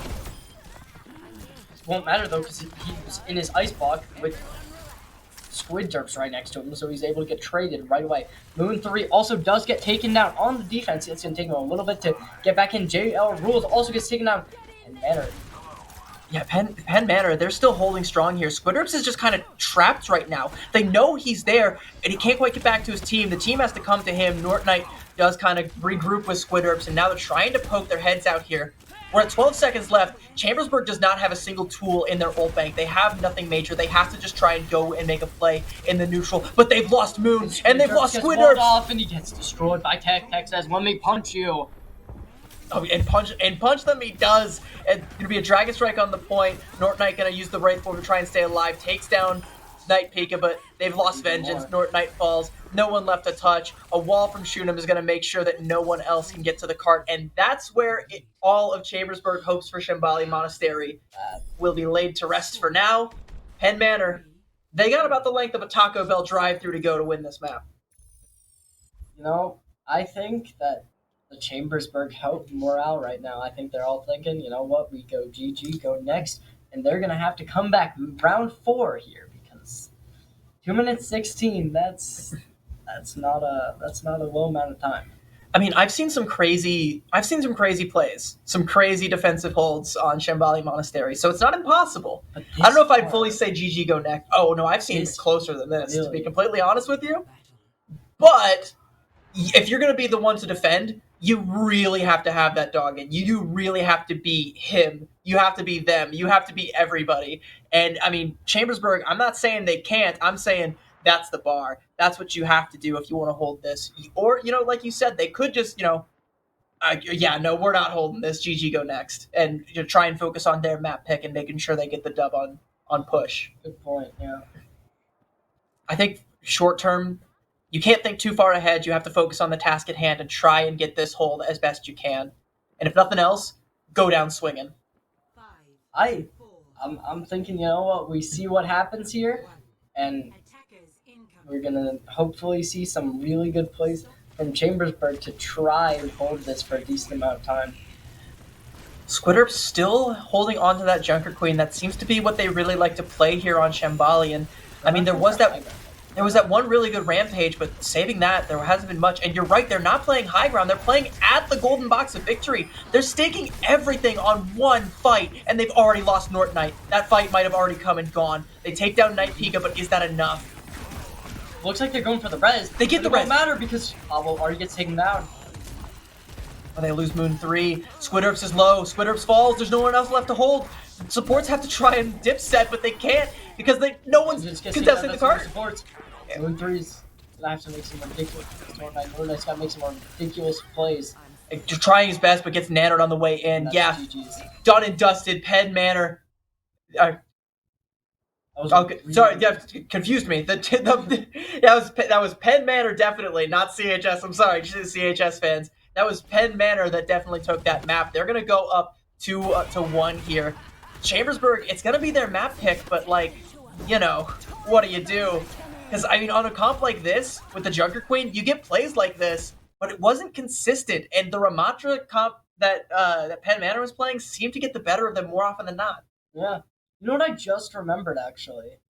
Not only did Chambersburg not lose a single game in the main season, they also never lost. Not Penn Manor also never lost a game in the main season. Both of these teams, whoever loses this would be their first loss in PIEA this year. I mean, if you're gonna lose at any point in time, it's got to be in the grand finals, right? Like, if you're gonna take your first L anywhere else, like you're not delivering the season that was promised. Both these teams are firing on all cylinders right now. They're showing that they want this. I mean, the graphic I still question here. Yeah, there we go. We got it. Okay, cool. So that it is indeed Penn Manor up 2-1. Chambersburg. It is their map pick on push. They only got 3 options here.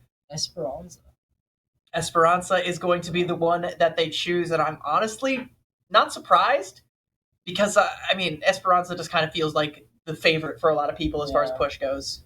The only map that at least I've seen being played for push in this season for PIA that's only happened one time. It was New Queen Street. So I want to see what these teams would even attempt to try for this. I'd like to see a ball comp come out. I don't know if it would, but that's like my hope here. I think it would be really cool, but that would be cool, but I don't know if a ball comp is what you want to pull out in like the grand finals when you've been playing this long. So. If we haven't seen it and it's not something that they've scrimmed or practiced, as cool as it would be, I don't know that that's what's going to come out here. I have my doubts. But call me New Mexico because I'm full of reservations about that. I don't know. I mean, Chambersburg, they have to win this. If they want to have a chance of bringing this back, they got to win here. Yeah, it's match point for Penn Manor. They don't really have much choice. And again, Chambersburg, regardless of whether or not they win it, they're still behind the 8 ball because if Chambersburg wins this, control is Penn Manor's map pick. Again, they can play into their own hand and walk into somewhere where they have the advantage. And, look at Oasis, where they didn't even really have the advantage. Yeah. And they just walked away with that one. I don't know. I mean, I'd like to see a Sigma come out and a Junker Queen. I feel like there's definitely going to be a Junker Queen from Chambersburg at some point because they've been running it. They've been doing good with it. But I don't know what Penn Manor would run. Are they just going to keep with their Ramatra comp? Are they going to swap it up to try and do something new? I don't know what they're going to plan, but we're going to see what they do here. I think Ramatra and Junker Queen are pretty solid predictions here, and I kind of agree. That's what I think we might see, but there's still 10 seconds plus the spawn timers for these teams to surprise us, so who really knows? But I mean, regardless, again, I cannot stress this enough. Chambersburg, not only is it match point for Penn Manor, it's attacker spawn. I see you getting excited. Don't get debated. Don't take the bait here. I gotta take the bait. There's no shot Penn Manor's walking out with Lucio, Zenyatta, Bastion, and Wrecking Ball. I have to hope that they keep they're gonna. Night Peak is gonna. Oh, okay. Yeah, wait. Tech hasn't swapped. How? Okay. No! How? He baited me. He heard me. I'm 100%. Yeah, hook, line, and sinker. You took the bait there for Tech. I mean, and yeah, exactly what you. Wholeheartedly, honestly predicted. It's the Junker Queen and the Ramatra, so not a whole lot changing. Interestingly enough, though, Shunem is back on that Echo, which again has been an absolute force of nature, and it's kind of up to Moon 3 to be the one to clip the wings. Squidrums is being very aggressive right now. He's able to back up before getting killed, but they're able to take out Steel. It's a support dead, traded for North Knight, and Tech already gets taken. Now Penn Manor that knife is already on the back foot. That knife onto Shunem there was so good. Shunem's going to have to take to the skies in order to try and stay alive, but the damage has already been done. The blood of Penn Manor has been struck, and Squidderps wants more of it, wants to spill it all over the floor here. Pika not going to get out alive. Moon 3 there to try and clean it up, and it looks like, yeah, Padfoot Mooney, thanks for coming. You're next on the chopping block, and it's time for the bot to get moving for Chambersburg. So one-sided there. I think they got one kill on North Knight alone. Just that one kill, and I mean, that's... Like you said, they traded that up for a support. You take that every day. I will happily trade a DPS for a support. That's a pawn for a rook. Yeah. And yeah, you take that any day of the week. But Not a whole lot of bot progress here, so Chambersburg, they still have some work to do. Penn Manor can still get their feet in the door, and Shunem might just have the boot for that in the form of a duplicate. Again, we've seen the magic he's been capable of with those. Chambersburg, they want to grow aggressive. Will run his ult. That's huge. It's a huge, and there's no Suzu because Steel went down early. Everyone just melts. The Rampage gets all the anti-healing. That's their queen getting taken out with Tech, but the queen gets brought back from a pawn with Tech getting res. With Tech back on the field, like it's not done and dusted. Chambersburg, they still have to try and invest, make this happen. They're gonna invest the nano boost, but Tech can just hold up the arms and try and stay alive. Moon 3 has the EMP, and they're gonna let that one rip, but Night Pika falls to a biotic grenade here. Shunem trying to get something done, trying to stop the onslaught. But the cap comes through. Checkpoint for Chambersburg. That's massive. Penn Manor still has not gotten a single percentage. I don't even know if it's. They gotta get something. They have to change something in their comp or their strategies because right now they're not doing great here. Nord Knight's gonna get taken down, which might be that thing they needed. Oh, that was just a little bit of over-aggression. The commanding shout came out. Yeah, with JL Rule, that's okay. That's what they need. Value. They need to try and win this fight here because Chambersburg got the. Looks like Tech's about to get taken down. But no, Squid Derps is by Shunem. That's going to be the fight win for Penn Manor. But again, because Chambersburg got that checkpoint there, they're going to get some early spawns, potentially some split spawns here if Penn Manor get back to the middle stage here and flip it over there. You know, they're all going to get close spawns here. So like, Penn Manor can finally get a little bit of percentage, but I mean, Chambersburg, they can come right back into this. They're going to have the Rampage for it too. Another Rampage, by the way. Steel has to be aware of this. Those look like a lot of ults are getting ran through. Both the supports on the side of Penn Manor have been dropped. So many. Night Pika uses his. There's almost no value. But Shunem takes out 2. And Tech gets Squid Derps with his ult. Vengeance also dies to Shunem. Yeah, Shunem, more like Shun him. He is him. With these duplicates, he's always coming up with the big kills. Diffing Nortnite on the Reaper when he duplicates the Reaper. Absolutely insane. The problem is, Penn Manor, going into that fight, they had a full house of ultimates, and they royally flushed them all down the toilet to try and get that point cap here, which they might get the checkpoint here, but Chambersburg can go for another contest, and they have an EMP. They will take it. EMP gets dropped. I think that Jail Rules will be able to drop the beat. Yes, because he takes out Shunem, and Tech also drops along with Night Pika. They res Tech, though. Doesn't even... No supports, just Tech, and Tech drops. Doesn't even need to drop the beat, and they get the nano as well. And Penn Manor, they got 0, zap, zilch, nada, no ultimates, nothing to do. Shunem gonna swap over to the Mei, Tech gonna match the JQ, so now we're getting a little spicy here. Penn Manor, they're still gonna want to take this fight on the point here, but, I mean, with the beat in the back pocket, Chambersburg, like, they have the momentum, and they have the card advantage too. I do think that the Tech swap could be what they need to, like, make this comp work and just be able to destroy Penn Manor, although I don't think they're able to even win this fight, seeing as Squid Derps is destroying Tech. Steel also falls to North Knight. Moon 3 will get taken out, though, by Night Pika.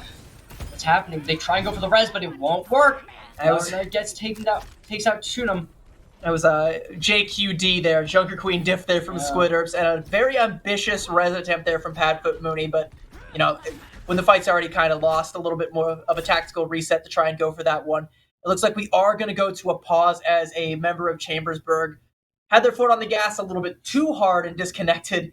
I believe that was Moon 3 that ended up disconnecting there. So one of that 3-pronged frontline attack that's been working so well for them going to be taken down. And that's very unfortunate that just kind of an act of nature that sort of happens. But going to try and get Moon 3 back in the fight as quickly as possible. But looking at the table right now, even if Moon 3 comes back with 0 ult charge, Chambersburg have the advantage. Yeah, they still have almost 3 now against the highest is 62 on a not so great ult. I mean, Shunem has been great with the Blizzards. Shunem has been a standout player for Penn Manor. I see that. I was thinking about the Mercy ult. Shunem also has. He could do something. Oh, they're both at 62. What are the odds? 1 in 100, I suppose. But the thing is, like, going over to the Blizzard from Shunem, even if Shunem builds up to that, as long as the beat from JL Rule doesn't get forced out, they have the sound barrier to help withstand it.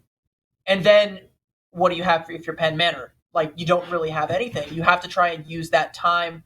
You have to use that Blizzard to try and build up to something. build up to maybe a Rampage, maybe a Death Blossom. But those are both things that Chambersburg already have. And not only that, they have so much more progress. They have the checkpoint. They have the forward spawns. They have everything they could possibly want on a push map. Here on Esperanza, they have like every advantage you could possibly ask for right now. Yeah, I agree. I think that, honestly, the only way that Chambersburg can lose this is if they dump all their ults on this next fight and don't win that. I think if they do that, then Penn Manor is going to come back. They're going to have some, and then they're going to be able to take it back, get back to 50, make it to 72, get the next point, and try and do something. But losing this first fight, this is going to be last fight territory, I think. If they lose this, then I don't know. But if they win this, that's going to be a lot. If Chambersburg wins this next fight, then Penn Manor, they'll have to take the last fight there on their doorstep. And if they lose that one, it's GG. We go to match point there. 2-2. We're going to a map 5 if that's the case. And of course, if you're Chambersburg, that's what needs to happen, and you can tell they want that to happen. But if you're Penn Manor, I mean, I feel like this next fight might be a wash unless you manage to get an early pickoff, potentially 2 early pickoffs. I mean, because, Moon 3 won't physically be with the rest of the team, so it might be easy to just find an early pickoff onto someone like Vengeance and make it so Chambersburg doesn't want to invest. But then you have to roll back pretty much the entirety of the map. You got to go coast to coast after that and try and get the full cap here, because that's what Chambersburg might just do to you if you're not careful. It's gonna be a strong match. I don't think Penn Manor will win it, but to remember, last map is Control, and Penn Manor won the first Control map 2-0. So even if they lose this, I'm still giving them a lot of hope for winning that 5th map. So I think that no matter what happens, Penn Manor is still doing really well right now, despite them losing almost, if not every team. All right, well, we got to try and work out a couple tech issues to get Moon 3 back in the fight for Chambersburg, give them a fighting chance to stay alive, take this to a map 5, and to give them that time, we're going to go ahead and swap to a quick break here real quick. Don't go anywhere. This is really heating up.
All right, welcome back, everybody. We're getting right back into it. Moon 3 is back on the team, but not back in the fight, so it looks like Chambersburg are going to take a quick step back, give themselves time to regroup, and Penn Manor, they're going to take advantage of it. And by the way,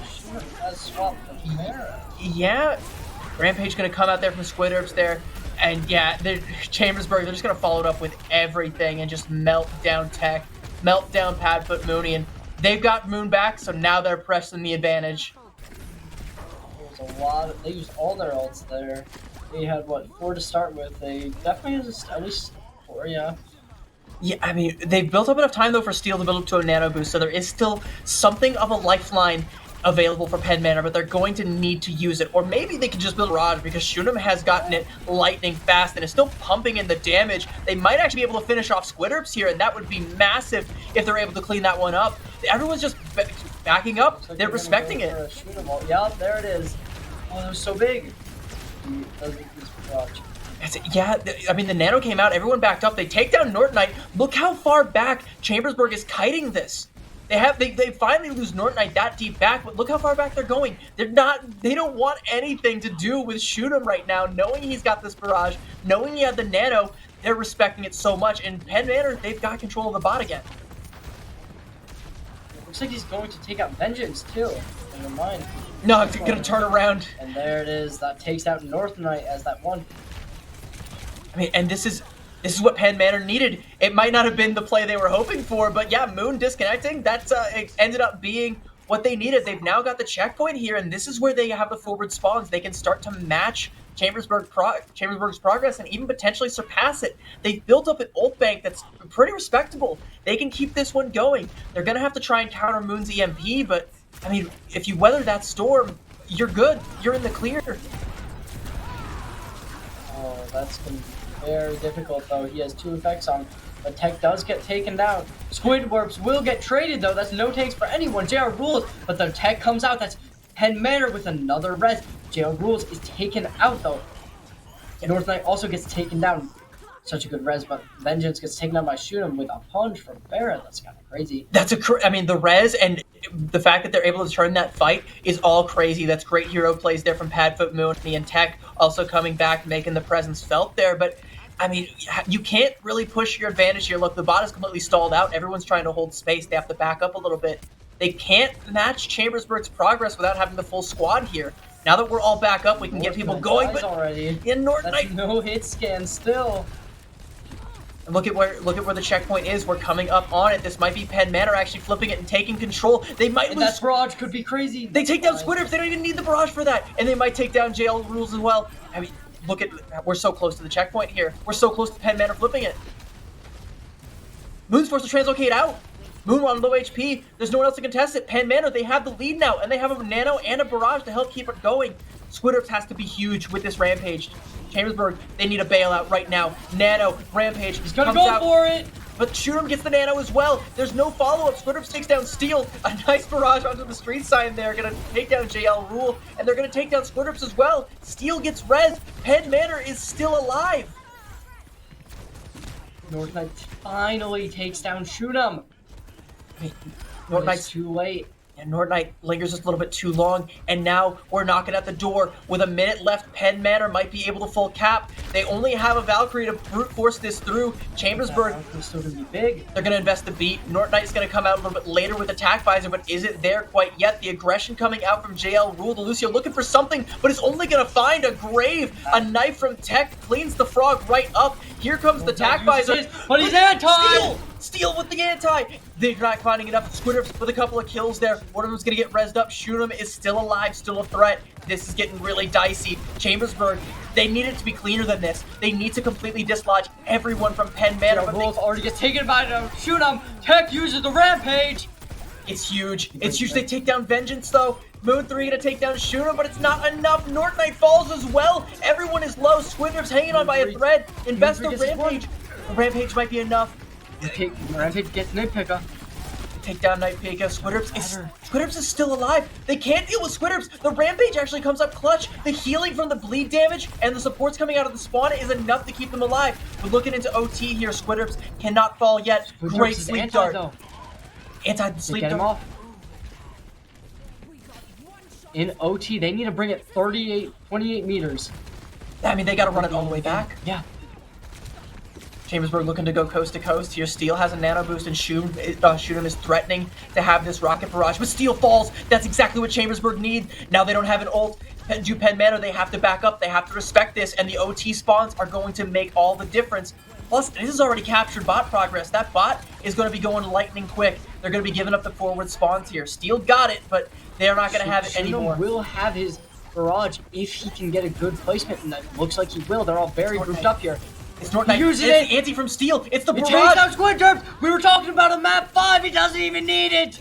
No, there's not going to be a map 5. Shunam just took it away from them. And that's going to be Penn Manor taking it 3-1. That's it. There are your champions. The PIEA Spring State Championships go to Penn Manor today. Chambersburg put up a great fight, and they looked to be taking Esperanza, but Penn Manor was just too strong, too formidable, and I mean, maybe with a little bit of luck on their side, a rabbit's foot in someone's back pocket, they're able to flip Esperanza, and they take the push map. Holy moly, what a heater of a match that was.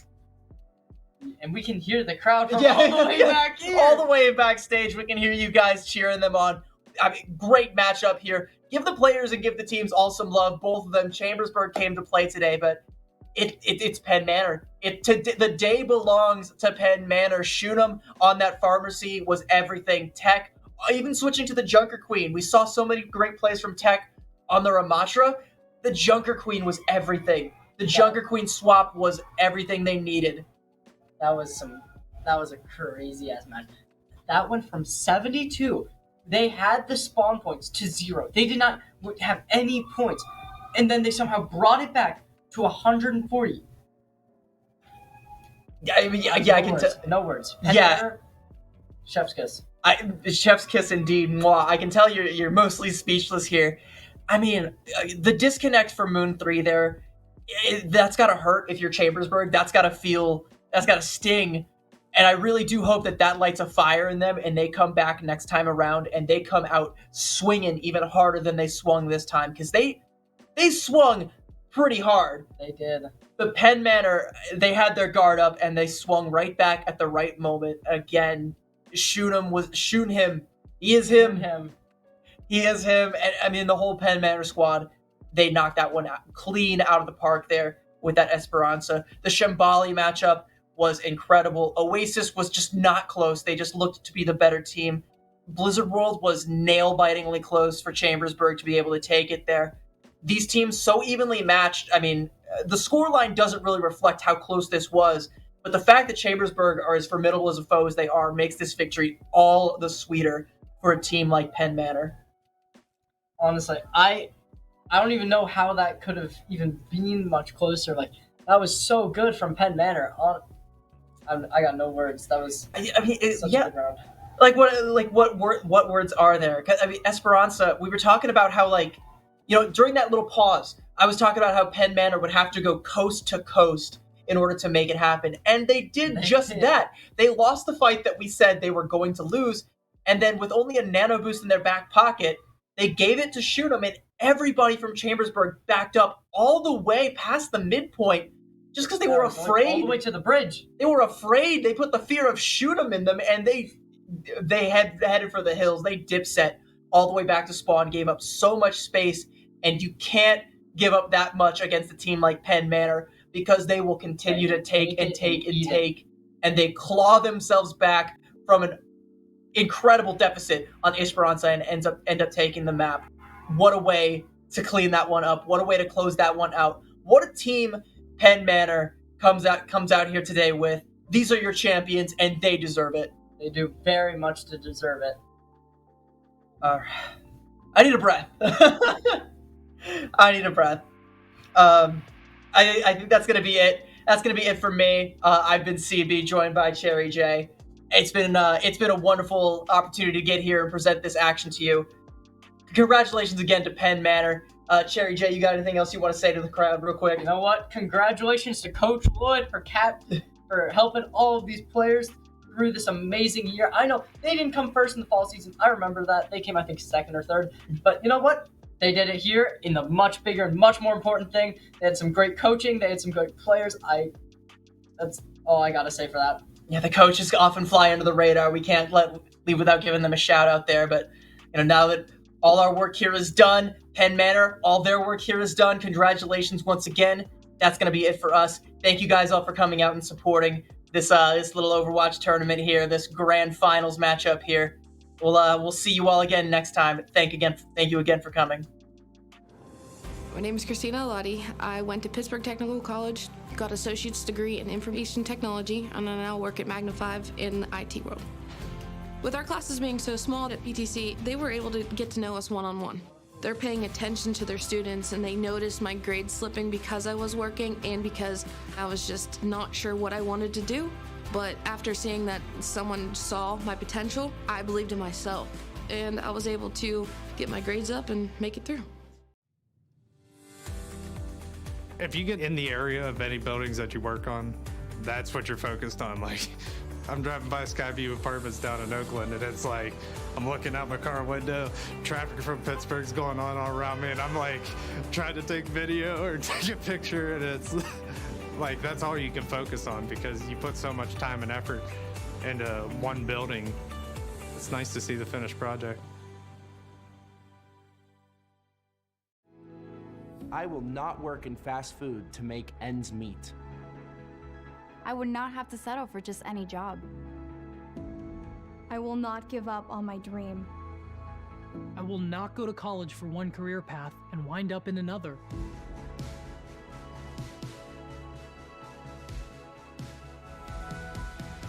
I will stand up for a higher standard.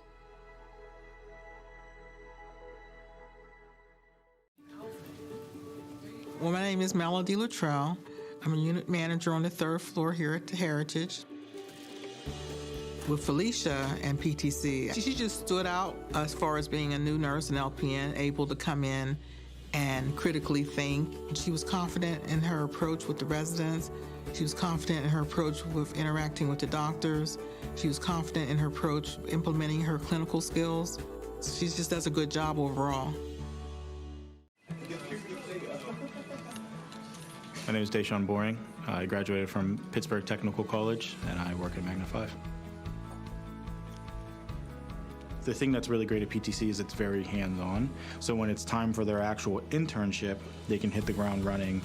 We treat our interns as full-time employees. So it's a real life experience for them. And whether they stay with us after the internship or not, they're gonna learn a ton in the time that they spent